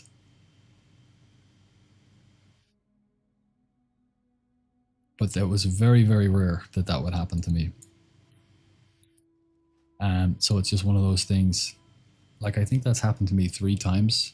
Now that's not if I'm running away from them trying to get to a safe spot and I pulled half the dungeon. That happens often enough. If you're going for a safe spot, it'll happen. But just when you're on the route to try and get the to do the loop, it's super, super rare that would happen to me. So it's probably something to do with your timing. when you jump into the water, I would wait a little bit longer if you can. And if they're coming to kill you, then instead of waiting longer, you should move quicker. And if you do that, it will usually sort your problem out.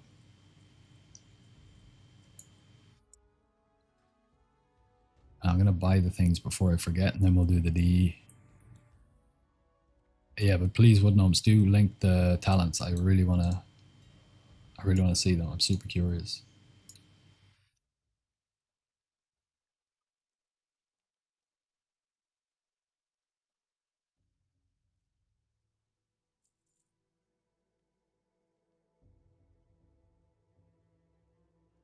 It's so expensive. Whatever. We're rich. We don't care. Scrolls of stamina. They're cheap. Love it. Do you know what else we can use here actually that I will actually use because it's super cheap and it's one of my favorite. I've got this list and I'm going to make a video like 25 things I learned to love about TBC this time around, something like that. It's a bit long-winded, but you get the idea. Winterfall Firewater. Biss, and it's a battle elixir. Awesome. So we can use it with Gift of Arthas, which is a guardian elixir, for 35 extra attack power at 33 silver each. It's like so. Doing heroics with these is really, really fun. Oh, they jumped up a lot, but like whatever, it's still 50 silver. They went from being, you know, I don't know, somewhere between 5 and 10 gold each in Classic.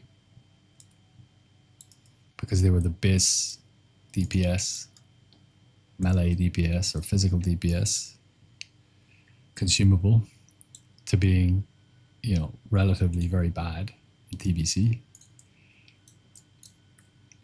But now they're cheap as chips. And so you don't want to be using agi pots in heroics. You don't want to be using flasks, they're too expensive. But you can get 35 AP for silvers on the auction house.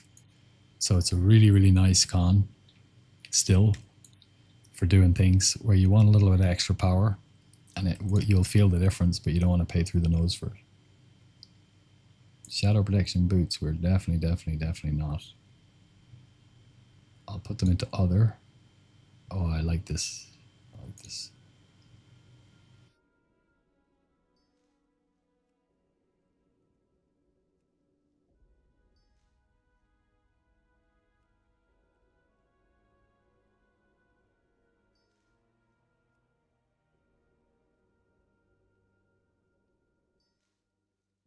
Bonnie Blue, lol. Do you have any tips for the mobs teleport? Oh, yeah. If you got time, you can show us your shadow gear. Sure, but the set isn't finished, but I will show you for sure.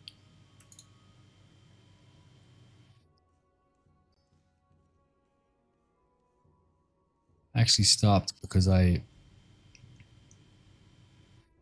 Anyway, I'll show you. It's not the perfect setup, but it's okay.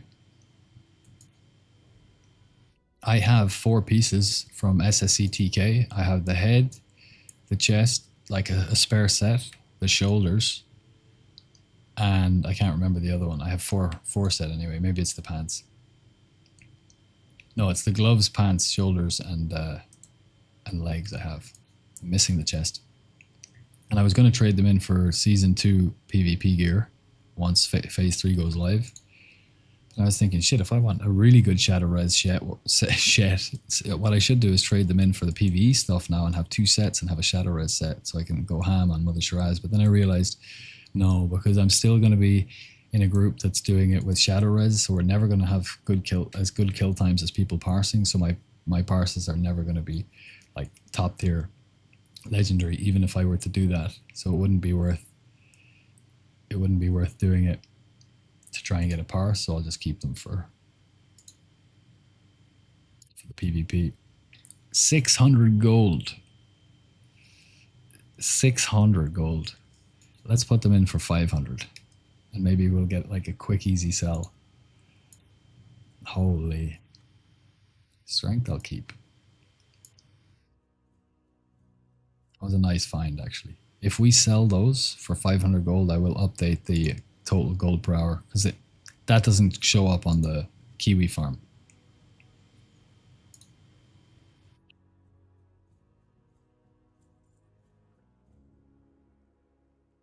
Because all the greens are set to disenchant value. But they're so rare that it's okay, because when we do get one, it's such a rare occurrence. And it's so, you get such an emotional response out of it and so much dopamine that you don't forget about that amount of money. And you just add it. I just add it manually to the total gold farmed. Now that would raise the gold per hour of SV by a significant amount, 500 gold. Even with so many lockouts. But we're not going to do it anyway. We're going to be resetting it anyway at phase 3.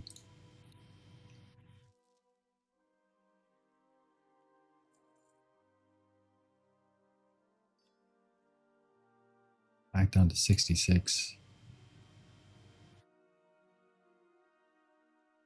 I think 66 is still decent. I'm going to sell. The Dawn Stones, though, I think I'll keep. Hit rating is one of those special ones because it's got a hard cap. So there will be instances where you'll need 8 hit, so you'll just get a Dawnstone instead. Instead of buying 2 of the glinting, like the orange ones from the next phase, which give 5 agility and 5 hit, instead of getting, one of those and one of the blue versions of the orange one from the last phase, you can just get your 8 hit out of the Dawnstone. And it's a lot cheaper, so I think they'll probably go up a little bit in value. Thank you very much for the follow, by the way. Appreciate you. With that lovely Twitch sound in my ears.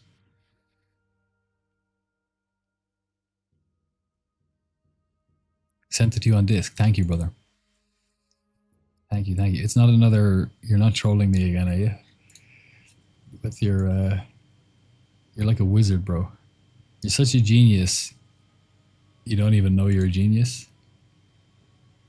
You change the meta of the game with a joke.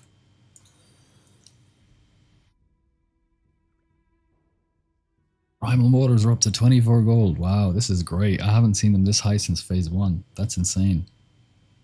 That's so nice.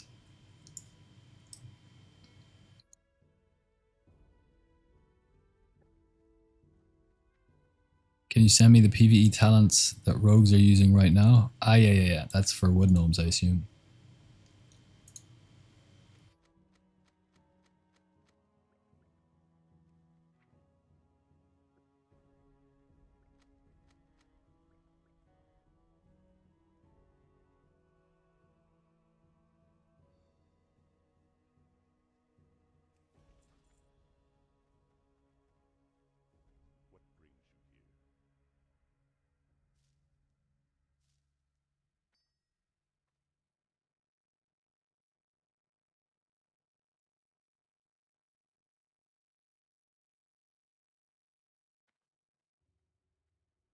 Yep, sure.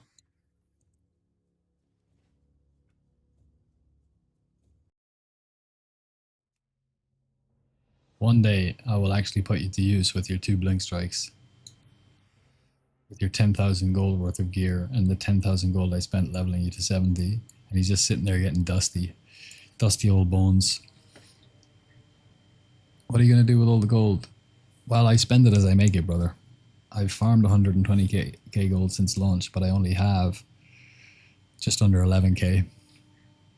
I just spend it on all sorts of ridiculous shite.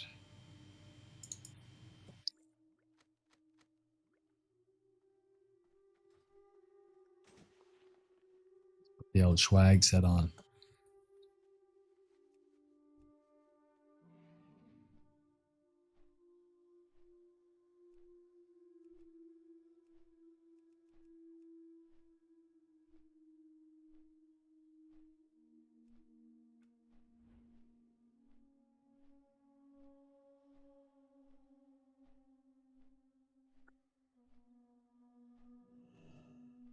See, this is what I don't like about the nameplates thing, right? When I come out of a dungeon, even though I have enemy players turned off, it still shows enemy units are still considered as these guys. Alliance, which is very annoying. Shadow res gear you wanted to look at, right? We put this in here.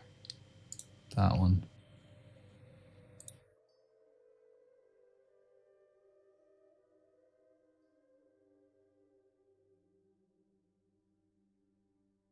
I think I need you. Don't need you. Don't need you anymore either.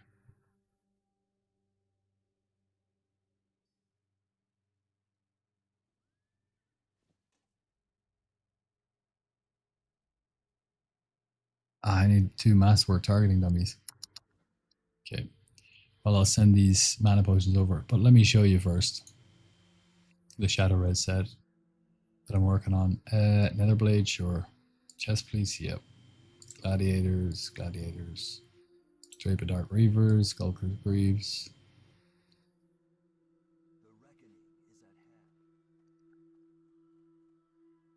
And I think I have it saved in here actually.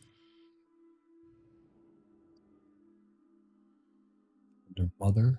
Yeah.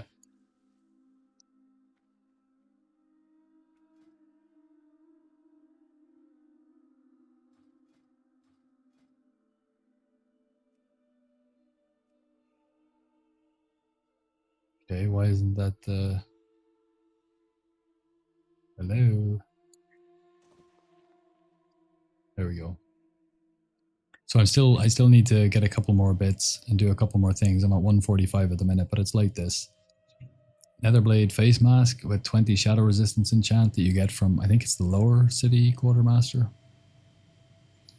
The +4 resist all, those are they're every color, so they'll always activate your meta socket, so you don't have to worry about that. And if you've got your old Netherblade face mask or your old Badge of Justice one, and it still has its meta gem in it, and all good, you can still pump.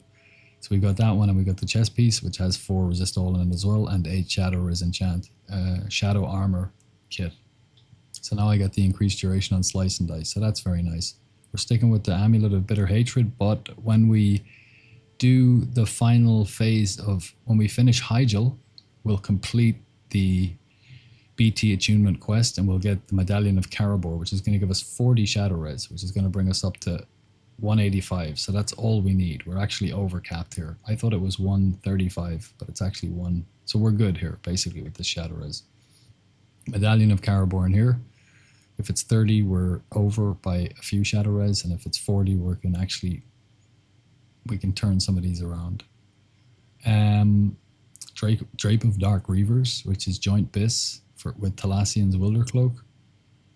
But we'll put the shadow res on that one because we like to use Thalassians in raid because A, it looks better, and B, I like to wear this one, well, mainly because it looks better, but also you don't need the hit when you're going in Mana Tombs. It's useless stat for us, but this has no hit on it, so every stat in here transfers into Mana Tombs for extra DPS, which is really nice.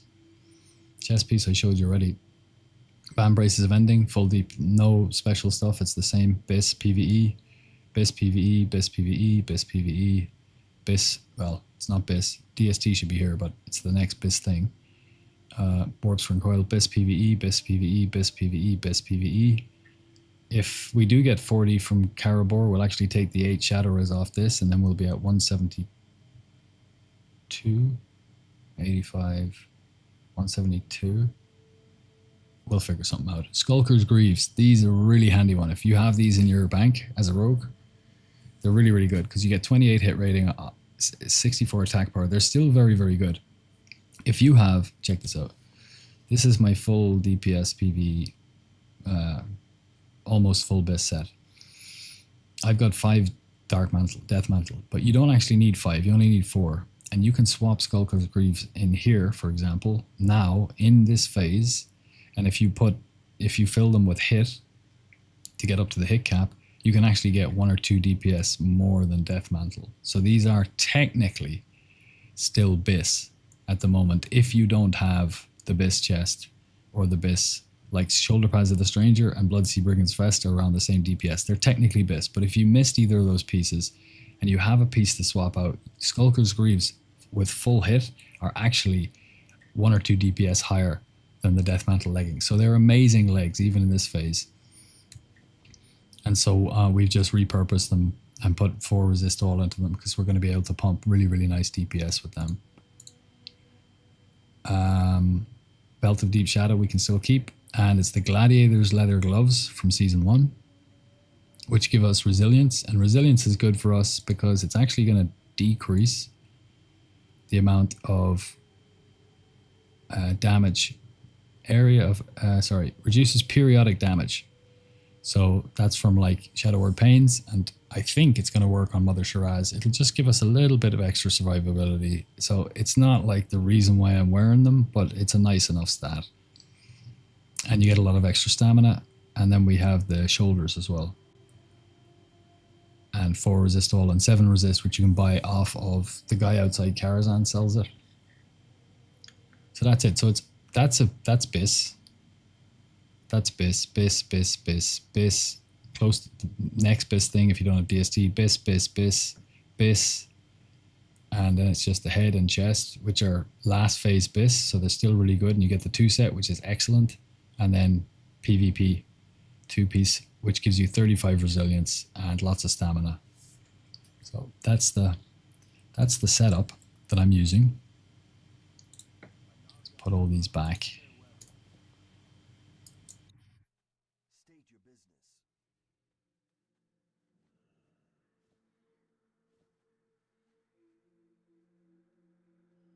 Yeah.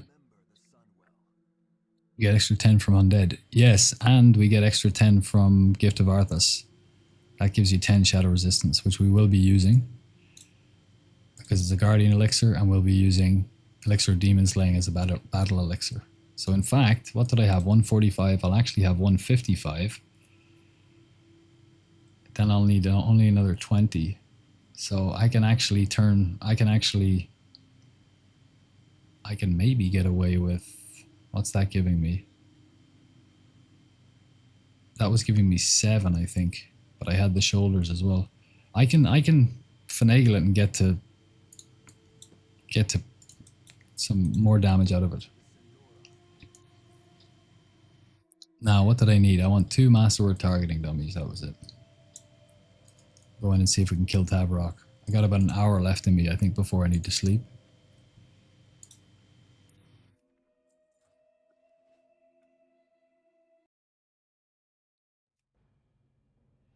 I have the Midnight Legs. Is it good? Yeah, Midnight Leggings are fine. They're fine. You know, they're not as good as Skulkers, but they're still fine. They've got 3 slots in them. Just stick 3 Void Spheres in them. It's really just resist you're going for. And obviously you want to get as much DPS as you can with the resist, but Midnight Leggings are fine.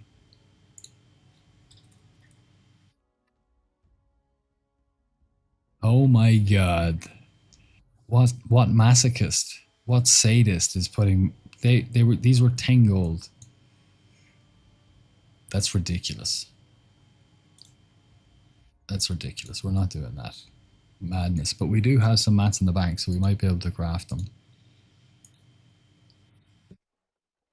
We've got 5 in the bank. We've got 2 in the bank. We've got 10, so we can make, okay, 5, 10, 14, 11. We need 3 of those, and we need 20 of those, or 19 of those.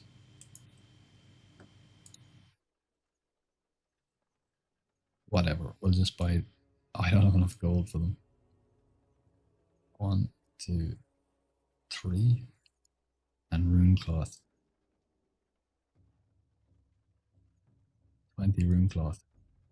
99. Oh, I'm so close. Let's sell something.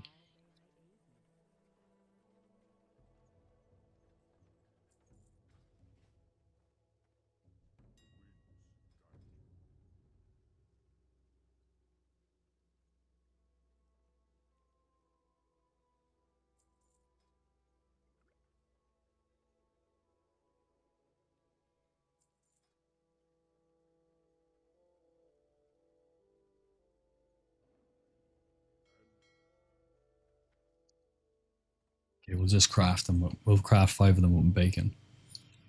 17.99. What Madness is this?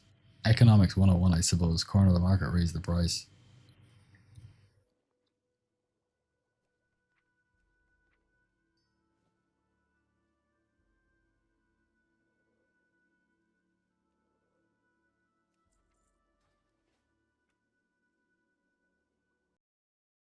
Sad the Skulkers didn't drop for me. First ever Karazhan I went into, they dropped, and I lost the roll on them. I got them eventually, but by then I had the Netherblade legs and I had the Netherblade chest piece, I think. Maybe it was the head, but I had the 2 set.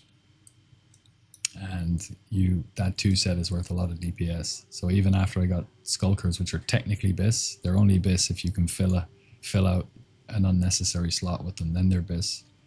But if you need your 2 slot and you got the legs from Netherblade, then they're not BIS. Netherblade is.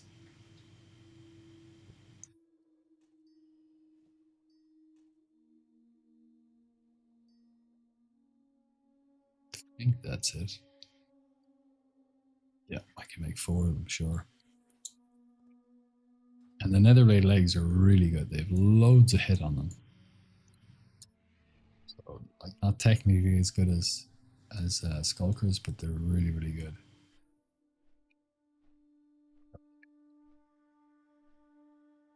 Yeah, they're 26 hit, 84 AP, 43 agility. They're really, really nice legs.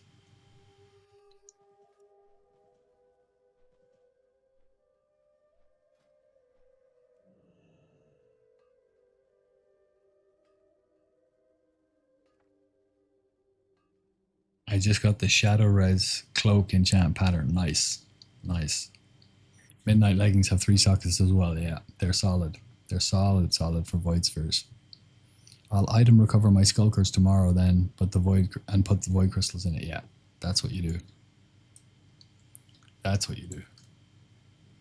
Haven't gotten any SR. You don't have any SR, you're cooked. It's not that bad, although, to be honest, it did cost me like 2. Well, I made a few mistakes, to be honest. I made a few silly mistakes. I'm not going to lie. I ended up using Shadow Armor kits on items I didn't need to use them on. I put Shadow Res on these boots by mistake, even though they're my BIS boots. So I actually want Cat Swiftness on them, so I'll be removing that. Then I figured out I could go these bits, or the PvP thing, so I wasted, I think, about 400 gold. But the Shadow Armor kits are 100 gold each on for 8 Shadow Res. And the Void Spheres are like 40 or 50 gold each, or the Resist All gem. It's pretty expensive, not gonna lie. I'm a pally, I have bubble, there you go. That's alright, but if it happens to you twice, Forbearance lasts for how long? 30 seconds until you can be rebubbled. But yeah, I mean, you can bubble. 1 minute, you might want to have your NG boots ready. NG boots and lay on hands, you should be alright.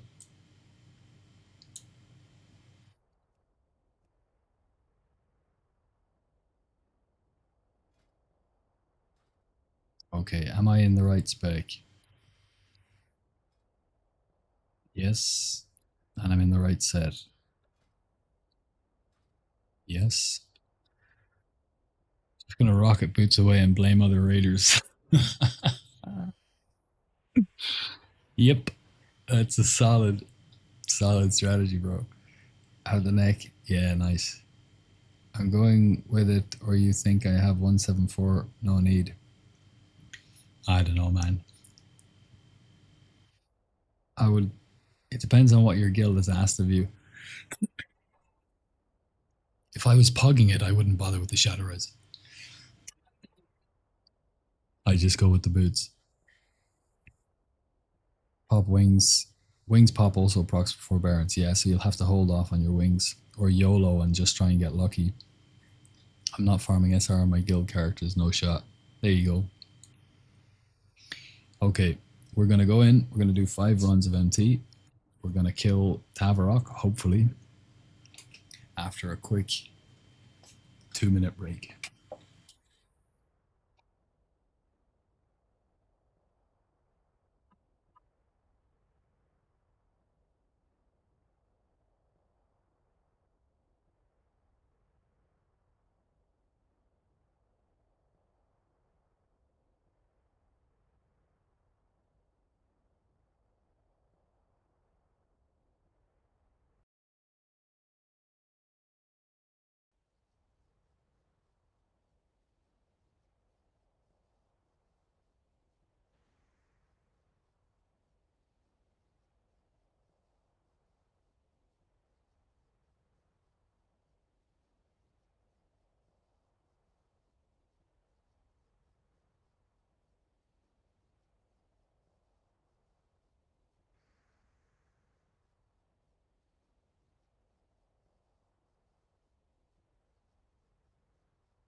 Alrighty, back in the game. Let's poison up.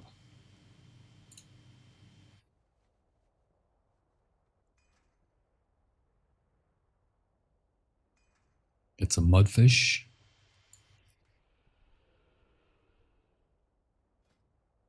The right set. We're on the right bars. We're in the right spec.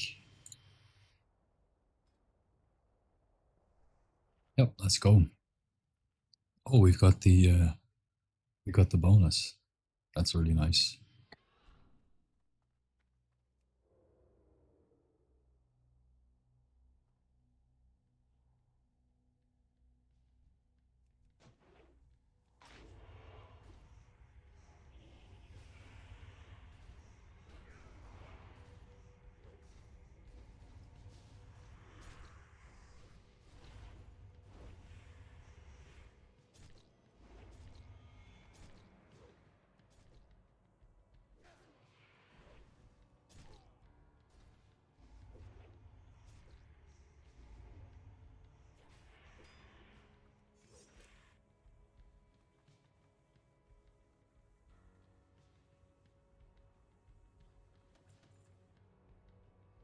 Our guild said no SR required, just boots and glad. Yeah, fair, fair.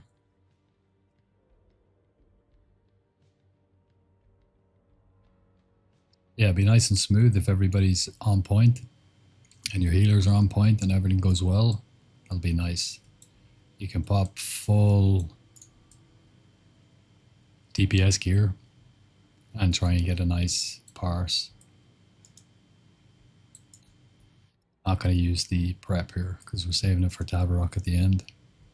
We're going to do, we're going to rep farm Black Temple from day one of my guild for the SR sets. Good shout. Good shout. I'm going into, on the midnight release, I'm going into Mount Hyjal with my guild. It's midnight in Europe, but it's 6 a.m. here in Eastern China. There's a chest. We got 30 seconds, so we'll do a little bit of picking, which is really nice for me because I usually get up at around 7 anyway for training. So I'll just get up an hour earlier and it'll be a nice start to the day to do my Mount Hyjal. I'll obviously be taking training off for that morning. So we go into Mount Hyjal. But then we don't do BT with that group, my group, until the following Tuesday, which means I will have Friday, Saturday, Sunday, and Monday to do trash farms, to do rep runs with pugs, and also to sneak into Black Temple. What am I doing? To sneak into Black Temple in an alt group, solo. See, I picked all of these. What's wrong with me? And see if I can figure out a way to shadow step through anything like we did with, what's his face, in UBRS to get the Rend and farm Fellstriker. So I have a couple of ideas. Excuse me.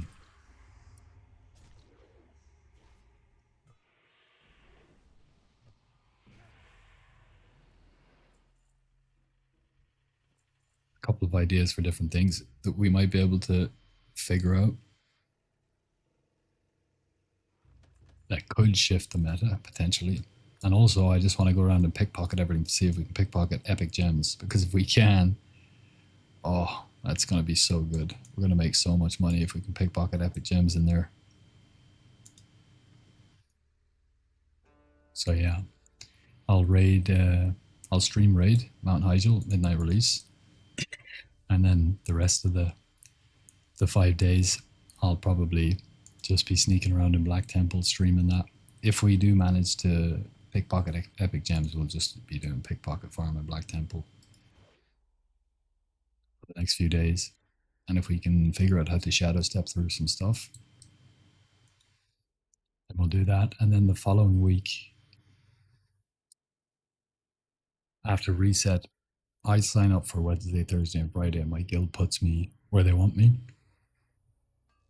But if I'm not in the Wednesday raid at Mount Hyjal, then I'll be sneaking into Hyjal until I have to raid.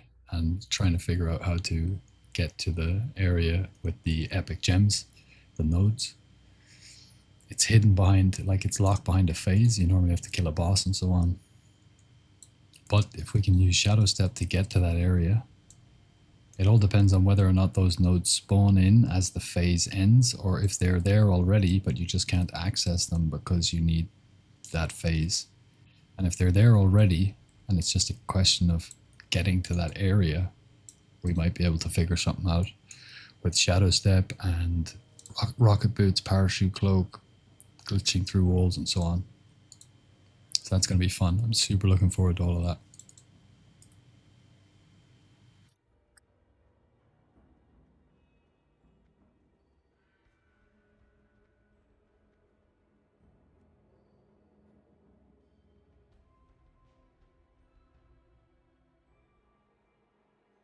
Ice dogs, we're just going to kill the boss before it's a problem.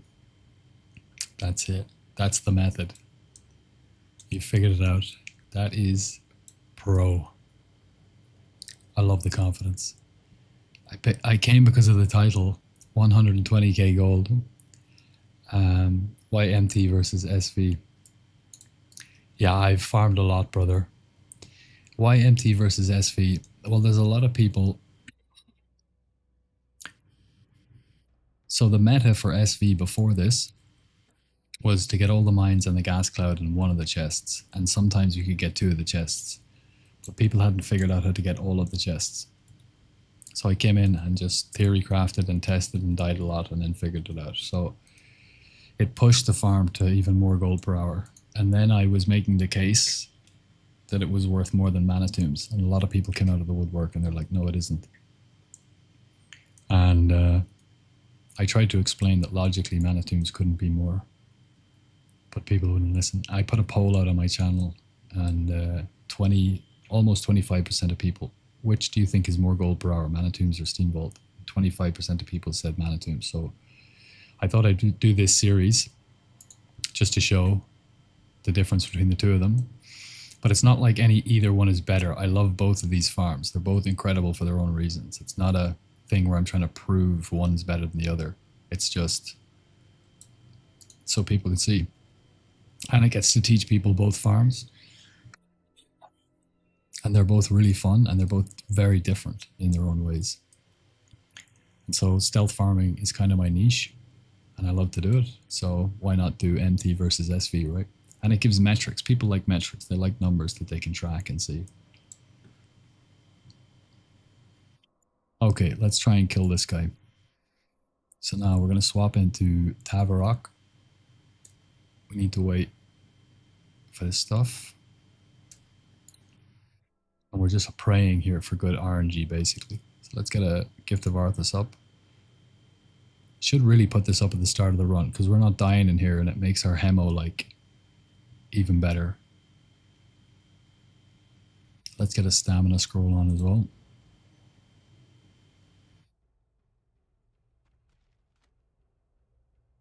And we also want deadly poison on the offhand.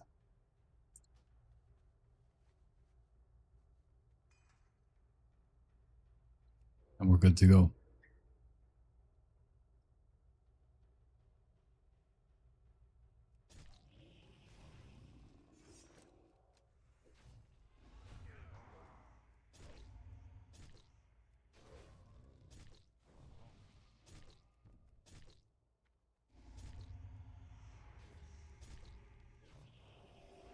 We got Crystal Prison. That sucks.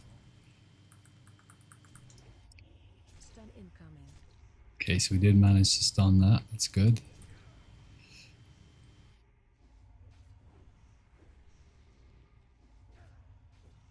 But we're not getting this one, obviously. But what we will do is this. Oh, how come our boots didn't work? What the hell?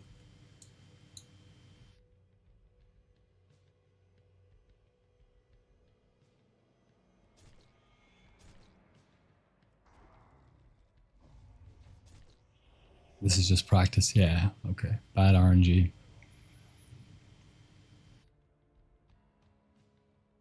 Why did our boots not work there? We had them equipped.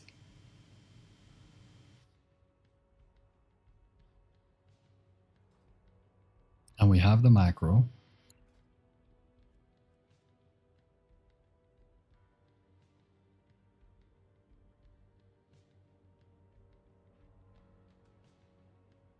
I don't know why they didn't work. Anyway, whatever. We'll reset, go again.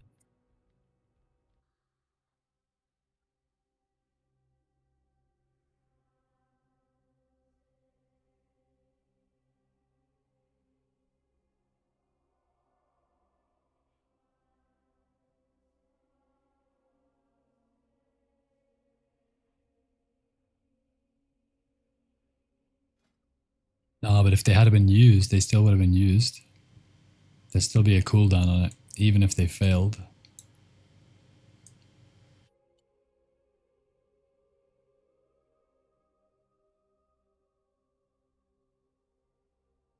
Ah. Hold on.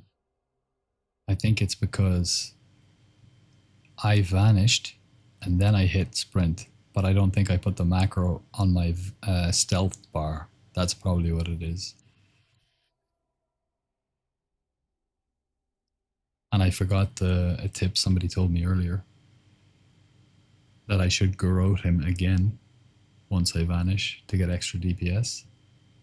The only issue with that is if we vanish because we're low health, we can do that no problem. But we sacrifice a little bit of extra time that we would get. Did I reset? On our bandage. So we're sacrificing health for extra DPS. Let's do that one. Thank you for the follow. Appreciate you. And if he's about to cast Earthquake and we vanish, it's going to knock us out of stealth. Probably before we can get the garrote off. But we can still try it. We just have to pool some energy so that we can vanish and insta-garrote like we do on raid bosses.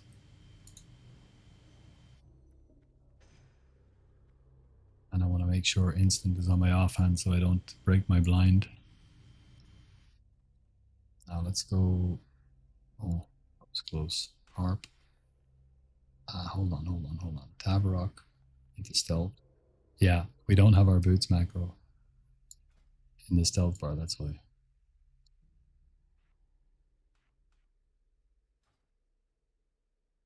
Now we need to save those bars.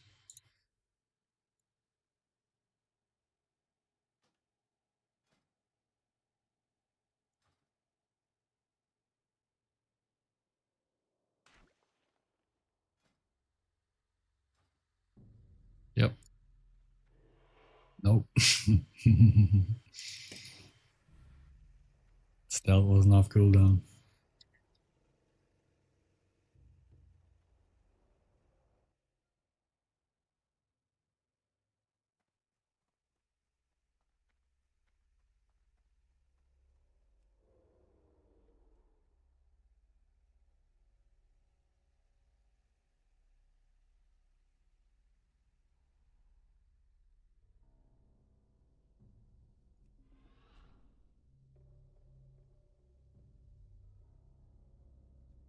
We will be attempting him once we have the Shadow Res set full.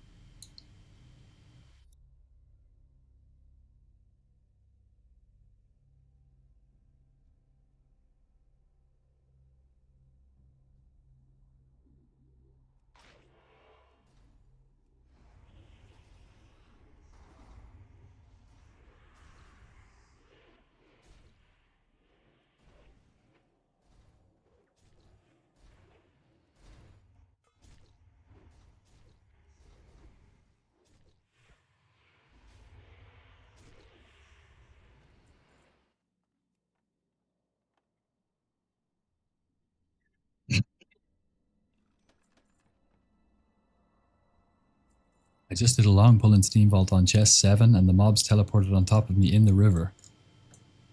Has that ever happened to you? Yeah. But it's very rare. It's very rare. Only a handful of times has it happened to me in over 1,000 runs. Now, they teleport on top of me in the river when I was running to or swimming to a safe spot just in the last reset.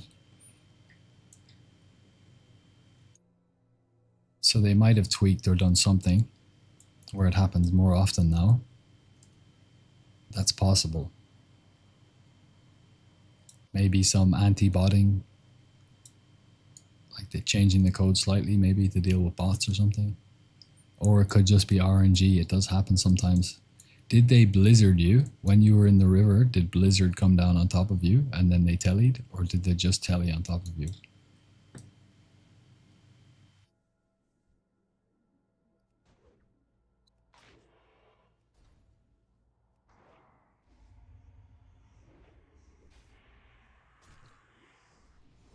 I shouldn't have actually used that cloak there. It was a mistake.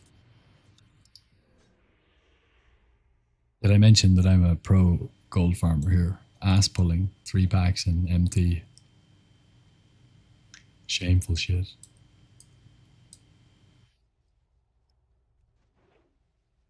Tap the leader.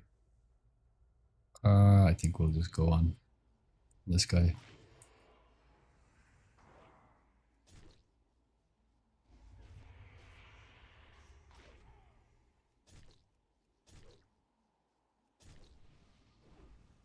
See if we can kill him. Nice one. Before the Shadow Word Pain comes out.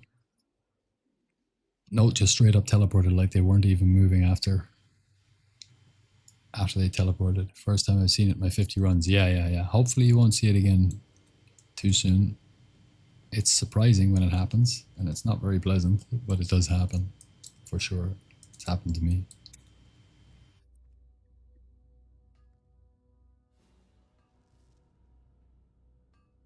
Oh, it's a rich one. Nice.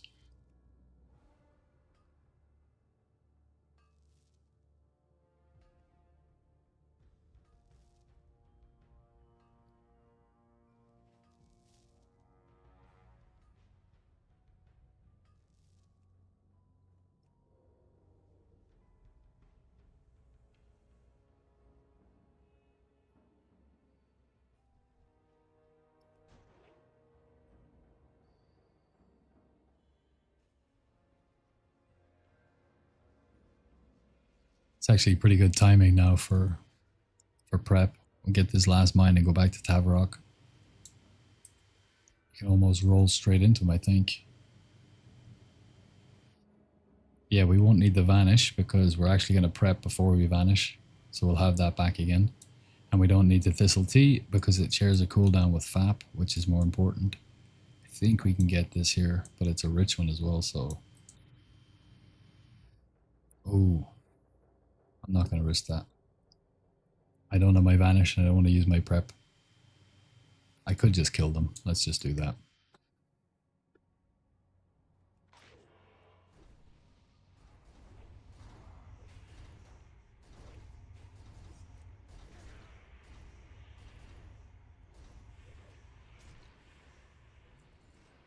Probably actually faster to kill them in this gear now than to wait for them to go there and turn around, to be honest.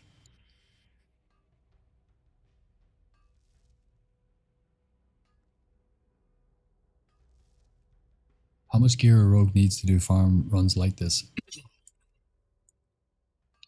Well, if you mean like this, just to be able to do these runs in under an hour and get 3 or 5 lockouts, you don't need too much. Your easiest option is to go and grind some honor, go to Eye of the Storm, just farm honor, and then get yourself these weapons.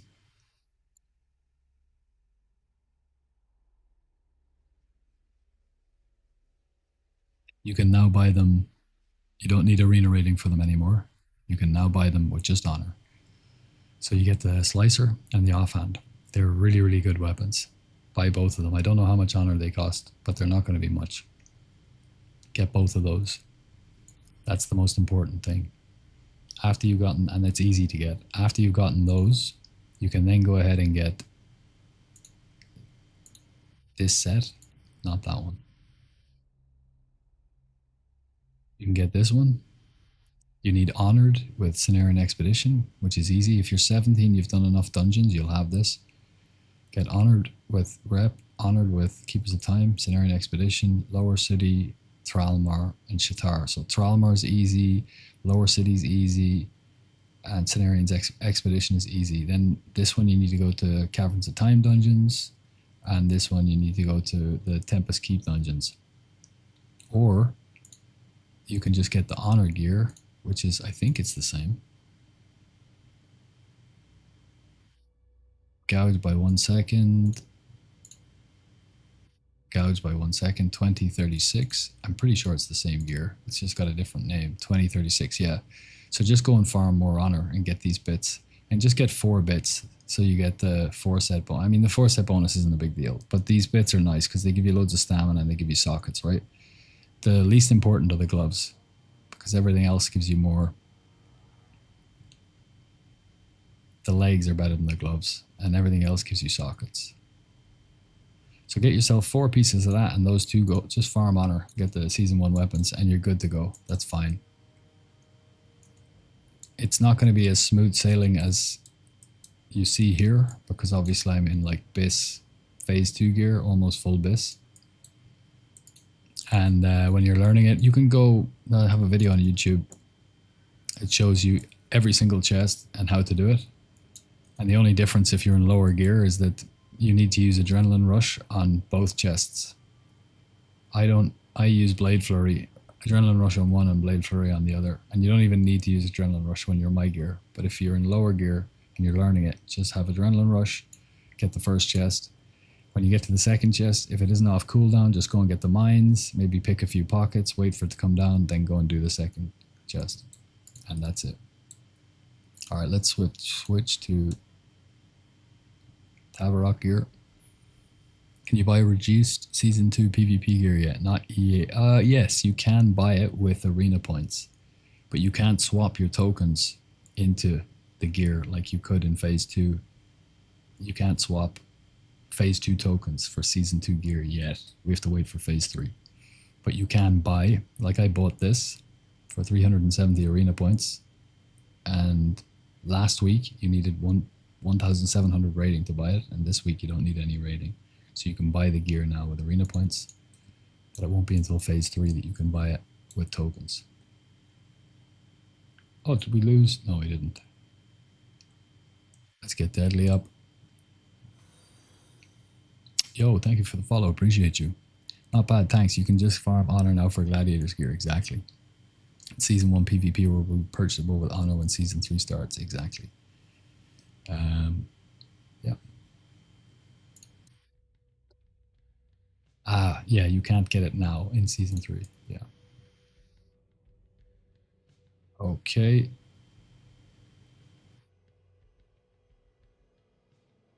Should be good to go here.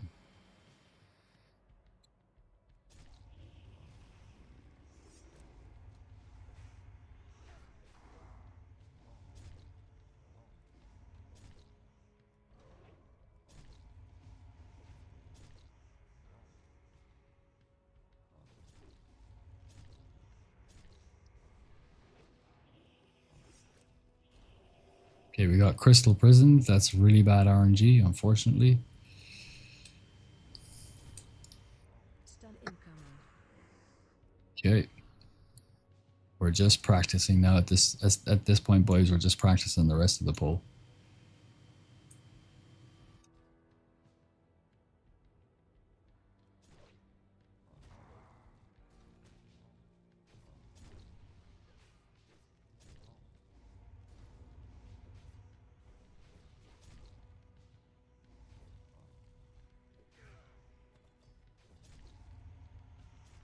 Might as well get our money back. Yeah, super bad RNG. We got Prison before we got Earthquake. He can cast one of two. The real problem with this kill is that we don't know when Crystal Prism is coming. There's no cast bar. It's instant. Let's reset. Go again. We had him to 2% yesterday, but we got really lucky. He didn't cast anything for like about 20 seconds, give or take 5 seconds. I can't remember exactly, but it was a long time. We were just pumping away at him and not a single thing. We didn't have to use any of our cooldowns. We had him down to like 50%, something like that, before he cast the first thing. So it was a very, very nice RNG.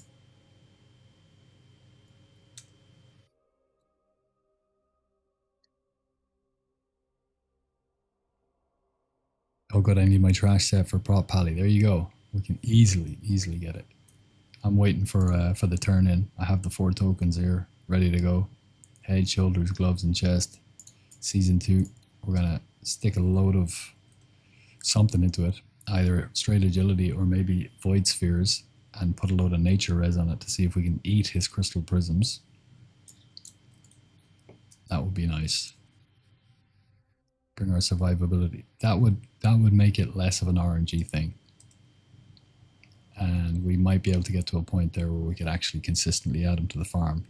That's the dream. That's what we're trying to do here. We're trying to break the meta. We're trying to improve this gold farm like we did with SV and turn it into something that makes even more money in a way that you can do consistently after like phase 3, and then release a guide on it, and then we'll have updated this farm for the rest of for as long as people are playing TBC, which would be pretty nice thing to do.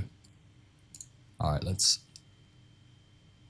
we're in harp, we're in the right spec, the right set.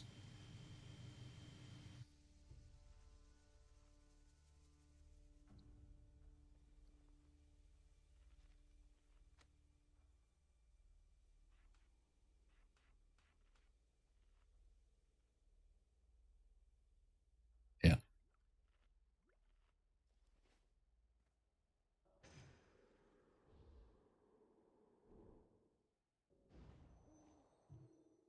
We lost the bonus though. We no longer have it.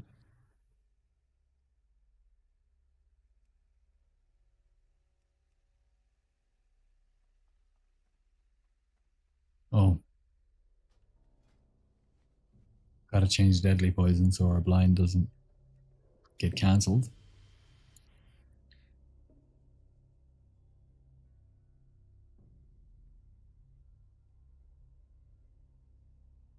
Oh yeah, it already is. Yeah, you're right.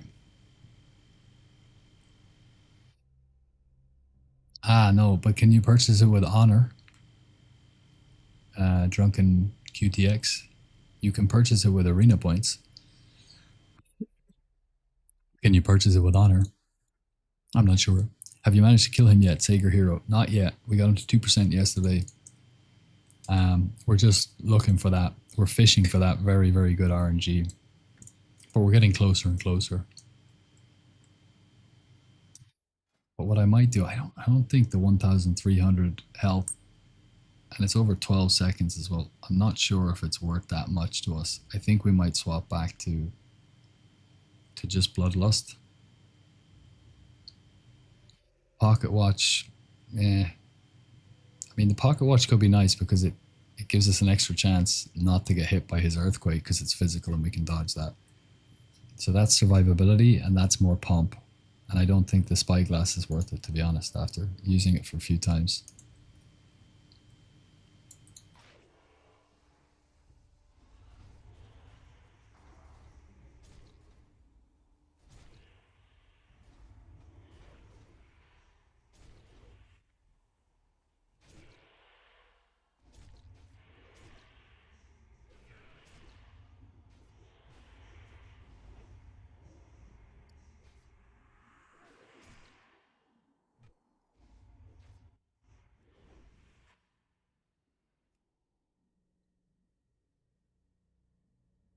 I am running Dirty Deeds, of course. Dirty Deeds and Dirty Tricks make the openings of this farm so fluid because you still have loads of energy left to open up and start your pump. It's really, really nice. If you're in combat swords, for example, and you switch over to like a sub spec and move through with sub and shadow step and then switch to combat for the combat, you'll open up with cheap shot, half your energy is gone. If you need to blind something, the other half of your energy is gone. You start from 0 and it's just a really slow crawl to get back up into the pump. But with Dirty Tricks and Dirty Deeds, it's so nice. You get extra range on blind and sap. It costs nothing. Look at that. Just a little bit of your energy. And you can just keep sapping everything. And also, if you notice, my warp spring coil here, it procs off sap. So when you do come into a pack, that's why I don't try not to sap the guy at the start anymore. I still do it out of muscle memory sometimes, but because if you sap him and the chest is to the left a little bit far away, it's the proc is almost gone by the time you open on them, and it does have a proc per minute, so it's a little while before it'll come back again. But it's so nice moving into a pack, sapping one guy, opening up on the other two, and you've already got 1000 armor pen, which obviously stacks with serrated blades, which is 560, so you have over 1500. The best part is 1600 armor pen straight away. You just melt through everything. It feels good, man.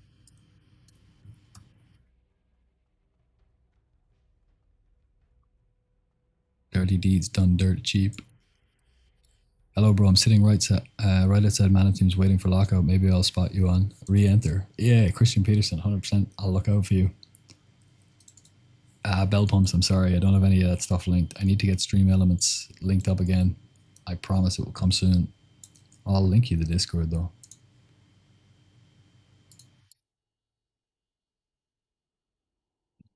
Let's go for, I suppose. There we go. I'll send you the lockbox loot. A link to the lockbox loot page.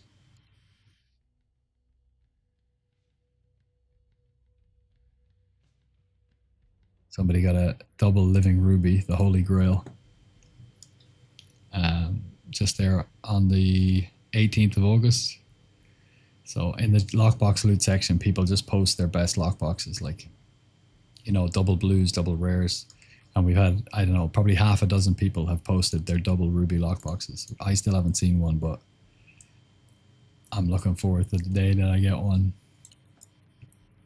2 rubies, 1 chest. I mean, what more could you want? How's the Tavarok fight? A millionaires. We still haven't gotten close to our attempt yesterday. I don't know if you were online when we did that one. It was like 2% or something. We got him 2. So we're just fishing for a good RNG, you know? If you don't get good RNG, you just get prisoned and that's it. But yeah, we're going at them. We've added a couple of things today.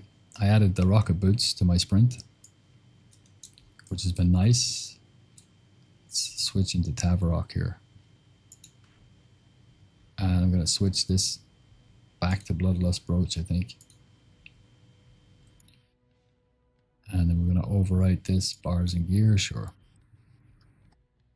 And we're using this sweet add-on, which was shared to me on Discord by the developer who's in chat. He might not be here at the minute, Hadouken. And he's about to put it up on CurseForge. So I was just testing it out for him, which is a privilege and a pleasure. And I enjoy it very much. Okay, we're good. We've got all our buffs up. Let's put Deadly on the offhand. And go again. On the tier 5 head, you're using 8 hit or agility? Tier 5? No, 34 attack power and 16 hit rating. Cenarian Expedition revered, required. It's the best head enchant in the game, bar none. That's you're thinking about classic. That's the classic enchant. Is Rogue the best gold farming class? I'm gonna say yes, actually. For consistency, especially now that Mana Tombs or that SV is worth how much it is.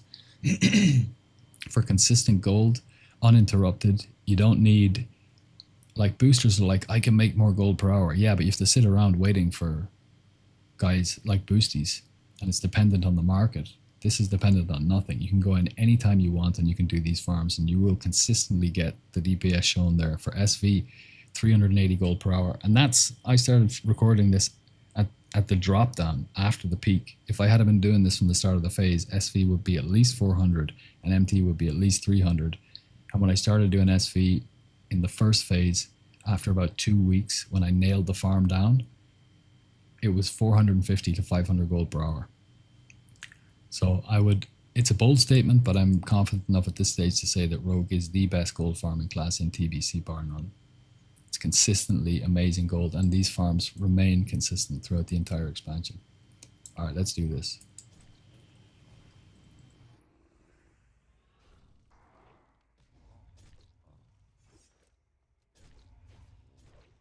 Stun incoming.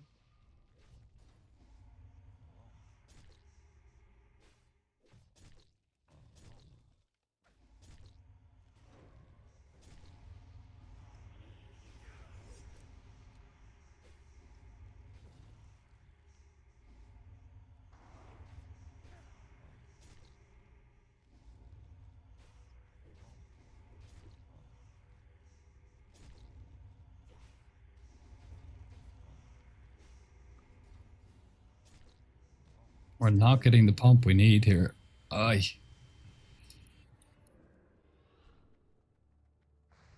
A very, very bad pump.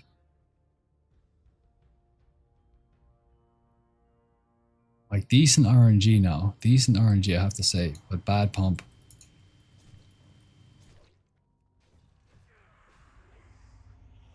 Ah, we got prisoned. Yeah, that hurts. Not a bad attempt. When he earthquaked first, I shouldn't have fapped. I should have just trusted that we could dodge it. If I had it on that, I could have kept my fap up for the next one. It's a half-second cast. You've got so little time. And when you're in the middle of a global of pressing something else and your mind is thinking about what the next thing you're going to do is in terms of like spending your combo points, there's like half a dozen things going on. And you've got like a 200 millisecond window to make a decision. So the margin for error is fairly slim. But let's reset and go again. I mean the gem, but I say you got the PvP one for AP. I mean the gem, but I saw you got the PvP one for AP. On the tier 5 head, you use an 8 hit. No, this is the BIS unique gem that you can get from the heroic dungeon bosses. I have all 4 of them. So the BIS, the one you can buy is 4 hit rating and 4 agility. And that equates to about 8 attack power ish. This one's 10 AP and 4 hit rating. The next one down here is 10 attack power and 6 stamina. You get that one from, I think it's Botanica. The equivalent that you can buy is worth 8 and 6. So it's just a smidgen. It's like an extra. This one is 5 agility and 6 stamina. The one you can buy is 4 and 6. And then this one is 5 agility and 4 hit. And the one you can buy is 4 agility and 4 hit. So you can, whenever I get a new piece of gear, I go farming the 4 heroics that can drop those every day in order to get them. They're worth about 1 to 2 DPS in total, not each between them. So it's super minor, but like whatever you can control, you can control, right? And I like running heroics, to be honest. I enjoy it. I like them.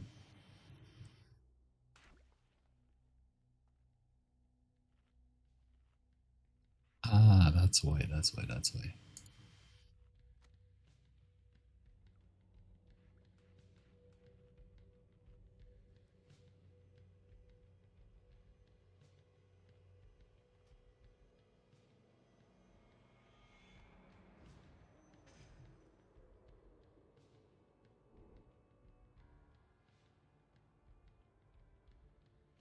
Are you excited for Riot's MMO?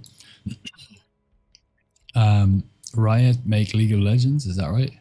I have never played LoL. I'm sure that if I played it, I would enjoy it very much, but I've never played it. And I think Riot are the people who make LoL, and that's why there's a big hoopla about it. But honestly, I haven't looked into it. I kind of... But I would give it a try when it comes out. But honestly, with Wrath and Classic Plus on the horizon...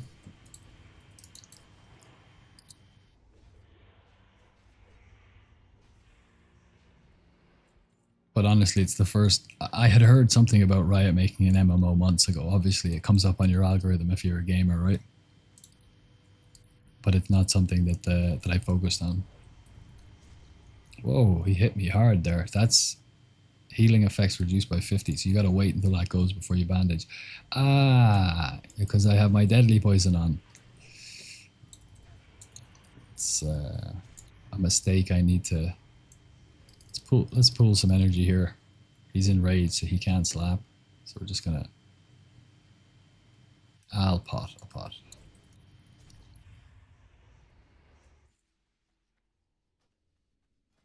Take that deadly poison off. It's gonna get me killed.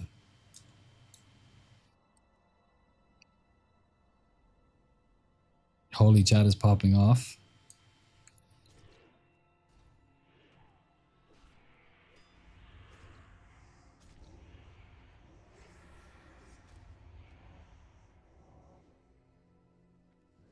Yeah, we're just gonna discretion is the better part of valor on this one, I think. Getting tired and making sloppy mistakes.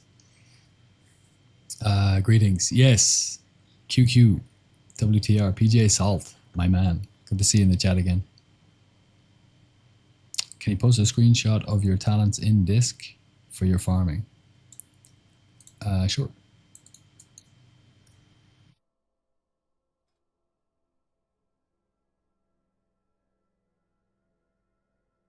How do I do this?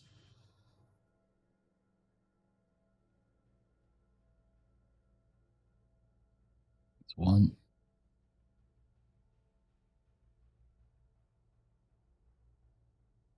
2. That's 3.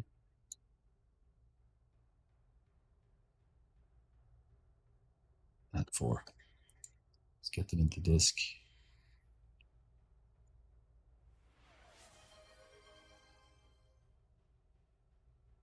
Yo, PJ Salt, holy shit. Thank you so much. 20 gifted subs. That's massive. You're an absolute legend. Thank you. And the community thanks you, I'm sure. We reached our new sub goal of 10. We're actually reached our new sub goal of more than that, but that's awesome. Thank you so much, brother. Nobody has gifted so many subs. You are the biggest sub gifter ever on the Rose Diary. So appreciate you very, very much. All right, let's get these in. Oh, we got a hype train, whatever that means. Let's do that. Open 4 of those.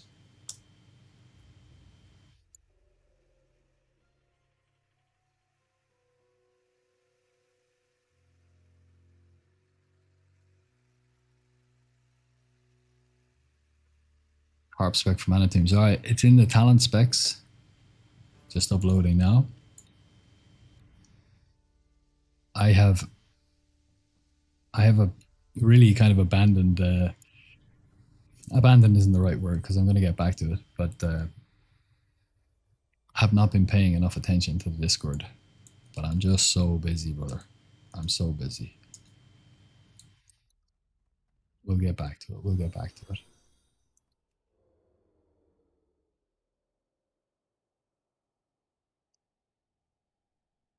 You earned it grinding hard. Thank you. I just watched your guide on the Fell Striker farm and thought I gave it a try. Got it on my first try. Yes. Oh man, that's so lucky. It's like a 2% chance. It's a 1 in 50. 1 in 50 chance. So that's absolutely insane. Well done. Big grats. You're gonna be flying through Wrath. It's the base offhand weapon for rogues to be the best AoE DPS class in the game. So you're going to be popping off, and it's the base offhand if you want to do the Karazhan farm in the best way that you can. You don't have to have it for the Kara farm, but you can do bigger pulls and get the farm done sooner. Karazhan is kind of going to be like the MT of Wrath, whereby we can go in there and depending on how good your gear level is, it's going to take you, it could take you 40 minutes, but if you have good gear, the right gear, and Fell Striker is definitely the most important part of that gear, then you can do it in like 15 to 20 minutes. So then you can head off and of course we're going to have Dungeon Finder as well, so you can just do 4 runs, for example, and then line up for a dungeon, like a nice long dungeon, something that you need rep in, or maybe lightning holes if you're still trying to get your hands on the librarian's paper cutter as your pre-raid bis dagger for your offhand, stuff like that, and then finish that, and then by the time you come out again, you can head back down to Kara and do another 4 runs, that kind of thing.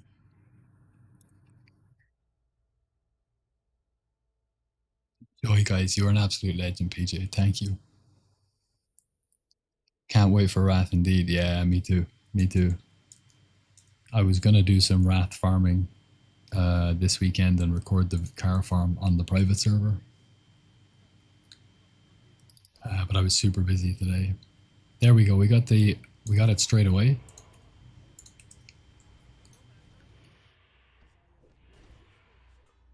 The perceived weakness buff, which is really nice. Oh shit. Okay. I might have messed up a little bit. I tried to hit my Cloak of Shadows, and I ended up hitting my Vanish instead. Not ideal. Not ideal.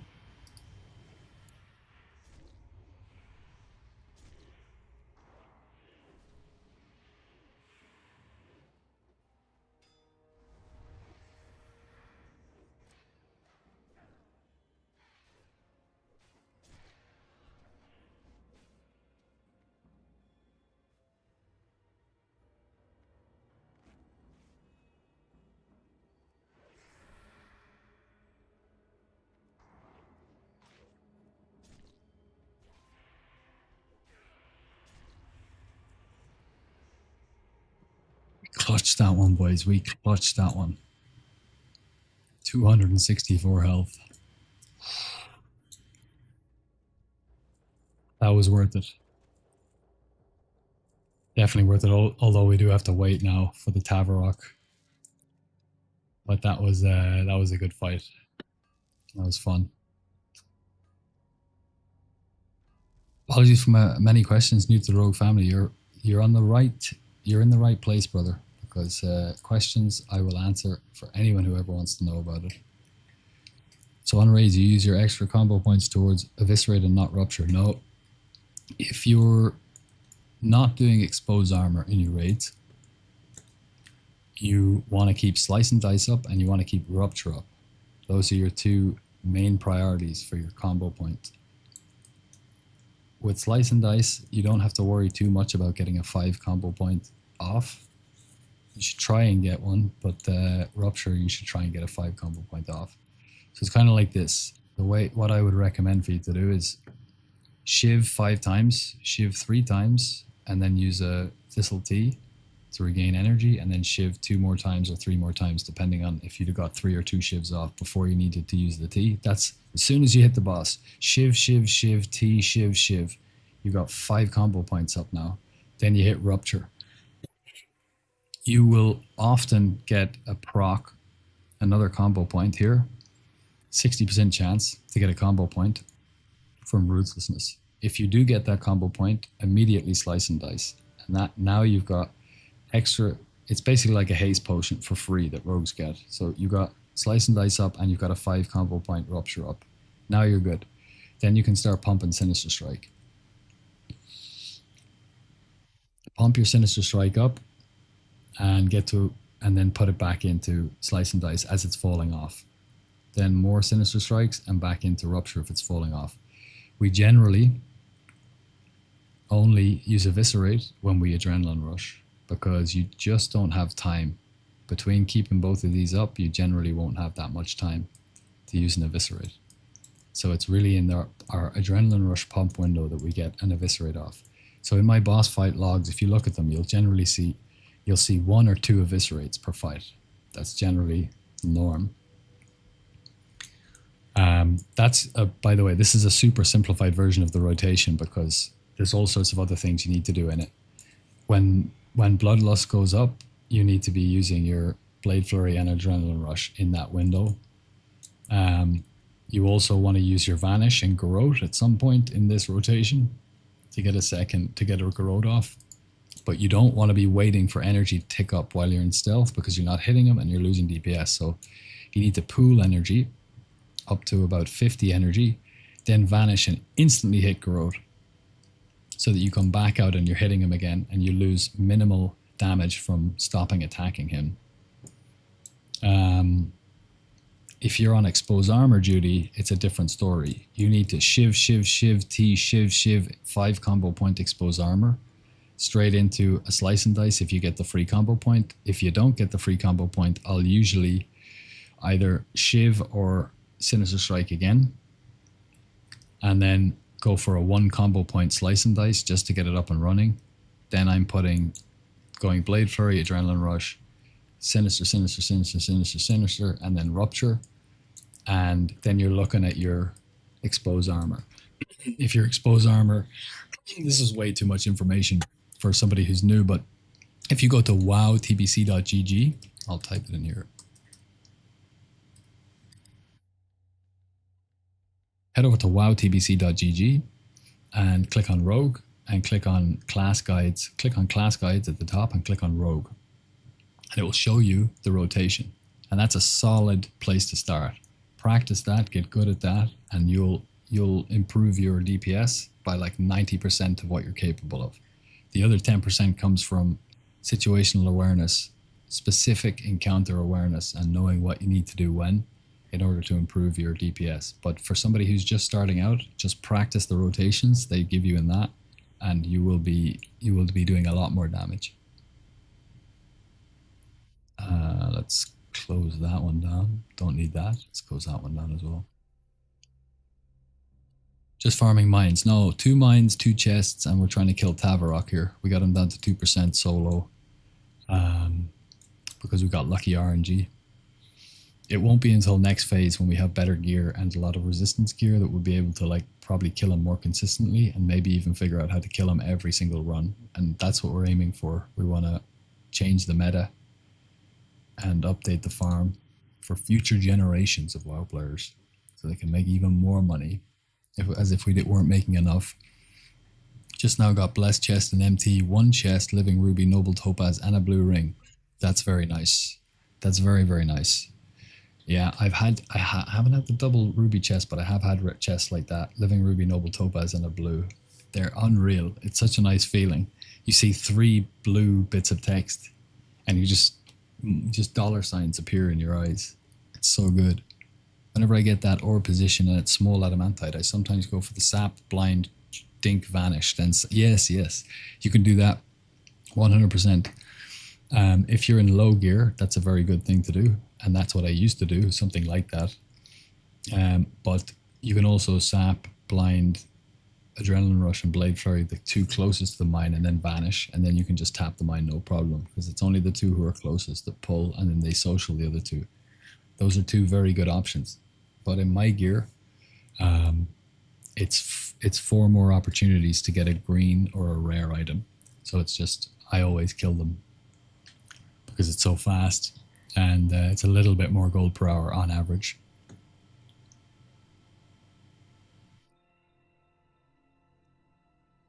Oh, then sap and premeditation, deadly throw the left. Oh. Sorry, yeah. No, I never did that. Sap, blind, dink, vanish, then sap, premeditation, deadly throw the guy on the left, dink, and vanish. Yeah. So I don't even have deadly throw on my bars because I never use it. It's more of a PvP thing. But I should. Like a good rogue should know all of the ways to use all of their abilities. And 50% less movement speed is really nice, actually. What's the cooldown on it? It's got only a 2.9 second cooldown.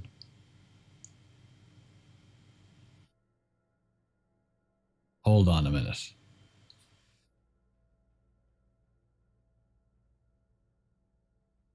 If we think about this for a second. We have this, right? 45% chance to add a combo point to your target after dodging one of their attacks or fully resisting one of their spells. Let's say you're dealing with an elite that's a caster. You could have some res gear for their particular school of magic on. And whenever they shoot at you, for example, you could just be getting a free combo point every few seconds, and then you deadly throw with that combo point, and you slow them for 6 seconds. And as long as you get one combo point back from this every 6 seconds, you can keep them at 50% and just kite them around and around and around. We could use that to solo bosses. Now, the bosses are probably immune to the slow.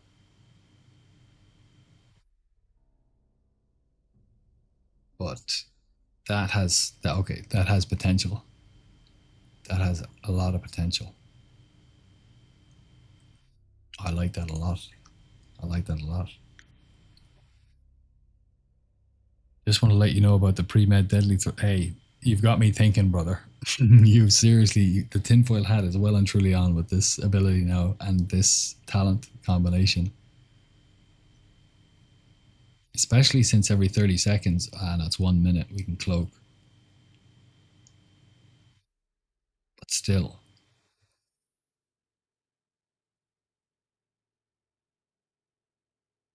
Gives you just enough time to think if you deadly throw the left side guy.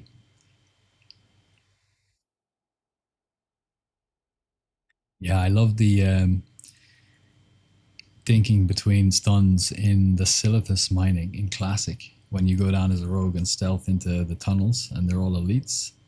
And like if you burst all your combat cooldowns, you can kill one of them if you're in good raid gear. But lots of them aren't even close to the mines. You can just mine them. But the ones that are, usually what I would do is, yeah, premeditation, cheap shot, and then think on the one cheap shot, and then into a 4 or 5 combo point kidney shot and think, and then into a blind and think, and then into a gouge and think, and then vanish. So I do like the stun dink methods. They are a lot of fun, and it feels like a very creative way to use your rogue abilities. Okay, let's go. Let's go deadly poison on the offhand. Everything is still up. That's nice. Switch into Tavarok set and bars. 27 seconds. Troll physics, yo. GG smells like money, 100%. 3 blues, 1 chest. Is there any of these guides for Classic? Yeah, on the first video I ever made was how to solo mine every node in Zul'Gurub. So you can use engineering, and there's 16 possible nodes in Zul'Gurub, and 4 will be up on any given time. And you can get arcane crystals out of those nodes. So that was the first video I ever made, and it went to like 40,000 views in like a couple of months. And that's what like kickstarted the channel. But I started studying cybersecurity, and then I got a job as a cybersecurity industry analyst. And then I did that, quit WoW, did that for like 6 months, then quit because it was boring. And then I was doing other things, and then I got back into WoW again, and the channel was still there, and I decided to get back into it. But that was my first ever video. I do have a rogue on Classic Era that I'm leveling engineering with now, because there's other tips and tricks that I've remembered and learned along the way that I can apply to that farm to make it even better. Then we need to unlearn engineering and still have mining, and then relearn herbalism, because the second version of that farm is to go in, get some of the nodes that are easy to get that you don't need engineering for, and the gold per hour we lose from not getting all of the possible nodes, we gain from herbing in there, because you can get Bloodvine from the herbs in there. So I want to figure out which one is actually better gold per hour, but have them both as options. Because if you're a herb and a miner, you can also do the Dire Molis farm as a rogue. So, different setups have different potential for other farms as well. And it's boring to do the same farm all the time. So it's nice to have a talent build that you can actually apply to multiple farms, and it's best for them. So I will be getting into that and making those videos. But if you go on my channel, go to videos, sort by date, and the oldest one will be how to solo every mine in Zul'Gurub. Pickpocket until CD. I'd rather chat the chat. Okay, let's do this.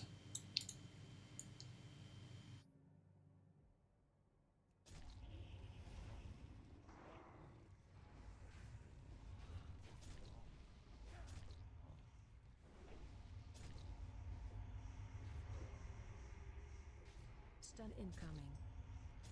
We shouldn't really have used our FAP there, but again,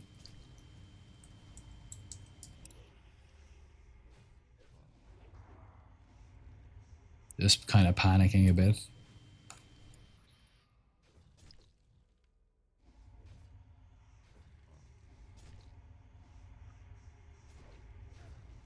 Okay, this isn't a bad attempt actually. It's pretty decent. But if we get Crystal Prism now, we're in trouble. Stun incoming.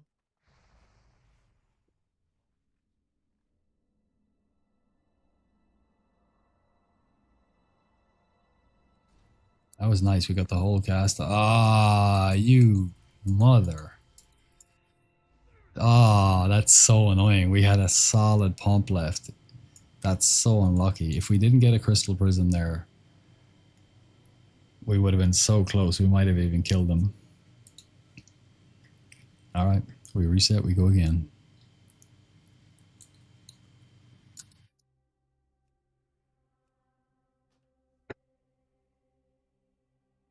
Ah, we're locked out. Damn. 8 minutes though. Okay, we're not going back into SV. I'm feeling the mana tombs. It's 1:10. I don't care. It's Saturday. Got the day off tomorrow. We're going. We're going for another hour. But I am gonna make some noodles. I have some monkey noodles here. And I'm gonna have a little snack in this 8 minutes, and we're gonna come back and we're gonna kill this hunk of rock. We'll make history. We're gonna kill him. We're gonna solo him. I really want to kill him before phase 3 drops. I want to kill him in phase 2. Yeah, that's the plan. You have a gold guide? Oh yeah, on my channel. Go to YouTube Rogue's Diary. Look at videos. There's an SV farming guide video with using engineering. There's another one using non-engineering. Watch both of them. There's tips and tricks in each one that applies to both, regardless of whether you're engineering or not. There's a Mana Tombs guide. There's some classic farming guides. There was a load of sod guides. Pretty much all the videos on my channel are gold farming guides. There's a couple of 99 parse guides as well. Hold on. Ah, nice one. We have another one. And we've got one more FAP. This is so nice. One of those was a duplicate. This could be the one, boys. This could be the one.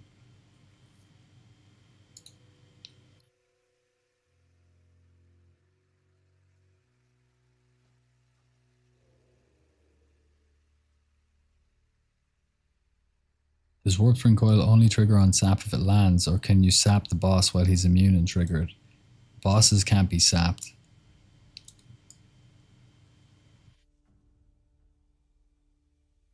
And if something misses, I don't think it will proc the coil if it misses. Although it says your special attacks. I mean, I do actually technically attack. It just doesn't hit. So you could be right. We'd have to swap into Bloodfang to test that. But luckily we have Bloodfang right here. So because when we go into Bloodfang, this happened a lot when I used to farm in this because I just love the drip. But we only have 132 hits, so our saps would miss a lot. So let's see. That's sapped. That's sapped. Ah, but we don't have Warp Spring Coil on. Let's put the coil in. Okay, but that hit. Ah, it's going to take too long, brother. Because we'd have to wait for it, and it's got an internal cooldown, and yada, yada, yada. For another day.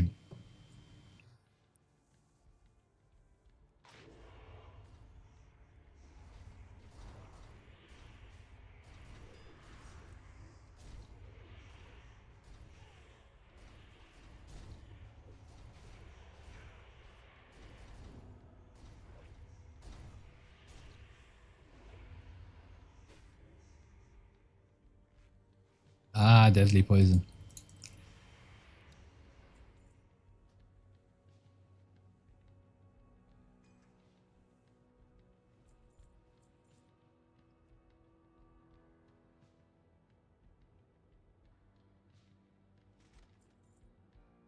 Roll of agility, nice.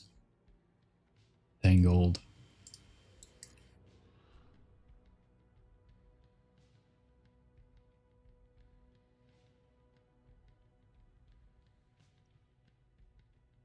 Yeah, we're just gonna roll through. We're not doing any more SV. We're just gonna roll through. I'm really liking the Tavarok grind at the minute. Let's get some more bandages on the go. Look at the PB gloves extra added ability on the deadly throw as well. Yeah. No, 100%. 100%. Where are they? Is it an extra slow or it lasts extra long, right?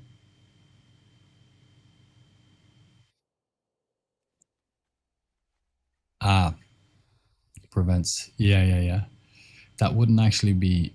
That would actually be counterproductive for the theory crafting I was just doing, because we want them to cast on us and we're hoping that they will, so that we can resist it to get the free combo point to enable us to keep spamming them with deadly throw and like kiting them around.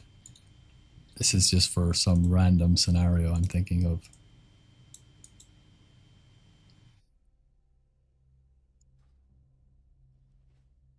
Let's do that one. That's yeah, let's get all of these things.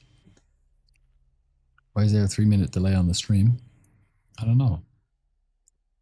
Maybe refresh your browser.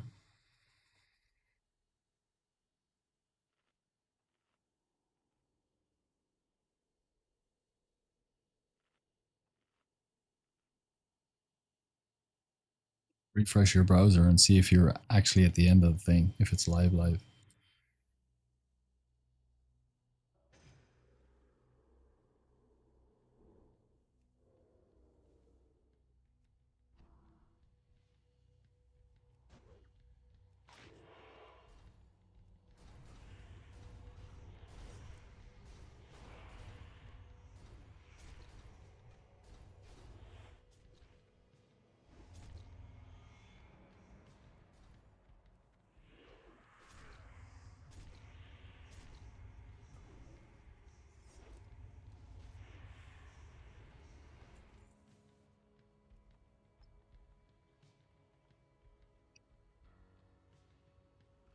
You can't cheap shot a boss.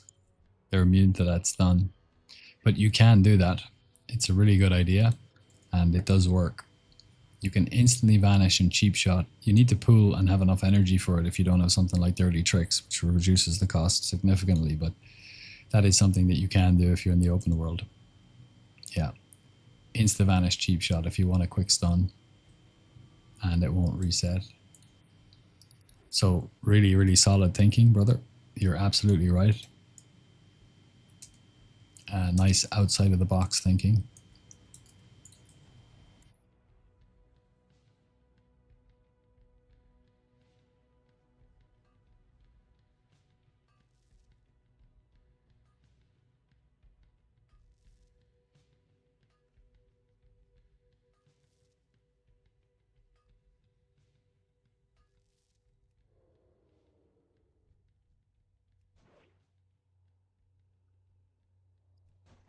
But unfortunately not on bosses.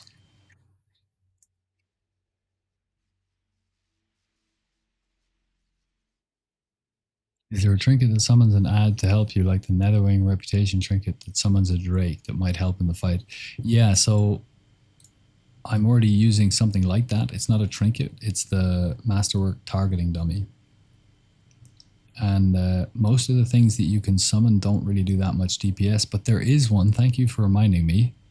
I found something the last day looking through Atlas Loot, and I actually put a star on it, and it's something from a reputation, and now I've forgotten about it.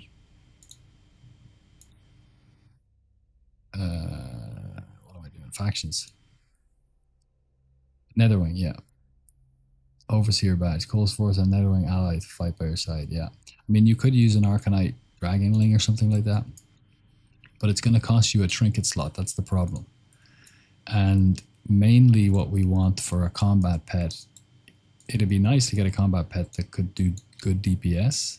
And I'll tell you, when Zulaman comes out, that's going to really push this one to the next level, because Zulaman has this trinket calls forth 3 voodoo gnomes to destroy your enemies. So the Barov's peasant caller that we were using early on in this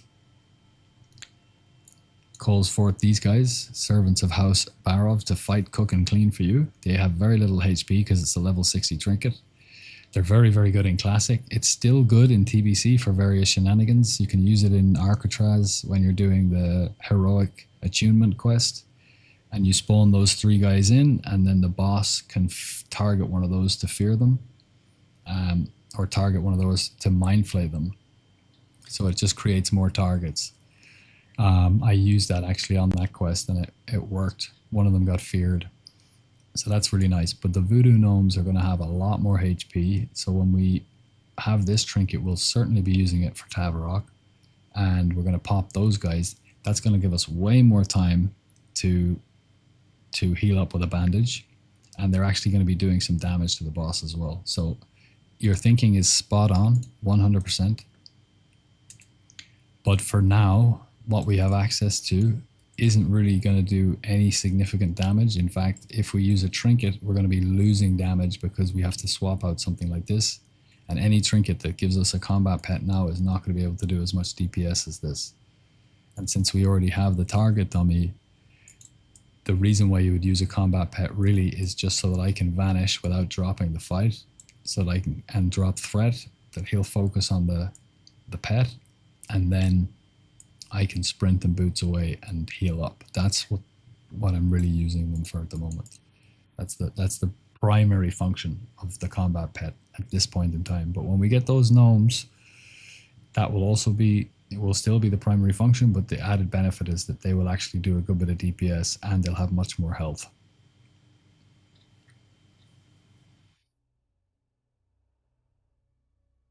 It's like you interact with stream chat is delayed. I think that's what he means. That's just because I'm farming and I just look and then chat. Like sometimes I'm 10 minutes late and I'm new to streaming. So I apologize if I'm late on my replies. Thank you for the follows, by the way, everyone. Appreciate you.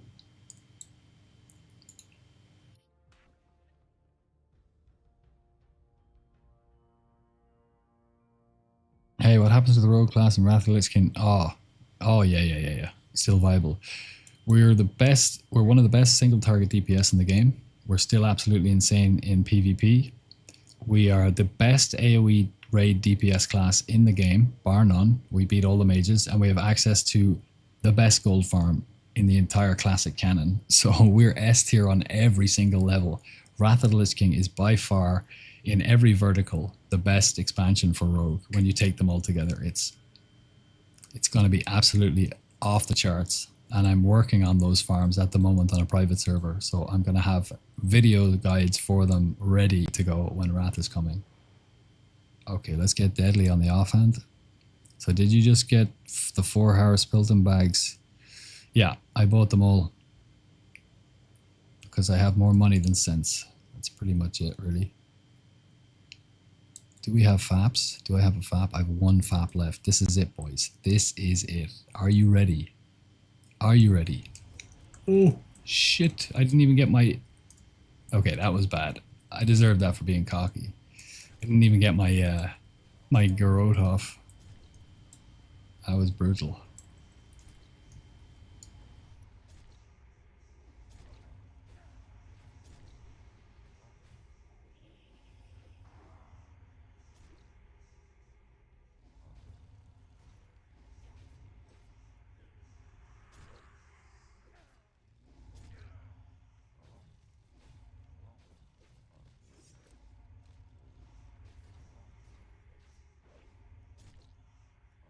Stun incoming.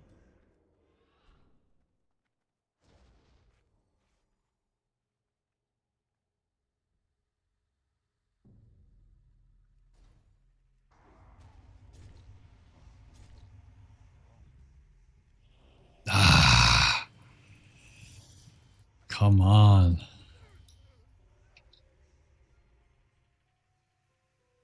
I did the same thing again. Earthquake was coming. I had evasion up. I shouldn't have fapped. I should have just let the earthquake go through. But I panicked. and I hit free action. If I had let the earthquake go through, there's a good chance we could have dodged it. So that was my mistake on that one. But we'll get there.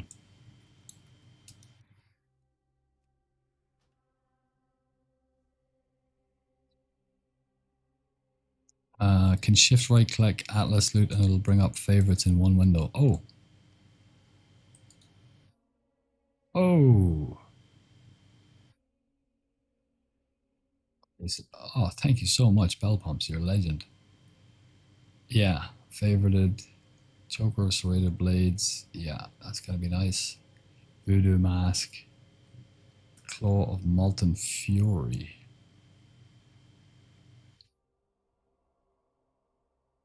I don't know why I had that one up there. The mantle is not this, but... And this is the same DPS as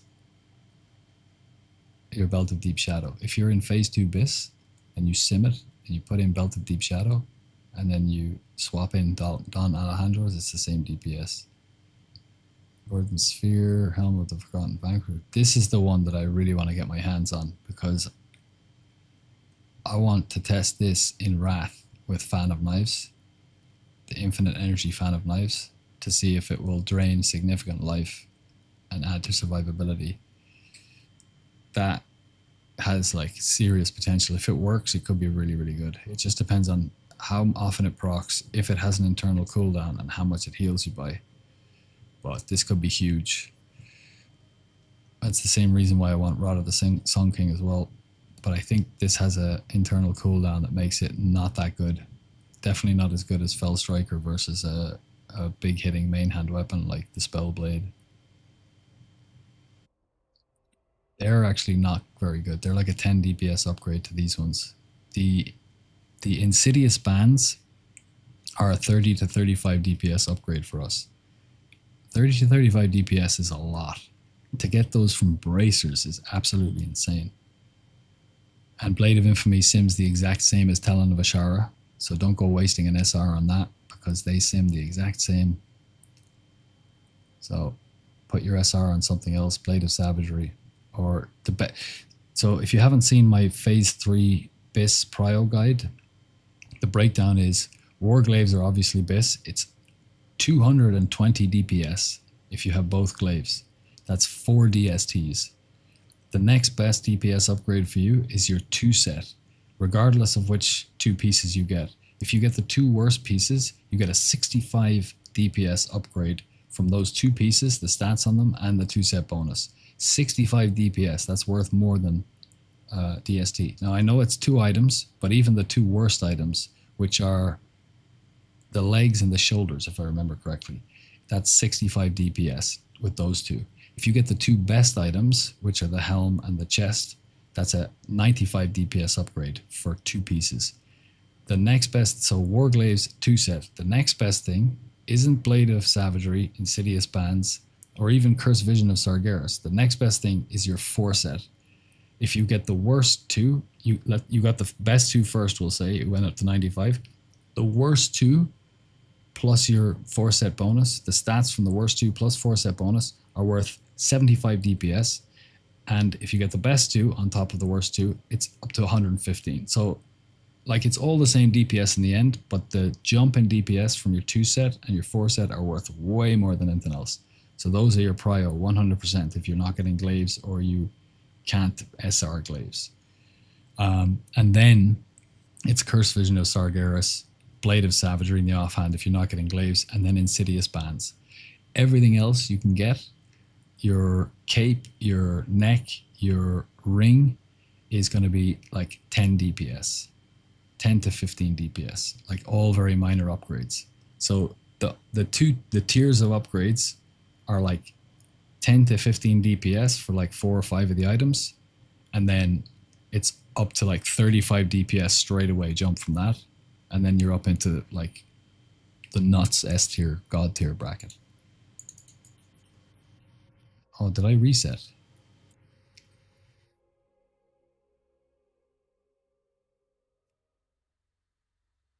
Oh, I did. No, that's good. We can go in again.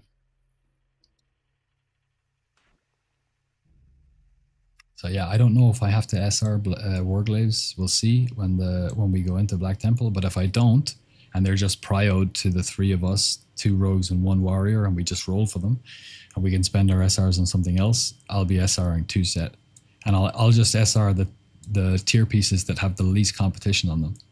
That's the way I'll do it. Because like 65 DPS is nuts.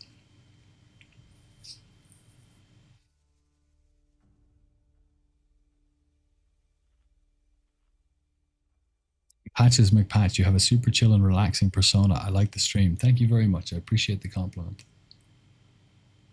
Did you just get the four power? Yeah, yeah, for the bank. No, I didn't get them for the bank as well. No, no, no, no. Poison Rogue will be a thing for sure in Classic Plus. AoE poisons incoming. It would be nice if they made poison scale with attack power like they did in Wrath.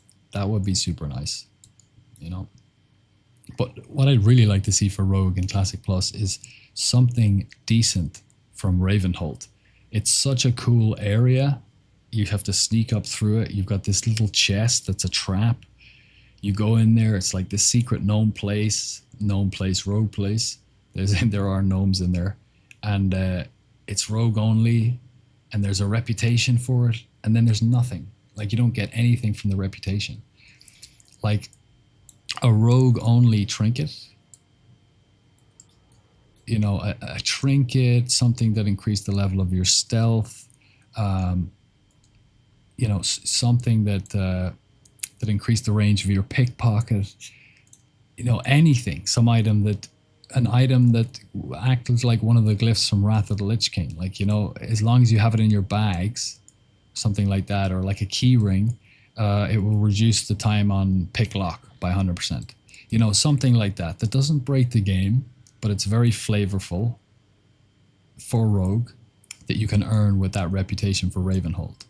You know, a reason to farm rep and a reason to go there. It would be nice if that place was like a mini hub for rogues, you know, like some reason that rogues would go there, so that, you know, you kind of add it to your rotation of places to go. Not a place that you had to go like an auction house in a city. It's not mandatory, but a place maybe like so, you know, like here they have every month you can go to Nagrand and you can get a bag from the Ethereum that'll give you gems in it, right? Like if they had that for rogues up in Ravenholt, you know, like once a week or once a month, you go to Ravenholt and you can get some little, like, you know, a bag of mischief or something, some little rogue themed badge. We got a Star of Loon, not great, but we did get Agi 5, so we're happy with that. And I do like the ding. I do like hearing that ding. Yeah, so attack power for rogues would be nice. Ravenholt rep and some flavorful new items that you could get with the rep would be really nice.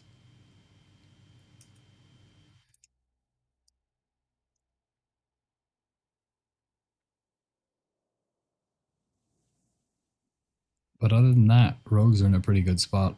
I think it's important also when we're talking about Classic Plus to be very, very, very mindful not to make changes that are unnecessary. If it isn't broke, don't fix it.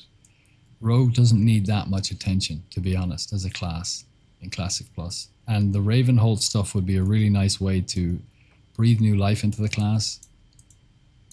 And upgrading the poisons would be nice as well.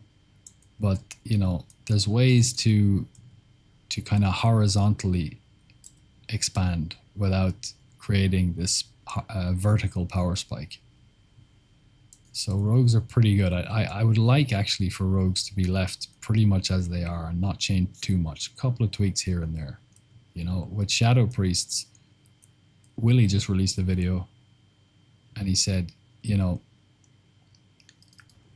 Holy and Disc are really nice because you can play both of them in raid and in dungeons, and they're both great healers, so they're in a good spot. But Shadow is amazing in PvP, but in PvE, he said it's really lacking, and of course that's true. He said I can't think of a way whereby they could make Shadow good in PvE without also making it too broken in PvP.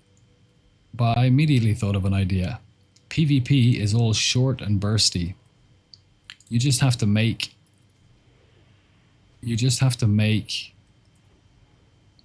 you need to change the shadow you don't have to change the rotation too much. They've got really cool spells. You don't have to add too much, but what you could do is change something like Shadow Word Pain or some kind of dot like that. That if it's on the boss for more than 30 seconds, it starts to do insane damage, you know?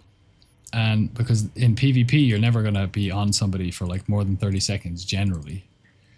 You know, you're not gonna be it's on somebody that long. So make it so that, oh, nice one, another gem.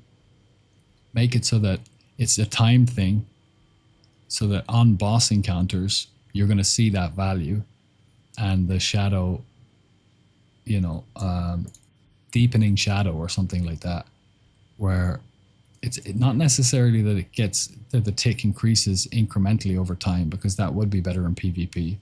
But something where, you know, if this is the third application of Shadow Word Pain on this boss, it does triple damage.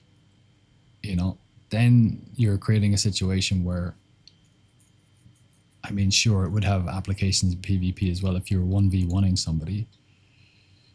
So yeah, fair enough. But, you know, you could... It's hard though. It's hard. We say this like we've got all the answers, but Christ, it's difficult to do these things without breaking the game. What's Rogue Wrath of the Lich King farm? It's the Karazhan farm. You sneak into Karazhan and you can just do it like an easy version first that takes longer, where you pull 1 or 2 or 3 of the packs in the ballroom. When you go up the stairs, there's packs of ghosts in the ballroom there near Morose. You go in. If you don't have Fell Striker, you can just have some blue starter gear, but you do need to have 2 slow heavy hitting weapons. And you pull 2 or 3 of those packs into a corner. You Evasion and you Fan of Knives and Adrenaline Rush and Blade Flurry and just pump, and that's usually enough to kill a good few of them. And then you vanish, and then you loot them, and then you prep and you do it again, and then you have to wait for your vanish to come off cooldown, and then you do it again with a few more packs. And so you can go through the dungeon, you can kill packs like that, but it's slower. But you can still do your 5 runs in like whatever, half an hour to 40 minutes. But if you have Fell Striker and better gear and something heavy hitting in your main hand, then you can pull like a lot of packs at once, and you can burst them all down because you can just do insane damage with Fell Striker. Everything crits. You get your energy back when they do. You have infinite energy, huge amounts of damage. And you can do it a lot faster. So there's 2 ways to do it, like the easy way and then the really easy way. Are there any perks to being Dwarf Rogue that you know of? Yeah, you can remove poisons, number 1. Or you can remove, poisons and maybe DOTs. And you also have the Find Treasure on the map thing, where... any chests that are in the area will pop up on the mini-map. And so it's not a huge thing. If you know where all the chests are already, it's not a big deal. But when you're in the open world, you know, there's a couple of things you would miss the odd time. I know that I would enjoy that about Dwarf if I ever played one, but I'd rather cut off my own legs than play Dwarf, to be honest. That's just me. It's Night Elf or Undead all the way. I still need Fell Striker again. I have Rod this time. You can farm Fell Striker right now solo as a rogue. I put a guide up on my video. You can shadow step through the door. You don't need to channel or summon. You can just shadow step right through and solo rend. And I made a guide on it. Show you how to do it. It's on the channel. I got it after 12 runs. I knew that mages could blink through certain areas in Classic. And once we got shadow step, I kind of theory crafted that it might be possible to do that. But I hadn't thought of a specific instance. And then when I was thinking about Fell Striker, and I realized I might be able to shadow step through that door. So I wrote a macro to target the enemy that I knew was behind it, and it did. And then I just wiggled in front of the door and spammed shadow step, and went straight through. I was like, yes. And then we went and killed Rend. It was a tough fight, but the Seal of Ascension, the ring that you need to open the initial door, you still need to go and do that quest. But that ring, when you're in the fight, you equip that ring. And when you equip that ring, when you're in the fight with Rend, as soon as he jumps off the dragon, Gith, you have that ring on your action bar and you hit it, and not a lot of people know this, but that ring has a secret ability. And when you hit the ring, it summons Veilstraz, the second boss from Blackwing Lair, into the fight. He heals you immediately for 5,000 health, and he helps you to DPS the boss down. It's so cool. It's so much fun. So I would highly recommend you go and do that. It's a lot of fun. Is it worth getting from the bank? You won't upgrade them until the last patch of Wrath with Portable 24. Could be, but I think once I get to the stage where my bank is full, I just need to start selling some stuff off. You know, I'm never going to use the Night Blades. You know what I mean? Fell Striker, obviously I'll keep. Blade of Eternal Darkness I'll keep for the memes. I could sell Searing Sunblade, never going to use that. I could sell the Heart Razor Fang of Ash, you know, 2 Latros. By the way, if you equip 2 Latros, guys, you get the 2-set bonus, even though it's the same sword, which is really nice. So if you're in a Hemo Harp spec and you have 2 Latros, that I would say that's pretty much on par with Season 1 weapons, because you get 30 agility, you get 28 expertise, which is massive. You get the 52 attack power, and then you get another 30 attack power on top of it. And they're super fast, so you get good poison application, and you get really good sword spec procs because they're super fast, and sword spec is a flat percentage chance. And on top of that, when you've hemoed the target, which increases your physical damage that it's taken, so the faster your weapons are, the better scaling you get off your hemo, because you get even more value out of it. So these two together are actually really strong in here, in Harp. Okay, let's go to Tavarok. No more Faps. That's a shame. Well, just gonna do it without it, I suppose. What am I farming?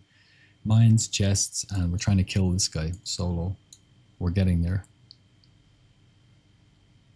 Gold per hour, it's right there. 291 on average. That's 26 lockouts, by the way, not 26 runs. So it's 130 runs. 290 average from Mana Tombs, and SV is 380 average. But we use between 10 and 20 gold worth of consumables in SV per hour. So it's about 15 on average, I would say, which is 365 gold, but it's still 75 gold an hour more than MT. But you're in there for most of the hour. With MT, you're done in 30 minutes and you can go and raise your kids. Gold per hour for the Rafting Cara farm.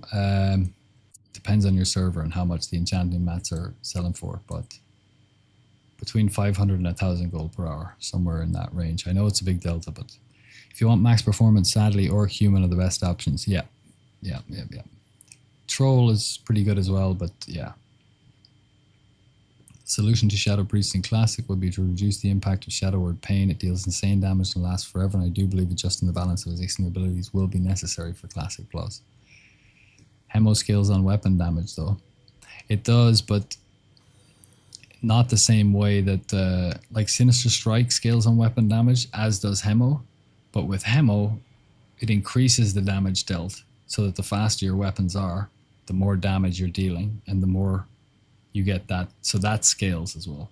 So that's what I mean. It's like, it is the same that it scales off your weapon damage, but it's got the debuff, which will scale off your weapon speed. So it kind of, they even out. So it's not that bad if you're in Hemo spec to have a fast main hand weapon.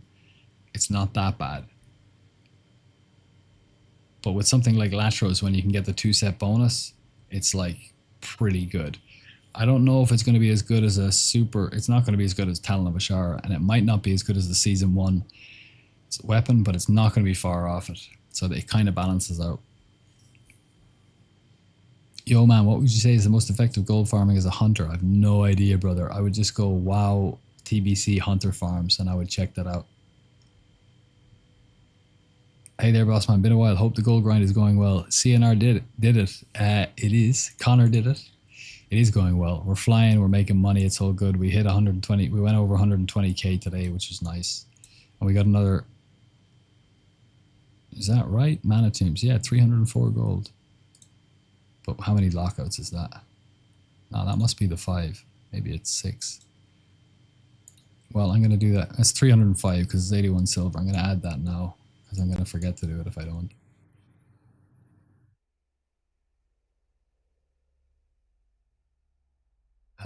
305, 745. That's 121.50.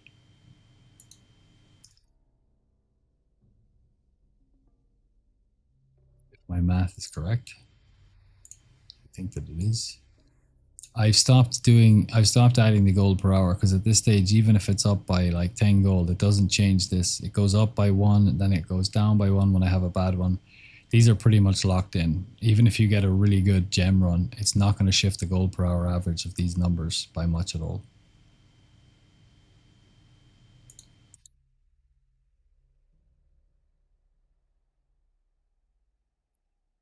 Okay, let's try and kill this boss. Is that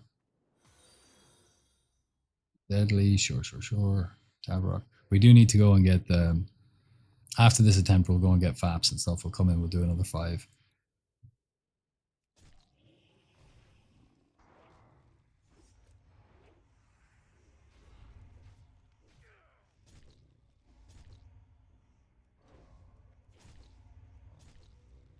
Stun incoming. Okay, so we didn't dodge that one, unfortunately, but it's not the end of the world. Ah, that's so bad. Really bad RNG. Okay. Okay, we'll go and get FAPs. Let's go back to Shasher. We'll send the stuff over. We'll take the stuff out of the auction house. We'll send the money over. We'll send the FAPs over. I'll go and make some noodles. We'll do another... Oh, shit. It's 1:45.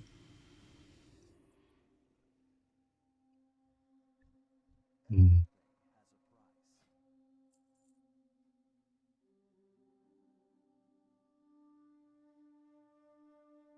Okay.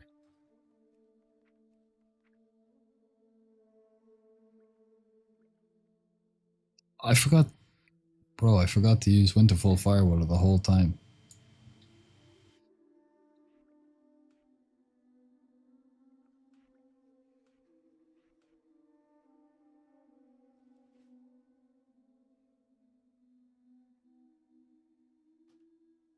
Do that, and then... Wait, harp? Not harp.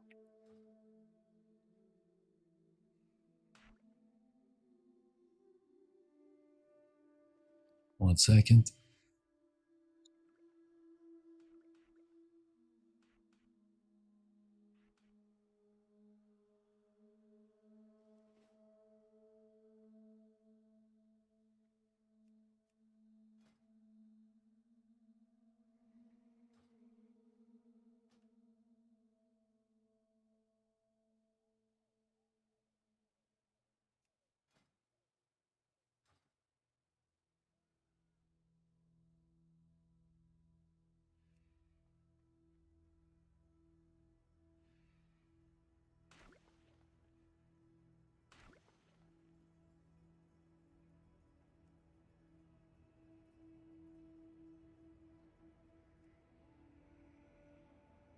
Ah, that's annoying.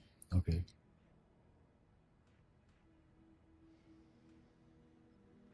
I overwrote my Hemo.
That's better.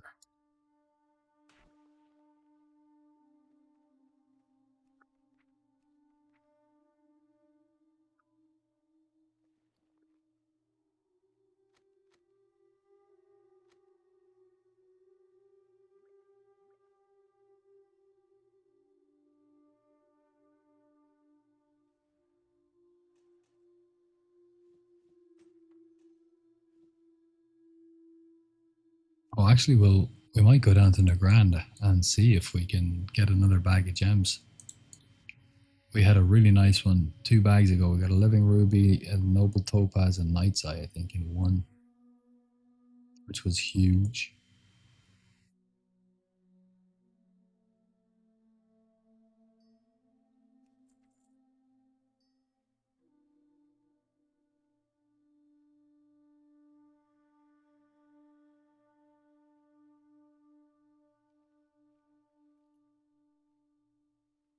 So we need to send some of these cons over. Let's repair first.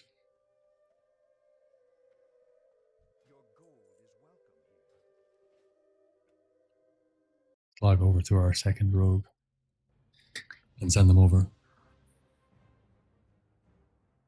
Heck yeah, I know you said you're a big Shane Gillis fan. Have you gotten a chance to watch the new season of his TV show? I haven't watched any of Tires yet. I am looking forward. I'm going to sit down one of the days and I'm just going to watch through the whole thing. He's the funniest. He's the absolute goat. Like, he won the Guinness World Book of Records for the most amount of tickets sold to a comedy show ever. You know, that's so good. And Chappelle opened for him. I mean, what a legend. The guy is absolutely on fire. And we've never needed his kind of humor more in the world, honestly. I believe that that's true. And we've had to put up with an awful lot of like insufferable shite from the culture over the last 10 or 15 years. Shane Gillis is like the hero we really needed.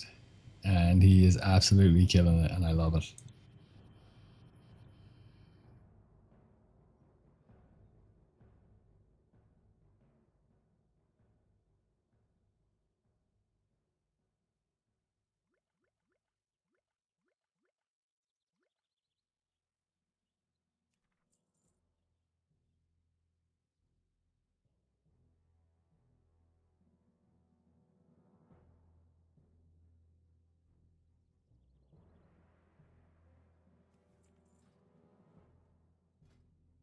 Two blink strikes. One of these days he'll use them, I promise.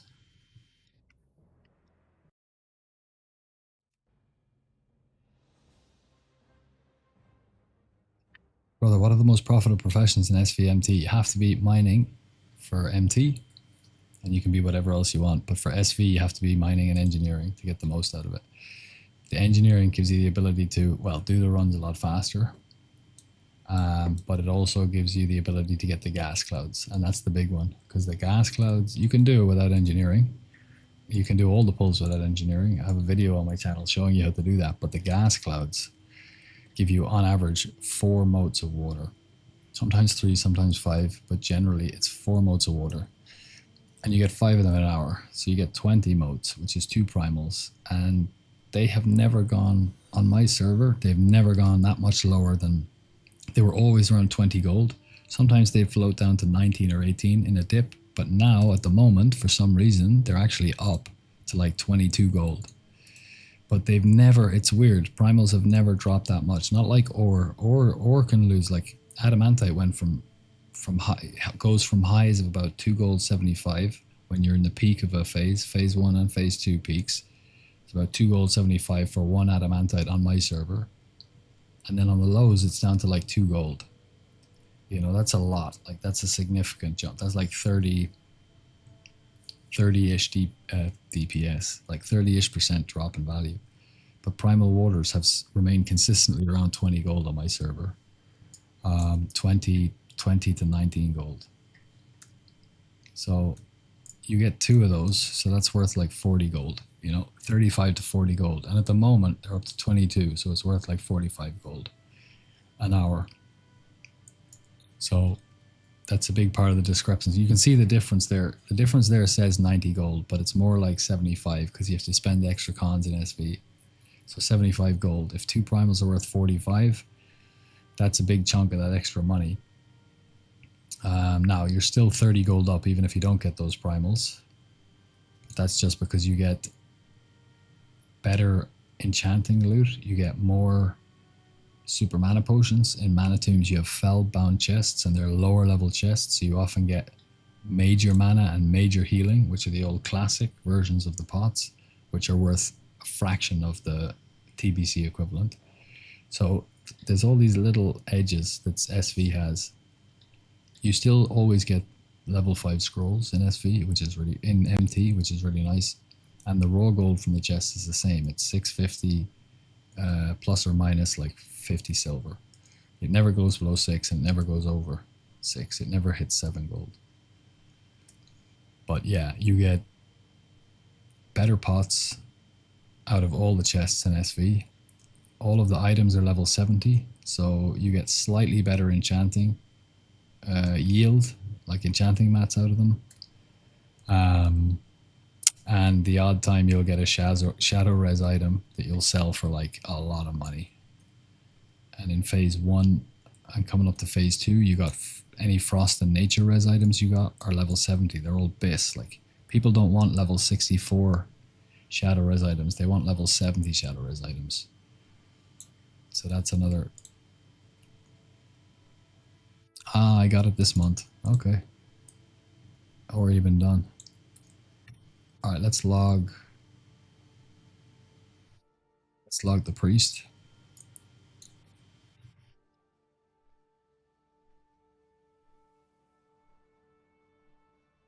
$120k farmed how? Mana Tombs and Steam Vault. Check it out. You farm Steam Vault, you farm Mana Tombs. And if you want to know how, go on to YouTube, type in Rogue's Diary, TBC, and watch a couple of the videos, and that will be everything you need to know to make loads of money. Would you say 5 Mana Tombs runs plus 2 to 3 strat pally runs is more gold per hour than just doing 5 SV lockout runs? Have a pally on a second account? Probably, brother. I mean, the question is, 75 gold is the difference. Can you finish MT in 30 minutes? And if so, how many strat runs can you do in the, because you got to log over. So like even now in bisc, almost full bisc gear, it's 30 to 35 minutes for me. If I'm not doing Tavarok and I'm playing like super focused and I'm locked in, I'm not making stupid mistakes, and I get lucky RNG on the mining nodes, I can get down to 30 minutes, but that's rare. It's generally 35 minutes for me. So if you can do it in 35 minutes, then it's logging over, but then you have to send the stuff. Every couple of hours you'll have to empty your bags. But so let's say there's a 5 minute, add 5 minutes to the 35 to get 40, then you've got 20 minutes left. How many runs a strat can you do? Is it a clean 12-minute run, or can you do 8 and 8, 16? You can get it down to 10 and do 2. Probably. I mean, the difference between the two farms on my server is 75 gold. There's a very good player in my guild. He's an officer, and he's been running Strat Home and using an Excel sheet to monitor how much gold per hour he's been making since launch. Oh, we got a large prismatic shard from that green.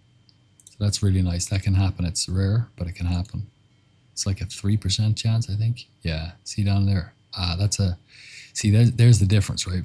See that? That's a level 63 mace that came out of MT. Down the bottom of the tooltip, you'll see there, 3% chance to get a small prismatic shard. But if we go over to a higher item level, like 66, this is also from MT, you'll see 3% chance for a large prismatic shard because it's above the item level required to produce an LPS. All of the items that come out of SV are large prismatics, but some of them out of MT are small, so that's another small push in favor. So Monroe from my guild has been tracking it. I think he said it's like 275 or 285 or maybe 290 gold per hour he's been getting. across time on average. Nice, we got another LPS. Wow. From Stratholme. So if he's getting 290, let's call it 300 for easy math. Divide that by 5, that's 60 gold per run. So the difference between these two farms here is 75 gold. If you can get 2 runs out in between your mana tombs, 5, then you're going to be doing more gold per hour than SV.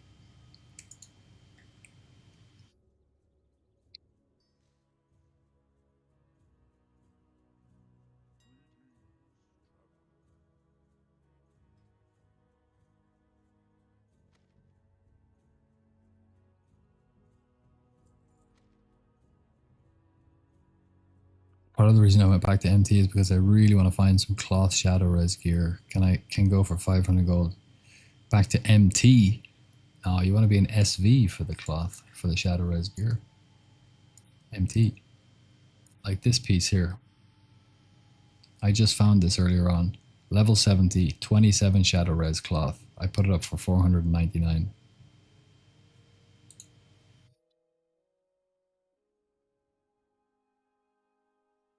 And there's one for 599 up there already.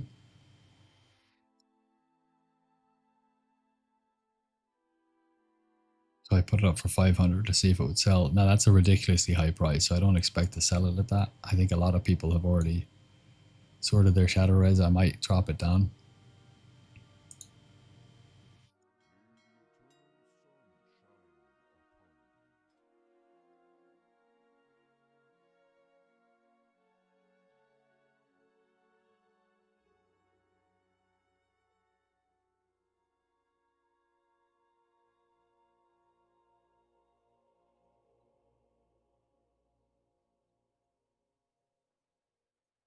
I really need to fix my spacebar.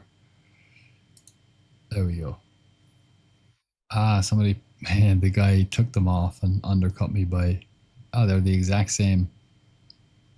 The exact same. He didn't, I like that. He didn't even undercut me by 1 copper. He just put it in, and the auction house recognizes the time he put it in and puts his above mine. That's good. I'm going to do that right back to him.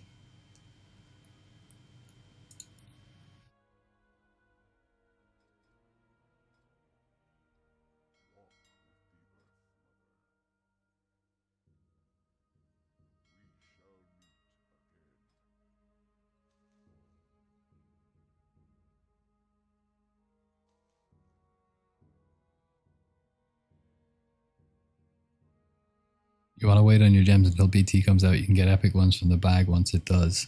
Ah, it's a good job. I couldn't get the bag because I would have grabbed it there.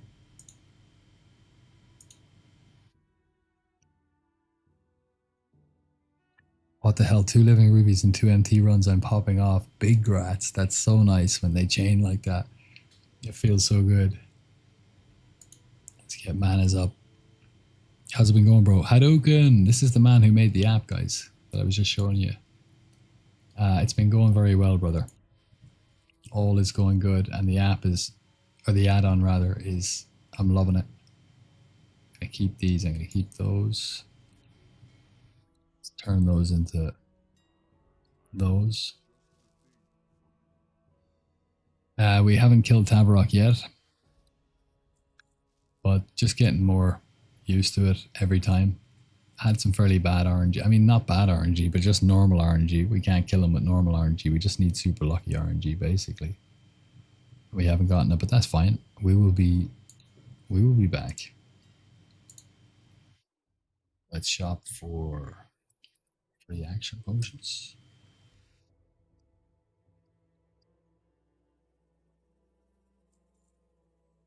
Get gift of Arthas.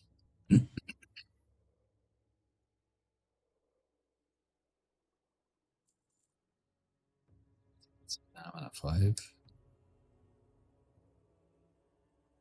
Now we got 5 of them.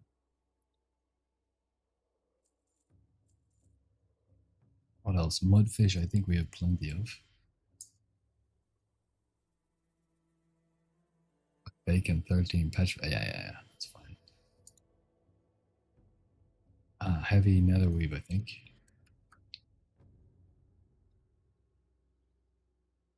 Yeah, we can get another.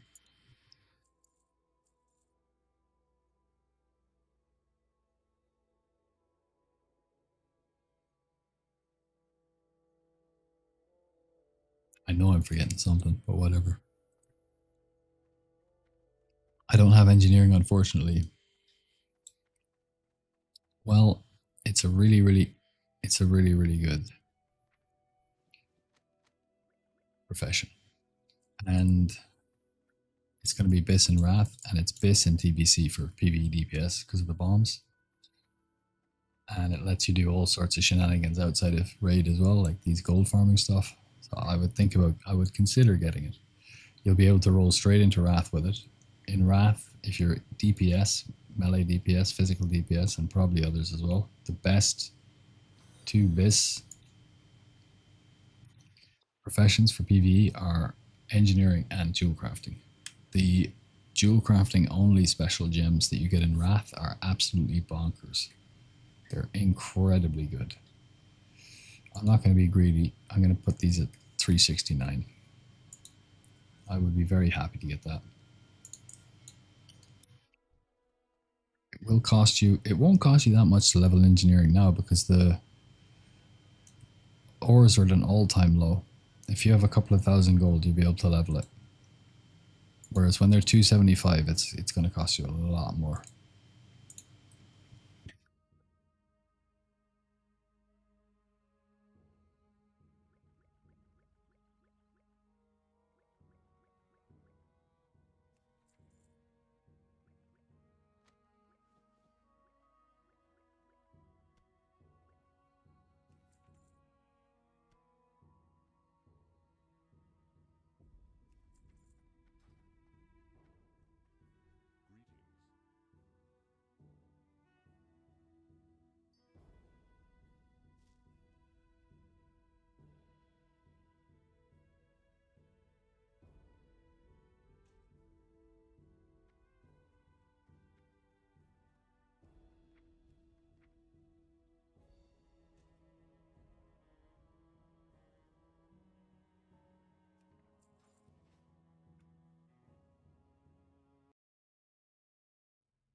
Most skills are not running Shadow Res and PTR, and pieces took a hit since the PTR.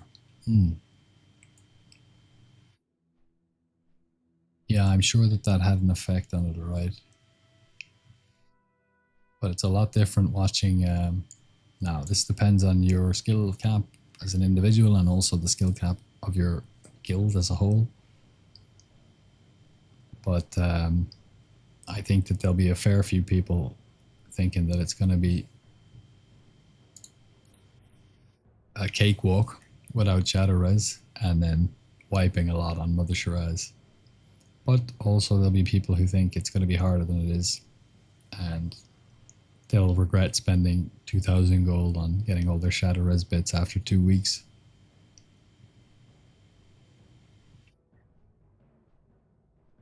I've been hitting around 30 to 35-ish lockout, and now my pally parked at Strat on second account with repair bot to vendor and buy scrolls. Oh yeah, the repair bot, of course, of course, of course.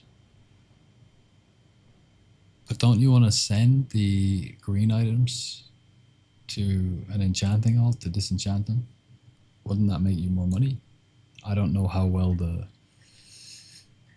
classic enchant mats are selling now. I know there has to be a market for people wanting to level it up and stuff, so it might not be worth doing it. But I mean, the Wrath of the Lich King farm, Karazhan farm, you disenchant all the greens to maximize your gold, and those are all obviously TBC greens, and yet throughout the entire expansion they continue to sell very well and make you more gold than just vendoring them. So I would assume that it might still apply for classic greens in TBC, like the same logic. You put it for 469, yeah, I'll put it for 369. Love to hear it. Yeah, man, I'm loving to use it. It's great, dude. It's so good. It's so good. The one hiccup I've had, this isn't obviously anything to do with how the add-on is designed, But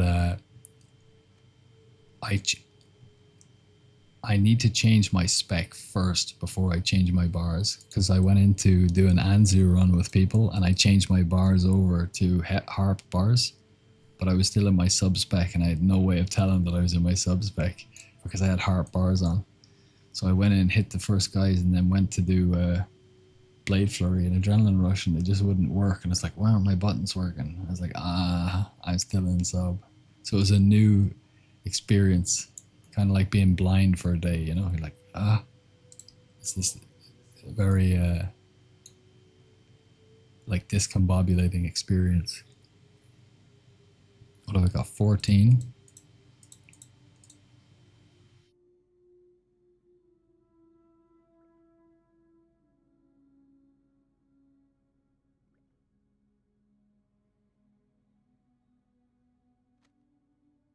Three.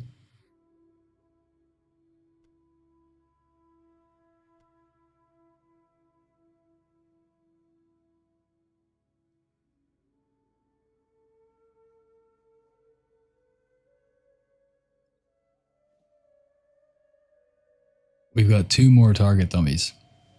I'll do two more Tavaroks, right? And then I'll go to bed. It's 10 past 2. I'm already burning the midnight oil here. But it is fun. I'm enjoying the Mana Tombs farm, I have to say. We'll let SV sit. We've done enough SVs now in this expansion. It's not like I'm not gonna go in there again, but like Saturday night.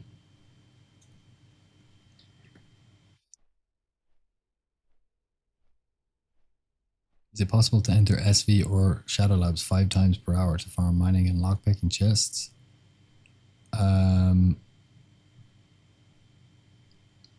Yes, but if you can only enter 5 dungeons in an hour, you want to pick the dungeons that are the best for gold per hour, and Mana Tombs is the best because it's a loop. So you jump down and you go straight out. I did Mana Tombs on Heroic, and you can get the first 2 chests using... Ooh.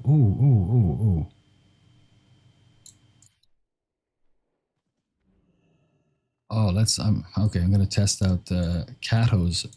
Let's go Heroic. Let's go Heroic. So I used the NG strat, freezing them with the frost grenades and free action potion, and then bursting over with boots and opening the chest. If it's chest 1 or 2 in Mana Tombs, that works. But now I was just thinking Kato's innovation, where he blinds one, gouges the other, shivs, and then runs across. We can use that in here.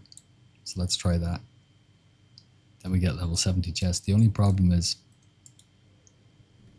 although I have been meaning to see if we can do this on Heroic, so now is probably a good time. We'll do 1 Heroic in here, see if we can clear it, and then, because this is a separate ID, and then we'll go and try and do Tavarok. Okay, so it's not one of these easy chests, and you can see they're already seeing me because they're level 70 now. Would have been nice to get one of these. You have to wait for these to be in the right position, distract them, and then pull these guys so that they come around here. And then you go to the back of this, and then we could blind one, gouge one. We'd need improved gouge, but I think I have. No, I don't. Anyway, blind one, gouge one, shiv one, sprint back, maybe shadow. Is there a critter here, like a rat or something? We could shadow step too. There's a cockroach here. We could roach step, and then open that chest. That would work. And the same for this one over here, except we would go...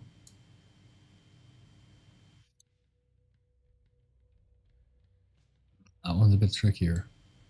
We might be able to just kill them though, I think. But Heroic is not the same as normal level 70 dungeon. These guys are going to be a lot harder than the guys in SV. If it was a worm chest, that would be nice. Because we could definitely get a worm chest. No, it's not. It's one of these ones.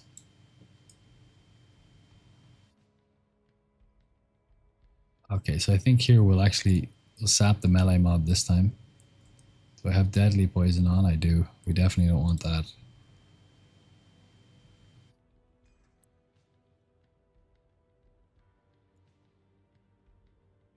We'll sap the melee here.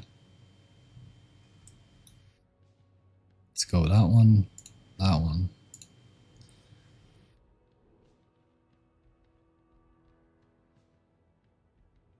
At some point we're going to be able to do this on heroic. It's just going to be as difficult as it was coming in as a fresh 70.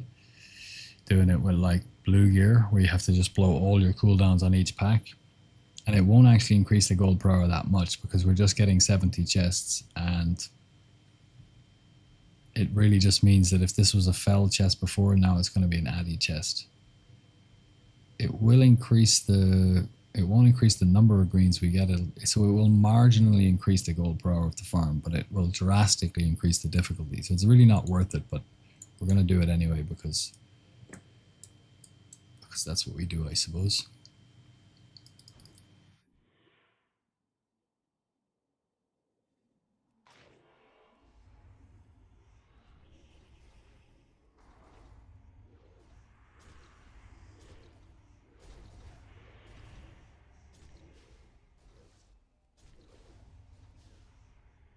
Oh, their damage is doing a lot to me now.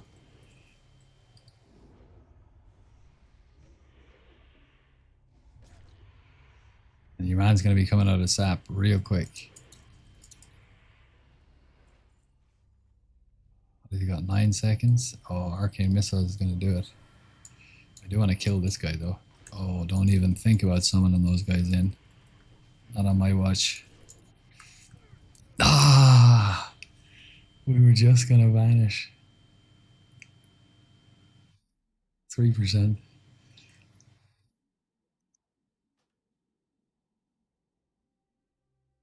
Yeah, so tough. Definitely tough.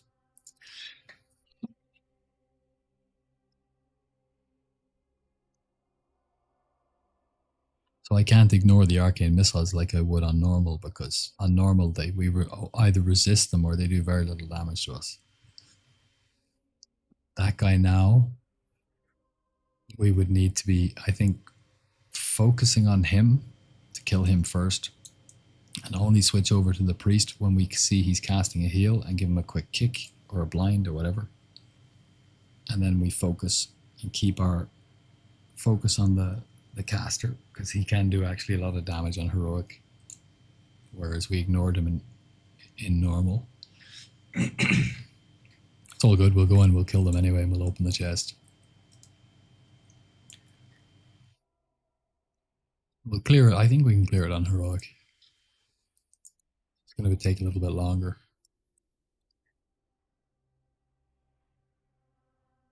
Brother, hide your camera. My girlfriend is in the room. She won't leave.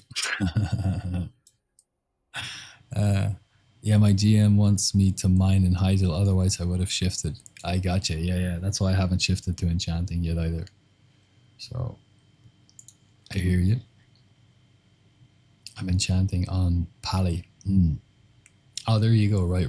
So you can just disenchant everything. I could add a restriction where if the bar doesn't match the spec, it has to pop up saying change spec. Yes, that would be cool. That would be cool. Like, you're going to add in all these extras on the add-on just for like extra chromosome lads like me who can't remember to tie their shoelaces.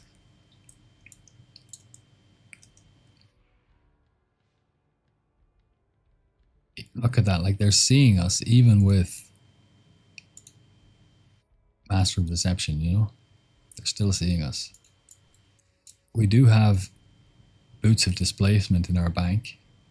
You get these from Nax. They're the most powerful effective stealth increase in the game.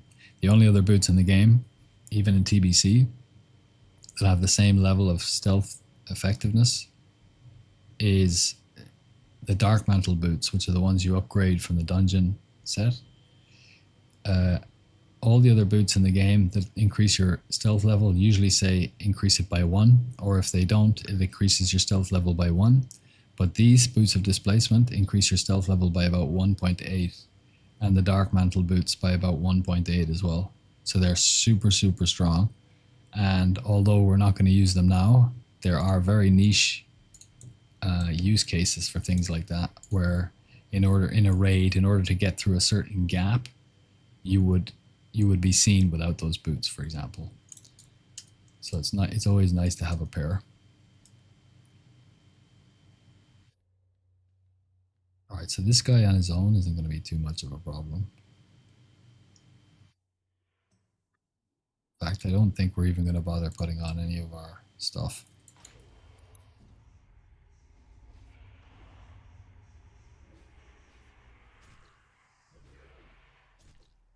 Yeah, we definitely should have focused him first. Be patient and get your energy come back.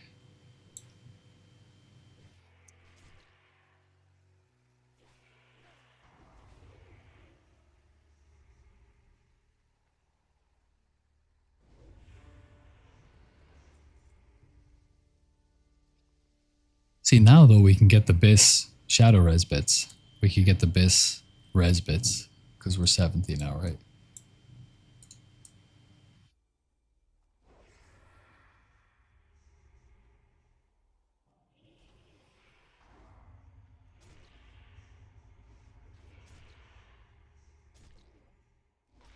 I should really have rupture on these bars now, but whatever. I will use my 2-minute cooldown though. Yeah, he's starting to slap a bit.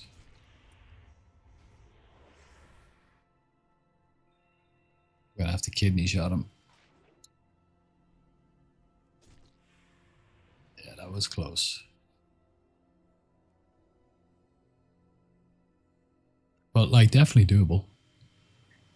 I was wondering about this, so it's nice to come in and test it.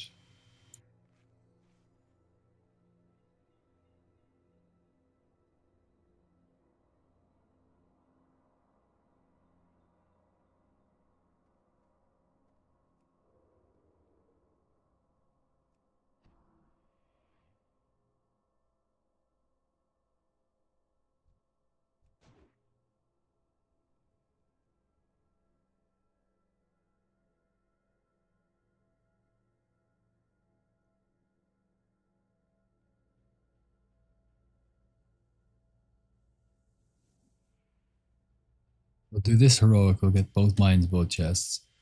Then we'll reset, we'll come back in for a normal, and we'll do a one final Tavarok kill. It's 222, Jesus.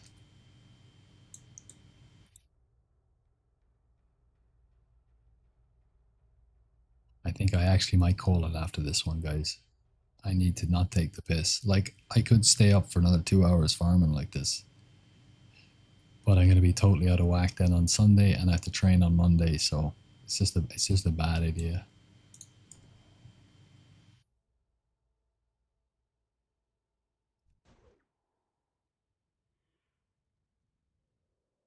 What do you train?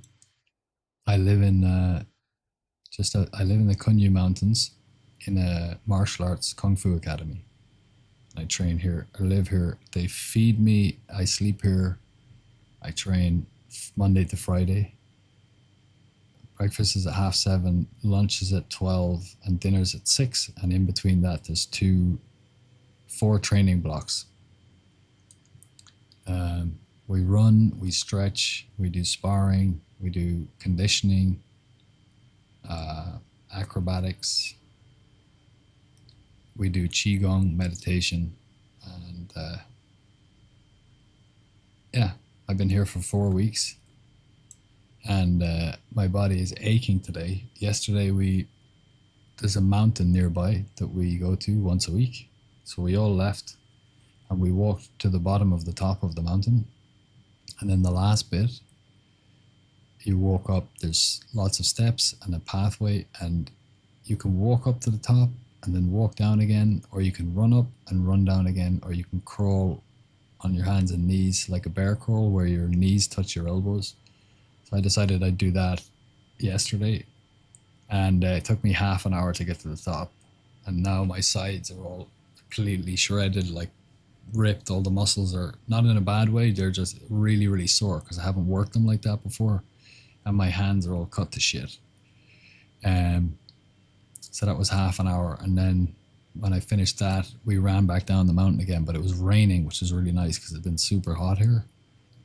So got to run down and whip off the sweaty t-shirt and just run down the mountain in the cool summer rain, which was really, really sweet.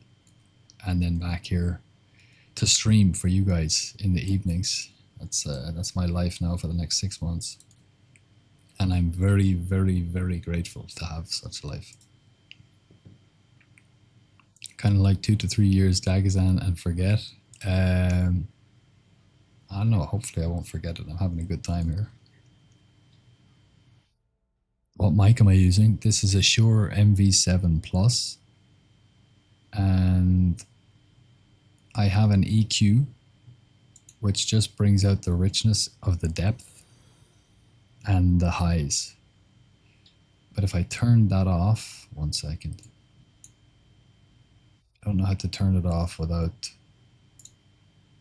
Oh, yeah, here. Oh, what the fuck? Bro. Okay. Excuse my language.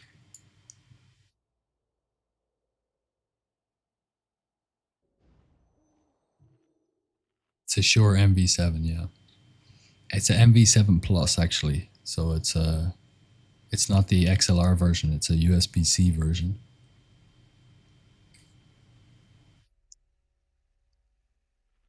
And I use a plugin in OBS called, hold on, I'll show it to you now. VST. Properties. Okay, filters. Yeah, Marvel GEQ. So let me turn that off. Give me 1 second, and you can hear what my voice sounds like without it. Filters. Okay. Marvel GEQ plugin is turned off. And so this is just my normal voice.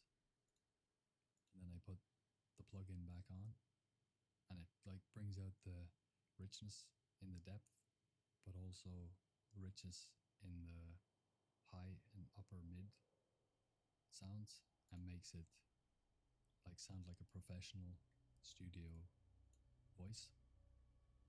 It's a really nice plugin. Marvel GEQ, it's called, for OBS.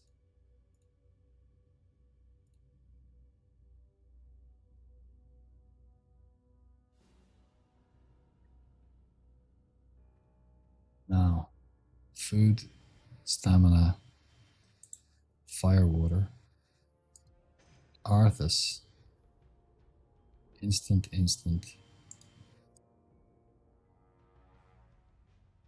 So they actually saw me there, right?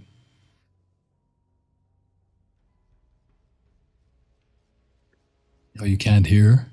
Hold on. You get to a safer position. You can now? Ah. Okay, I know why. I keep forgetting this. Whenever I put my monitor mode on, it stops. It stops the thing. Crazy Vrac, thank you for the follow. Appreciate you. Okay, so I'll take off Marvel. Marvel GEQ is on now. Now the plugin's turned off. This is what my voice sounds like normally through this mic. Obviously, different mics will give you a different sound, but this is an unfiltered version of my voice through this mic. But then when I put on Marvel GEQ, it brings out the depth and richness of the low frequencies and the high frequencies, and gives it a studio quality sound. So it's Marvel GEQ VST plugin for OBS. That's going to improve the sound of your voice on any mic, but when you put it through a Shure MV7 Plus, which is a studio podcasting mic, it sounds pretty good. Okay. I think the best move here is to sap this guy.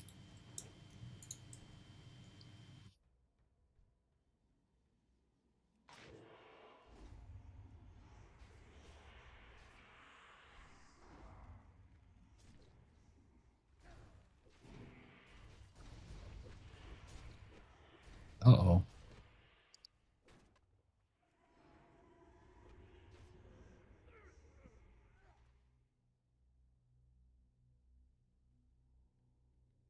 Yeah.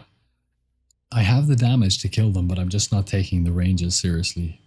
Not that I'm not taking them seriously, but I'm just not used to them because I'm just done hundreds of runs in here on these packs at level 63 and 64.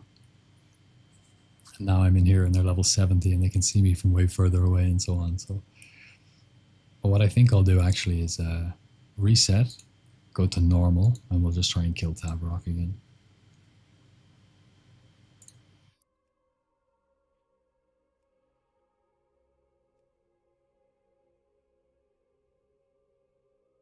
But I think maybe tomorrow I'll come in and do...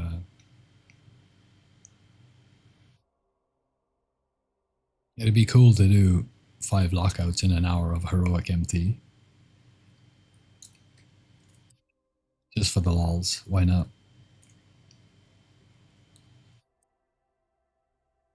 Just when you were demonstrating, yeah. It's when I put monitor mode on, when I click the little headphone symbol on my mic channel so that I can hear my own voice, what happens is, for some reason, it almost deafens the sound coming through on your end. And I only figured that out from chatting with chat and the back and forth. But I forget it sometimes. Are you just going to play TBC, or would you play if they did Wrath of the Lich King or Classic Plus? Of course.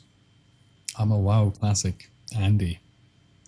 I've been playing this game since 2005 or 6. And I love Classic, TBC, and Wrath. And I would rank them in that order. Most beloved. Classic, TBC, next, and then Wrath. But Wrath for Rogue is something special, so 100% I'm going to be playing Wrath and Classic Plus. I'm not just going to be playing it, I'm going to be streaming it and creating content for it in the gold farming niche for Rogues. And I'm super excited to play Wrath when it comes out. But I'm even more excited for Classic Plus. The Wrath gold farms have been done before, but I think that I can probably improve on them. And I'm excited to do that. But Classic Plus is based on the framework, the same code base, with the same logic and rules as this world that we live in now. But they're adding loads of new dungeons and raids, which means I'll get to apply everything I know about rogue stealth farming, all the tricks and tips, to brand new content. And there aren't many rogues in the game doing this kind of content. So I'll be able to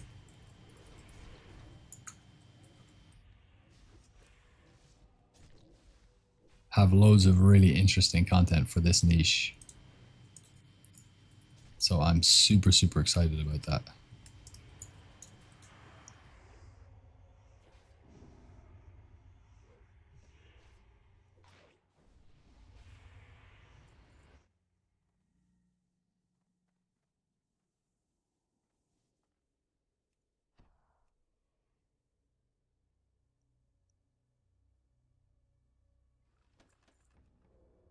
I think it's Wrath, Classic, TBC for me. Love the classes of Wrath, but the world of Classic.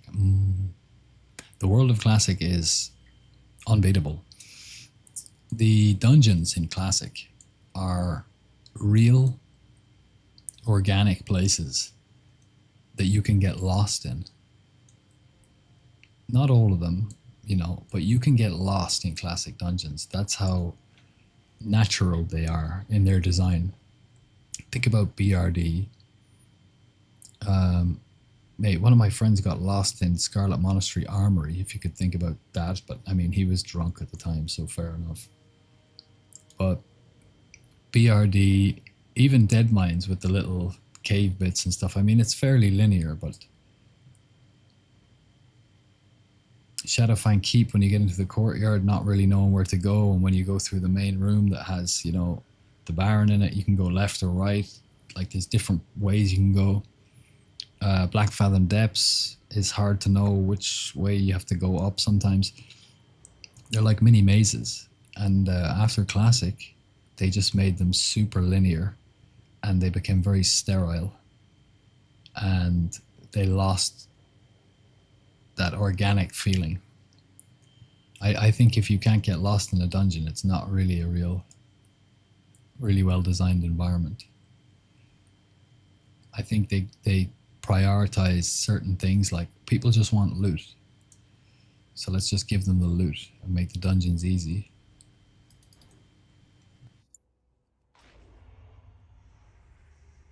Like BRD is insane, you know?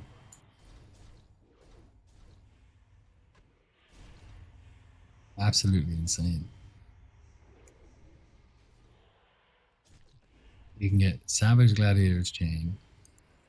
You can get multiple epics. I know they're world drop epics, but you can still get them in there. You can get Iron Foe. There's multiple pre-raid bis items in there. You have, on the Alliance side, you have the quest to do Onyxia in there. The attunement quest. It's at the bottom of a lava pool in the middle of the heart of a mountain.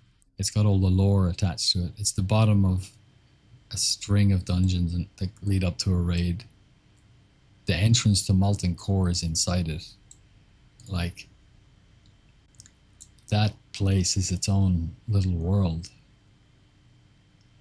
You've got the forge there that you can create dark iron in that you have to go into, and then there was loads of farms you could do and loads of shenanigans you could do, where you jump down and you have greater fire protection potion and you jump through the lava and avoid the lava spawns underneath the lava, so you could get all the way to the entrance of Molten Core, so that you could hand in the quest to get attuned to the core.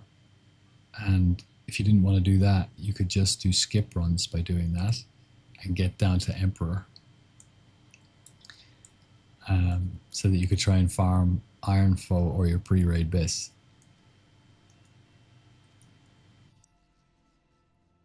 There's so much culture in BRD and so much of the history of the game.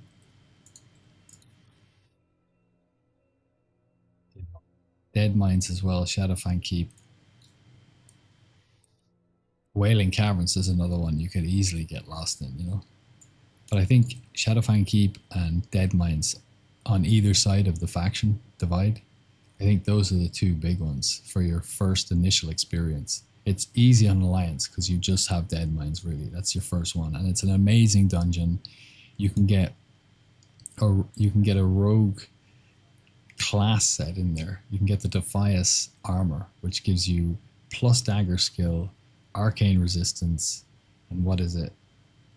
I think you get extra attack power as well, and you get the red Defias mask, which you can loot and wear at like level 1, even though someone has to kill it for you, but you can go there and start farming at level 10. You get a headpiece. It's so good. And then you get Cruel Barb, the best main hand sword for rogues in the whole game, and you can have 2 of them. Best weapon. It's so good. And then Shadowfang Keep is just amazing. I mean, sure, it's not great for rogues, but the music, the lore, the vibe in there is so good. They're werewolves, they're worgen, it's dark fantasy, it's classic. And on top of that, you get Belt of Aragul, Robe of Aragul, and the Feline Mantle, which are just these huge upgrades for any caster. They're absolutely massive. And you get the Silverlane Family Seal, which is the ring that's good for melees or tanks. And as a reward from one of the quests, you get Silverlane, Seal of Sylvanas, rather. and it's in this gothic dark fantasy zone, Silver Pine Forest, where you can kill humanoids, which are the Worgen, and you can skin them, which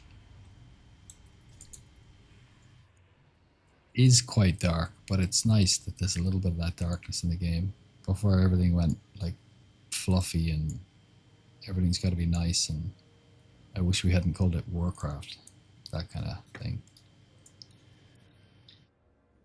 100% the RPG elements of Classic are amazing. BRD is just peak of all Classic design.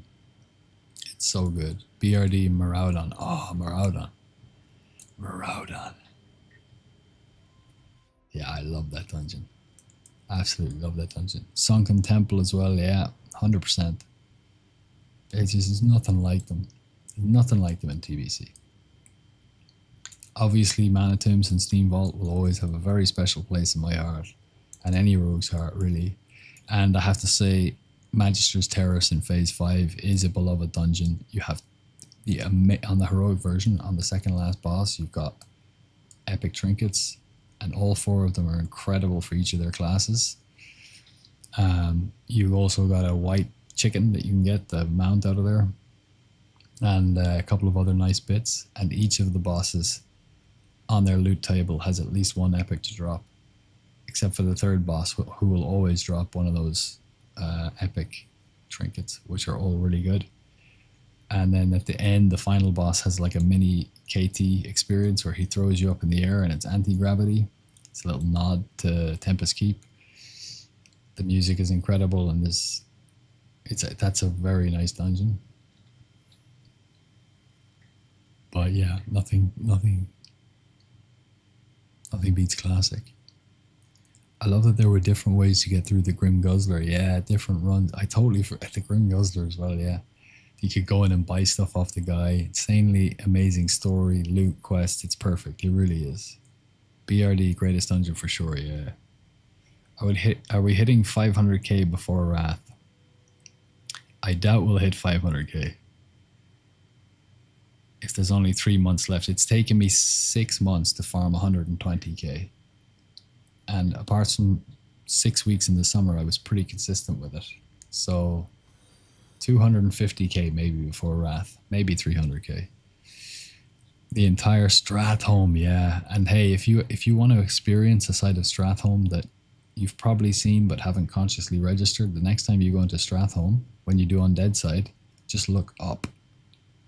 Just tilt your camera up and look at how beautiful the burning rooftops are designed, and the red crimson sky, the orange sky, and the smoke going through it. It's absolutely phenomenal, and it's such a shame that it's missed, because most people run around like this, because why wouldn't you? But when you look up and you see the burning city rooftops and that sky, it's absolute, and the embers like flittering up into the sky, it's absolutely incredible. It's so beautifully designed. Magister's Terrace is so fun. Yeah, it is. Solo tank my first car. Let's go, Kegster. Congrats. That's a lovely experience. Kara. Okay, hold on. Wait a minute. If we are talking about dungeon environments, instance environments, in TBC, it has to be said that Karazhan is absolutely incredible. It's in a league of its own. But then it was supposed to be originally released in Classic. That's why it's on Azeroth. They just didn't have enough time. So one could say that it's part of the Classic canon. You could argue that point.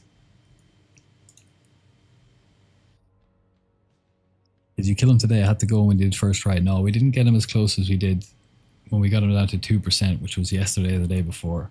This is my last attempt before I go to bed. It's 2:45 a.m. and I've been chatting now the last hour, more than I've been gaming, I think. But we did come in and we changed it to heroic, and we killed one of the packs and opened the chest. So when I'm less tired and making less stupid mistakes, we can definitely do this place on heroic. That's not a problem, but it's just not really going to be worth doing that because the chests get a little bit better. But other than that, not so much. But we do want to kill this guy. Winterfall Firewater. cheap as chips. Let's go Tavarok.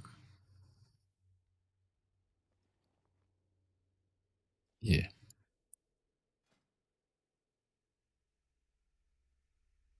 I love the Dead Mines. Yeah, me too. I love your profile picture. Isn't that the tome of experience for Warcraft 3? No, it's called Rogue the Rogue's Diary. It's a lootable item in the game. And it sells for about 45 silver. And you get it out of lockboxes. And you can get it out of lockboxes at early levels as well, but it's much more rare. Originally in the game, it had a lockpicking skill of 5,000 required to open it, but the developers were just trolling people and you couldn't actually open it. But it was clickable and you could click on it with your lockpicking skill trying to open it. But after a lot of complaints, they removed that. So now it's just a grey lore thing that you get out of lockboxes that sells for 45 silver. But when you mouse over it, it says all the pages are blank, which begs the question, are all the pages blank because a rogue would never write in his diary or tell his secrets, or are all the pages blank because they're written in invisible ink? Who knows? But it's just a very cool grey item with a lot of history, and I thought it would make a pretty cool name for a channel. And it's also the icon and the symbol for the channel on YouTube and obviously on Twitch. So that's why. No, I'm tired. That's why. I've been streaming nonstop for 7 hours. I just dropped my target dummy, but I've got one left, so we are going to use that one. We're just going to wait for. Well, I think we only have to wait for 2 minutes. The Vanish has a 5-minute cooldown, does it? Yeah, that's good. We're going to prep anyway, so we'll have the Vanish straight away.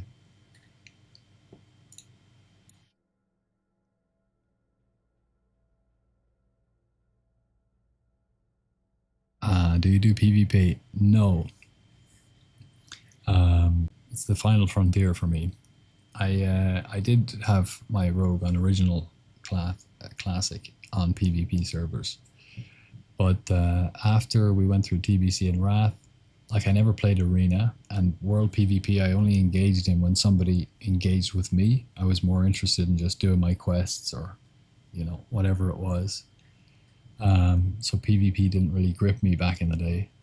And when I played on private servers, there was a big culture of griefing. So when you were trying to go to raid, people would just destroy your raid and ruin all your world buffs. And like, that's just not fun for me. I don't want to spend hours getting world buffs and then have somebody just kill me after I've spent all that time doing it and then just laugh at me when I'm dead. And it just pisses me off. So I don't like that. So when they re-released Classic in 2020, you could go PvP or PvE, and I was like, I'm not getting ganked like that. So I went PvE. It's been good. Now, they did introduce the Chrono Boon Displacer after that. And if Classic rolls around, I'll make a rogue on a PvP server, and I'll dedicate time to learning PvP in Classic Plus. Because I don't think you can consider yourself a well-rounded rogue unless you're very good at PvE, very good at PvP, and very good at gold farming or stealth farming, I think, and trickery like that. I think those three things are like the pillars of what makes a really good rogue. So I'm lacking in one of those areas. 120k only farmed or also invested? I've spent most of it, but I also have like mainly not invested. No, I've spent most of it. Rogue's Diary, is that from WoW? Yeah. It's an item. Kara feels like the last design is a classic style. Yeah, I like that. I think it's originally is the Tome of Experience. Okay, it could be. You see, I'm not a Warcraft 3 player, so I don't know these things. I'm not down on the lore. Just about to try my first MT farm. Thank you for all the info. Christoph, you're very welcome. And good luck to you. And if you have any questions, you ask me anytime. Now, I'm going to bed soon, but I stream Monday to Friday and Saturday and Sunday. I just don't have Saturday and Sunday in my schedule because sometimes I'll take a break or I have other projects that I'm working on. When is Wrath of the Lich King coming? We will see. We're waiting on BlizzCon to be released and announced Classic Plus, and we'll see. Classic Plus is either going to be coming like very soon, sometime this year, and it might like upend the Wrath plan timescale, and we'll go straight into Classic Plus, or they're going to announce it with maybe a playable demo at BlizzCon, and it's going to be coming next summer, which means we'll get the first 6 months of Wrath, which will be fine by me. I would be happy with that as well. But either or, it's like, all right, let's do this.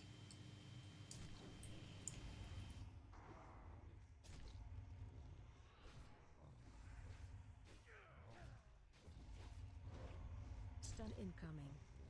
We shouldn't have done that again. We shouldn't have fapped there. That was a mistake.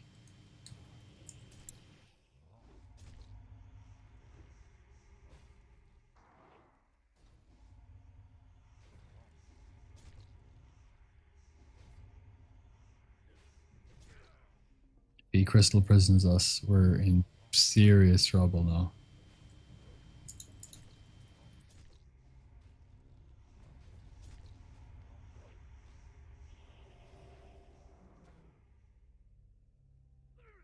Yeah.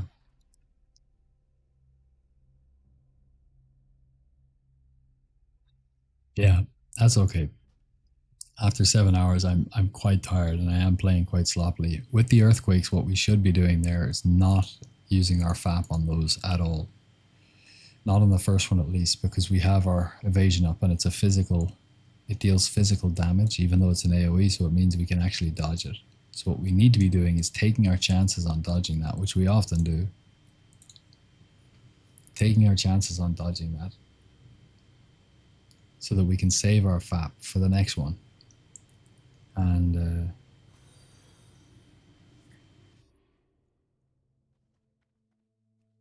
then we get 30 seconds and we're longer into the fight and we've got him down to more health, and then we have a safe 30 seconds of kill time, and as soon as the FAP is up, then we have him much lower. Then we vanish with the target dummy, sprint and boots around the corner, heal up with the bandage, and then we re-engage him. And that's how we get him. That's how we kill him, and we will kill him. It's going to happen soon.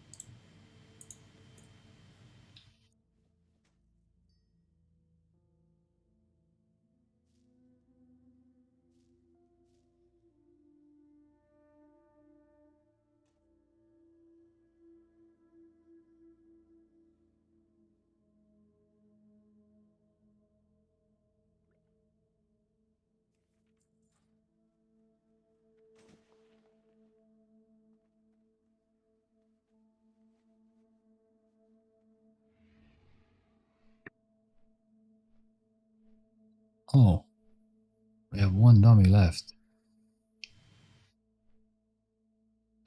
8 minutes on prep. No, I've got to sleep. I honestly, as long as I've got a dummy left, I'll go in and try and kill him again. To be honest, but at 8 minutes, no, I've got to sleep. How many? Damn, we don't have any. We don't have any spaces left in our bank. I think we start selling some stuff.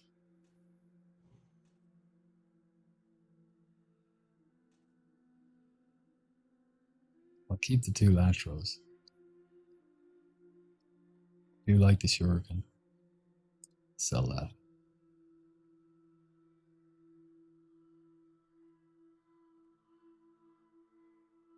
We'll keep those. We want our. This is part of my spell hit set. I have like 96 spell hit rating, which means I can reduce the resist on pickpocket. You only need like 30, somewhere in the low to mid 30s of spell hit to be able to reduce the resist chance of pickpocket down to 1%, which you will always have a flat 1%. You can't do anything about that. But when Wrath comes, we're going to be pickpocketing mobs that are level 71 in order to get Wrath lockboxes. So it's going to creep it up a little bit more. Point being, I want to keep all of my spell hit pieces so I can mix and match them. That we'll get rid of. Those we'll get rid of. I love that mask. Brownsight will keep. Spell hit will keep. Get rid of those. The Nixius the Scale Cloak.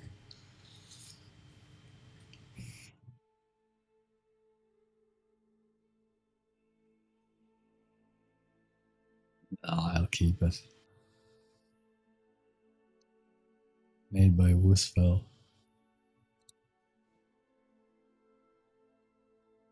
Keep those.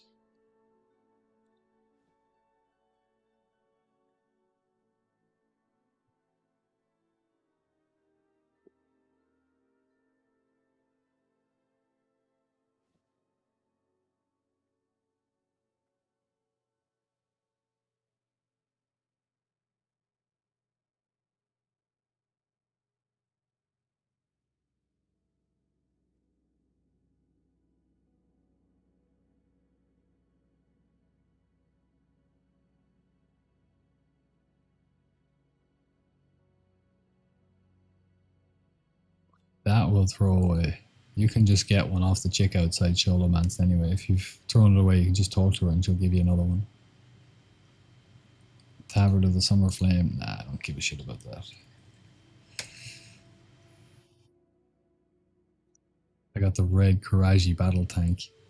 I got it like a couple of weeks ago, going into AQ, trying to get the badge of the Swarm Guard.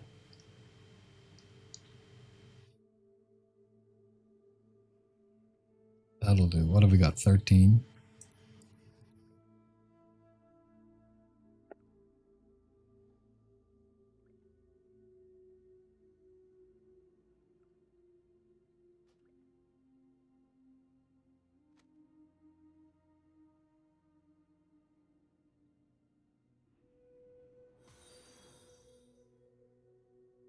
Hey, thank you for the follows. Appreciate you.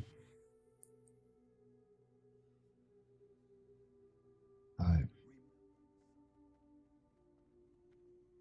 4 minutes. Okay. We're so close. We might as well. We'll go and try and Tavarok one more time before I go to bed.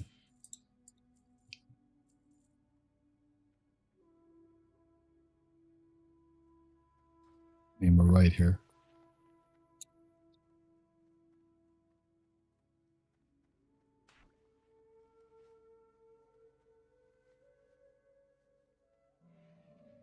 Reset.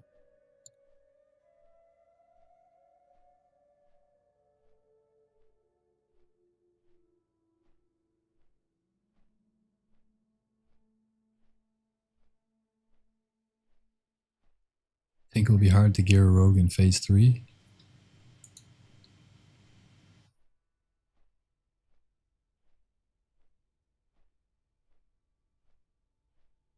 It really depends. If on the PTR, 2 tokens were dropping from each of the bosses.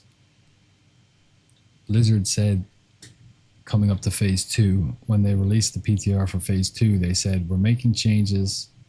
All of the raid bosses will now drop 3 tokens per boss. So we're increasing the loot drops. It would be logical to assume that they were going to do the same thing for phase 3, but Slash pointed out in his video that the bosses on the PTR were only dropping 2 tokens, and Blizzard made no comment about whether they were going to be introducing the 3 token buff. If it's only going to be 2 tokens, it's going to be hard. And the bummer is, if you have Belt of Deep Shadow, if you have Belt of 100 Deaths, you're already BIS on your belt. If you have Belt of Deep Shadow, you might as well be BIS, because Belt of Deep Shadow is the same DPS as the 2 other belts that are available to us in phase 3. So basically, your belt slot isn't going to be changing. This is still BIS. This is still BIS. And DST is still BIS. Madness of the Betrayer is worth about 10 DPS more than Bloodlust Brooch.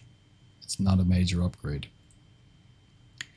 There's one ring from Hyjal that's about a 10 to 15 DPS over these 2. And the other ring, which is the Reputation ring, is actually the exact same DPS as these 2. Even in phase 2 BIS, if you sim it, the Ranger General, Ring of Lethality, and the Hyjal ring, they all sim around the same DPS. And when I say around the same, I mean like literally the same figures are coming up. The reason why you would want the rep ring is because it has a proc bonus. So on average, it does the same DPS. But what you're really looking for with the proc bonus is you want that, if the stars align and all your procs line up together, that's when you get a really high peak and you get a much better parse. So your average DPS with those 3 rings will be, these two and the rep ring will be the same, but your peak DPS, if your procs line up on the rep ring, will be higher than these two. So you're still going to want that, but it's not a big DPS increase. The Hyjal ring is about 10 DPS. Madness of the Betrayer is 10 DPS. The boots are about 10 DPS. The legs are going to be Slayers. Hands are going to be Slayers. The wrists are about 30 to 35 DPS. They're quite a big upgrade. The Insidious bands. Slayers chest piece. Slayers. We need the Shadow Moon Destroyer's drape, which is about 10 D. It's actually about 8 or 9 DPS. It's not big. The chest piece is about 10 DPS. Sorry, the neck is about 10 to 15 DPS. So they're all very minor upgrades. Apart from the big things are Warglaives, 220 DPS, but good luck getting those. If you don't get Warglaives, the PvP main hand weapon is about 10 DPS more than Talon, not a major upgrade. If you don't want to do Arena, you're not going to be getting that. The Blade of Savagery is about 30 DPS more than this one. So that's a nice enough upgrade from Mother Shiraz, but a lot of melee will be going for that because it's a really good sword. And then after that, it's Curse Vision of Sargeras, which is about 35 to 40 DPS upgrade, but it's much better for other classes than for rogues, and it's highly, highly contested. It's like the Belt of Deep Shadow for the next phase. And then after that, it's tier pieces. The good news is your tier pieces, your 2-set bonus and 2 of your tier pieces are a massive, massive DPS, between 65 and 95 DPS increase from 2 bits, depending on which bits you get. And the next jump from your 2-set to your 4-set brings you from 75 to 115 DPS, on top of the DPS I already just mentioned, depending on which bits you get. So after Warglaives, by far the biggest DPS increase you get is from your tier set, getting 2 and then getting 4. So your prio list would be Warglaives first, 2-set bonus, 4-set bonus, Curse Vision of Sargeras, Blade of Savagery, and then Insidious bands, and everything else is minor. So will it be hard to gear up? If they don't increase the token drop rates, yes, because everybody's going to be trying to get their tier set. Warglaives are exceptionally hard to get. They're super rare. They're like bindings in Classic. On top of that, then you've got minor upgrades that you don't really want. So everybody's going to be going for, well, every rogue is going to be going for the tier set. Or Blade of Savagery. So, yeah, it's going to be... You're going to be fighting for a lot of gear, I think. I have my AirPods whistling to me.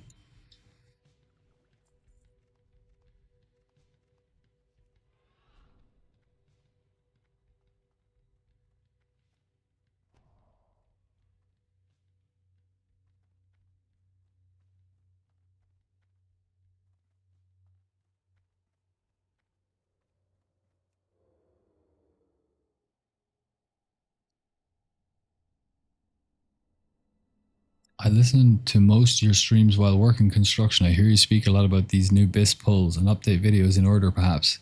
Because now I feel like I'm not doing the farm efficiently. The BIS pulls. Yeah, there's in SV there's new innovations for sure. Yeah, fair enough. An update video would probably be pretty good. I suppose I could just clip or download my VODs, go through them and clip all the new bits out of them and make a video. I had to go to Europe for 6 weeks in the summer, so I wasn't streaming and I wasn't doing SV because I was doing MT because it's just faster to knock out 5 runs. So I didn't do a lot of SV. But when I did come back to SV, we're just going to go for him from here. When I did come back to SV, Yeah, I figured chest one you can now get with my gear, and I tried that and it worked. Um, there's a couple of other, like shadow stepping to the water elementals. It's something that just naturally kind of came to me when I was doing the thing. Cato jumped in the chat and he's like, chest 6 and 7 you can get now. If it's unlocked, you don't have to use any cons. You can just pull them down, gouge, blind, shiv. And then he's like, and if there's two casters or three casters in the group, all you have to do is blind the big guy because the casters will just stand there and try to cast at you anyway. So they're not going to be running right after you. So that was a nice innovation. So there have been things, but just been super busy, brother. But you're right, an update video would probably be pretty good. I could do a comprehensive update video showing MT and SV, but maybe I'll kill Tavrock first, then we can put that into it. That'd be pretty good. All right, let's go. Yeah, I'll wait till I kill Tavrock at least. Hopefully we can do it before phase 3.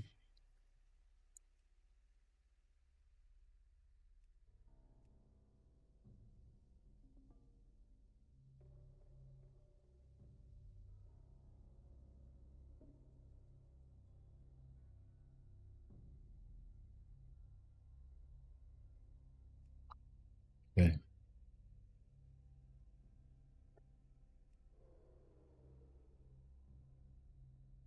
40 seconds on evasion. Oh, we do have Blessing of Auchendun, not sure how to say it.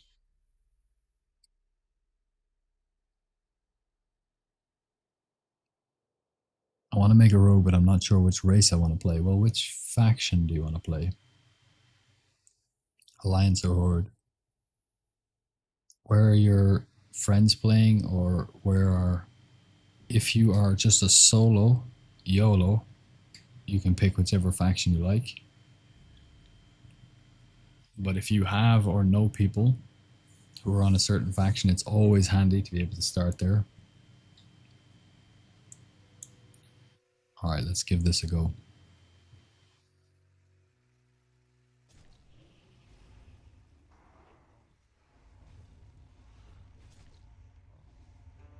Wow, we got the 5 combo points quick with that one.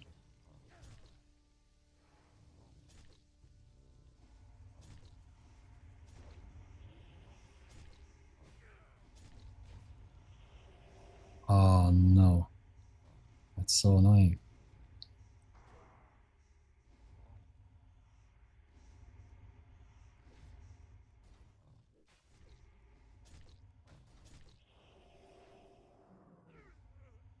Double prison. Brutal. Brutal. Bro, these SV Phantom chests got me fucked up. Did the pull for chest 3, but I ran to chest 4 instead and started questioning my existence. Dude, welcome to my world. It's because... Okay, so let me ask you this.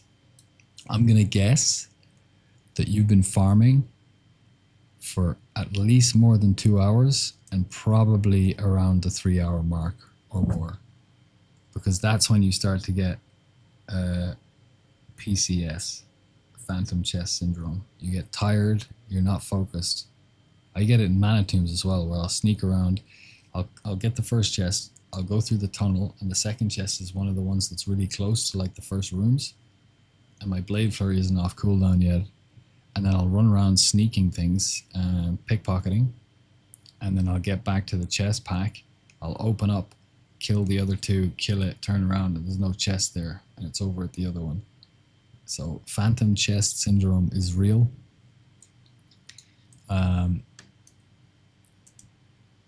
You know, we need to set up some kind of non-profit or charity organization, I think, for rogues who suffer with this terrible affliction. It's shameful and embarrassing, and we shouldn't have to suffer in silence, I think. But yeah, you've been farming too long. You're getting tired and jaded, and yeah, I've been there many times. Okay.